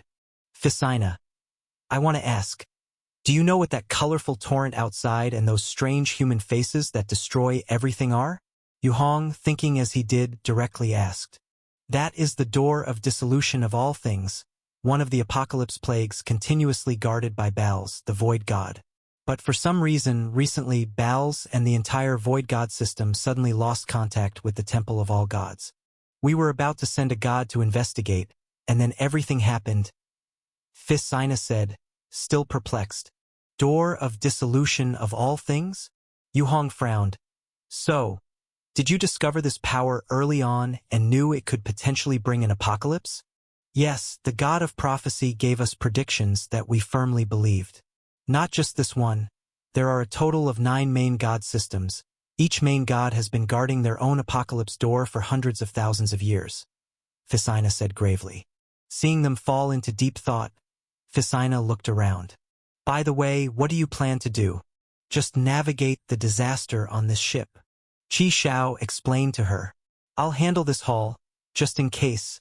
I need to use it all immediately to enhance our defenses. Yu Hong instructed. Okay. Yu Hong ushered them all out of the main control room and took out the Primordial God Scripture again. The text in the Primordial God Scripture made him pause for a moment upon first sight. Combined with Physina's recent actions, there was truly a sense of different paths converging to the same destination. Primordial Spirit, Primordial God, all gods are one. The God itself represents the sum of all conscious entities. Any action of dividing a god is self-destructive. Hence, I will not teach anyone the method of splitting one's own spirit. Here, I must emphasize again, a god cannot be divided, only projected. To realize the death replacement and divinity splitting technique, the only method is a fake shell. Creating a fake shell of oneself to move as a god. Call it divine clothes. Yu Hong exhaled and approached the nuclear reactor in the main control room. Inside the space next to the reactor, a vague silver humanoid figure appeared and disappeared intermittently. This was the divine clothes described in the Primordial God Scripture. The strength of this secret technique lies in its ability to consume one's own spirit to create a counterfeit primordial spirit shell. If it were just that, the Primordial God Scripture wouldn't be sufficient to serve as the main practice manual for the Sky Wish Sect Protector.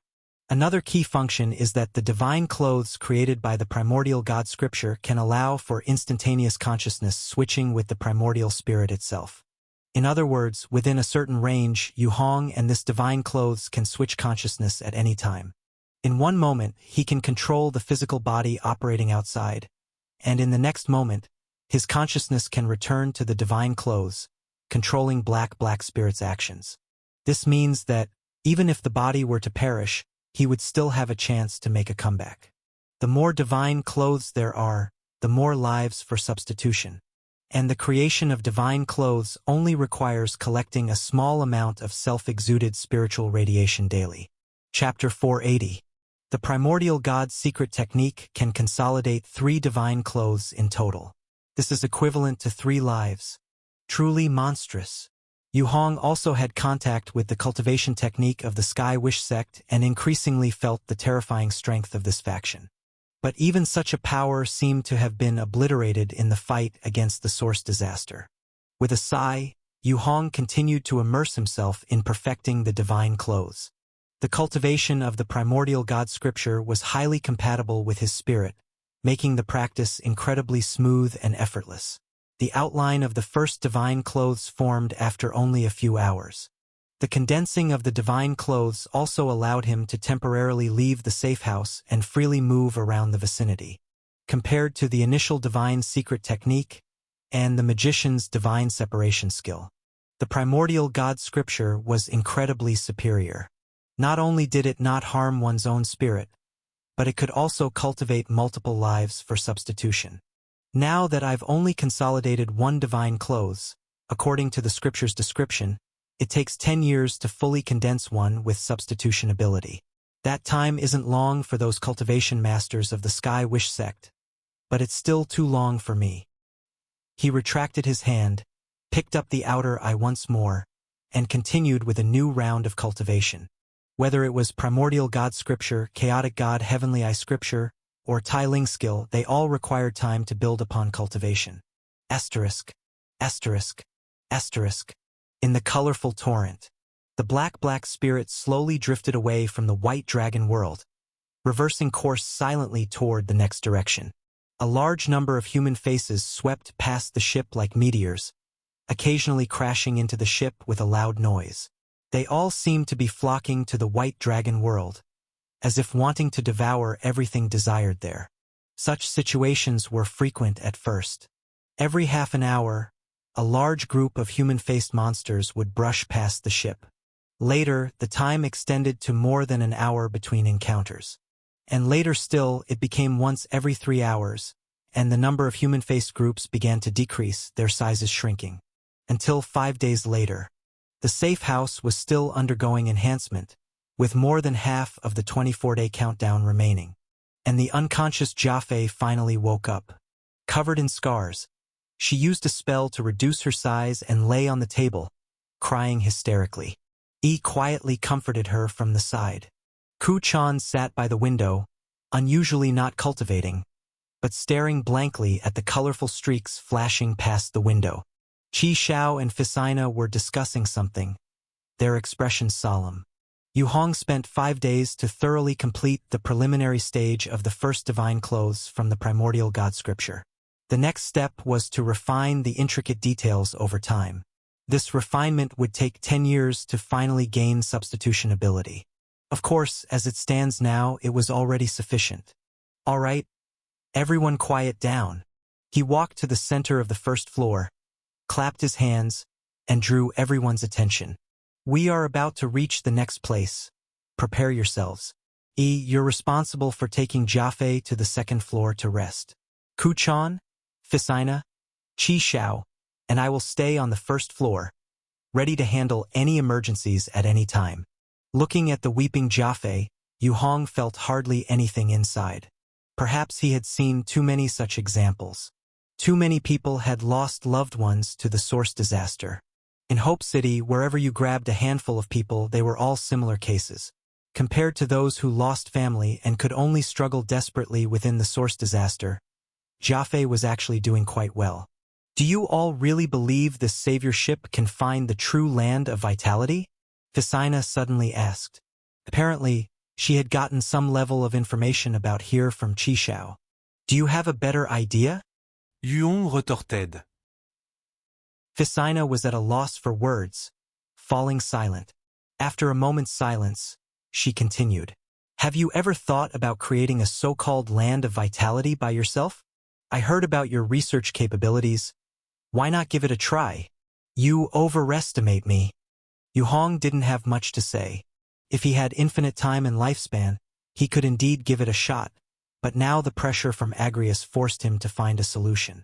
According to Brother Hu Zhao Chenhu, it would either be a solo fight with Agrius or finding the land of vitality. That's why he madly cultivated now, to enhance himself, in hopes of having a chance at future combat with Agrius. Speaking of which, your arrangements of those arrays, apart from the 2 layers I don't quite understand, I could help optimize the rest. Fisaina continued. If you're willing to do so, you can discuss with Qi Xiao about setting up the first layer and let me take a look.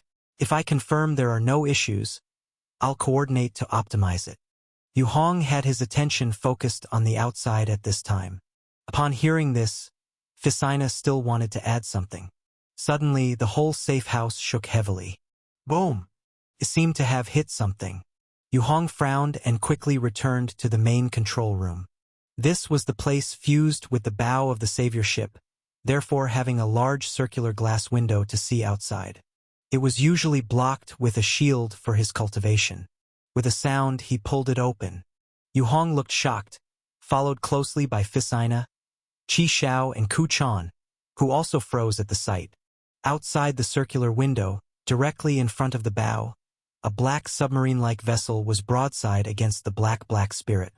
The vessel wasn't large, roughly only half the length and width of black spirit.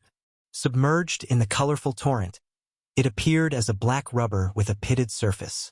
Yu Hong activated the black spirit, turning to try and shake off the other vessel. But wherever black spirit went right, the submarine followed right, and when it went left, it followed left. It seemed something was latched onto the black spirit. This probably needs to be dealt with outside. Something might be caught on it. Fisaina frowned. Who's going out? Yu Hong looked at her. You? Ah! Fisaina glanced at the endless colorful torrents outside and fell silent. These colorful lines could dissolve anything. Whoever went out could face immense dangers. Even Yu Hong, if he went out himself, wouldn't dare claim how long he could endure. I'll go. Ku Chan stood up bravely. My power could last about 2 minutes. As long as I'm fast enough, it shouldn't be a big issue. Be careful. Yu Hong nodded. Then he glanced at Qi Xiao and Fisaina. You two help watch the other directions to spot any potential dangers. All right, leave it to me. The two of them discreetly breathed a sigh of relief, each proceeding with their assigned tasks. Quickly, Ku Chan activated his passive technique, with power fluctuating to protect him, spirit light activated, and he stood at the door. 3, 2, 1. Go! Yu Hong abruptly opened the door. A gap opened in an instant, allowing a flood of colorful threads to surge inside. But the next second, Ku Chan shot out at full speed, diving into the outside wind disaster, swimming to the front of the black spirit like a nimble fish. Boom! Yu Hong promptly closed the door. Inner strength enveloped the incoming wind disaster flow, sealing and isolating it temporarily. Then they all looked at Ku Chan swimming outside. A dozen seconds later, Ku Chan found the spot where something was caught. He reached to pull it several times, then used a hand knife to carefully slice and grind off the hooked part. Too slow. After waiting a while, Yu Hong estimated the time and frowned. Forget cutting. Come back quickly, he transmitted directly. Ku Chan stopped his actions and quickly returned. By then, it had been over a minute since he went out. The face under his inner strength protection had already begun turning red. Seeing the time was almost up, he hurriedly accelerated and quickly swam to the entrance door. Yu Hong reached out to unlock the door, ready to open it. Wait! What's on his back? Fisaina suddenly screamed. Yu Hong paused, raised his head and looked carefully. He saw a blurry black-haired figure had appeared behind Ku Chan, somehow without them noticing. The figure had one hand on Ku Chan's shoulder, with its head lowered, only showing black, tangled hair covering its face. Upon hearing this, Ku Chan was also taken aback. Immediately, red light erupted from his body, circulating inner strength and Tao breath together, combining with spirit light's secret skill, suddenly condensing into a red light ring that spread outwards from his body. He tried to use this spreading force to push away whatever was clinging to him. It's still there. No, wait! Fisaina screamed again. This time, without her saying it, Yu Hong had already seen it. That black-haired figure's pale hands, with deeply embedded nails, had sunk into Ku Chan's shoulders. No matter how Ku Chan shook, it was immovable. I remember now. It's a devouring divine abomination. Pure energy can't fight it. Energy will just be its food. Fisaina, well-versed and knowledgeable, immediately recognized the origin of the shadow. Upon hearing this, Ku Chan rushed forward, enduring the opponent, leaving 10 deep gouges on his body, forcibly separating from it using inertia. Taking advantage of this moment, Yu Hong opened the door in an instant, pulling him inside. Boom! The door slammed shut, at the critical moment blocking the black-haired figure outside. I've been lonely for 1,000 years, finally waiting for you. Don't run. Don't escape. The figure leaned against the door outside, pleading in a near-begging tone. The spot where it leaned began emitting dense white smoke from the safe house's door. The array is being corroded. This guy. Can't let him keep corroding. Yu Hong's expression drastically changed. The black spirit's defense system primarily relied on the array and the outer walls. The two shared the pressure equally. Once the array was destroyed, relying solely on the outer walls might not withstand the invasion and collision of the wind disaster torrent. Do we have any offensive means? External ones, Ficina asked. None. Yu Hong shook his head. He was also racking his brains for a responding method. Suddenly he had a thought, raising his hand to point outside. 3 Kai-Jing Taoists manifested outside, lunging at the black-haired figure. But the next second, all 3 figures simultaneously burst like soap bubbles, exploding and disappearing upon touching the figure. No use. This thing is a devouring divine abomination. Any energy contact with it will be consumed instantly, and it will even strengthen it. Then why doesn't the source disaster radiation outside affect it? Yu Hong quickly asked. Not sure, but any attack with conscious intent won't work, Ficina explained. How strong is this thing? About as strong as a mountain giant. Yu Hong thought, and discarded the idea of going out to engage in hand-to-hand combat with this thing. He watched as the array symbols on the inner wall began to flash violently, understanding that if no measures were taken, they all might meet their doom. He made a decisive decision. Brace yourselves, he shouted, not waiting for a reply, and suddenly twisted the direction. The black spirit of the safe house accelerated swiftly, charging hard toward the right side. The next second, the entire safe house crashed into a vortex center, disappearing in the blink of an eye.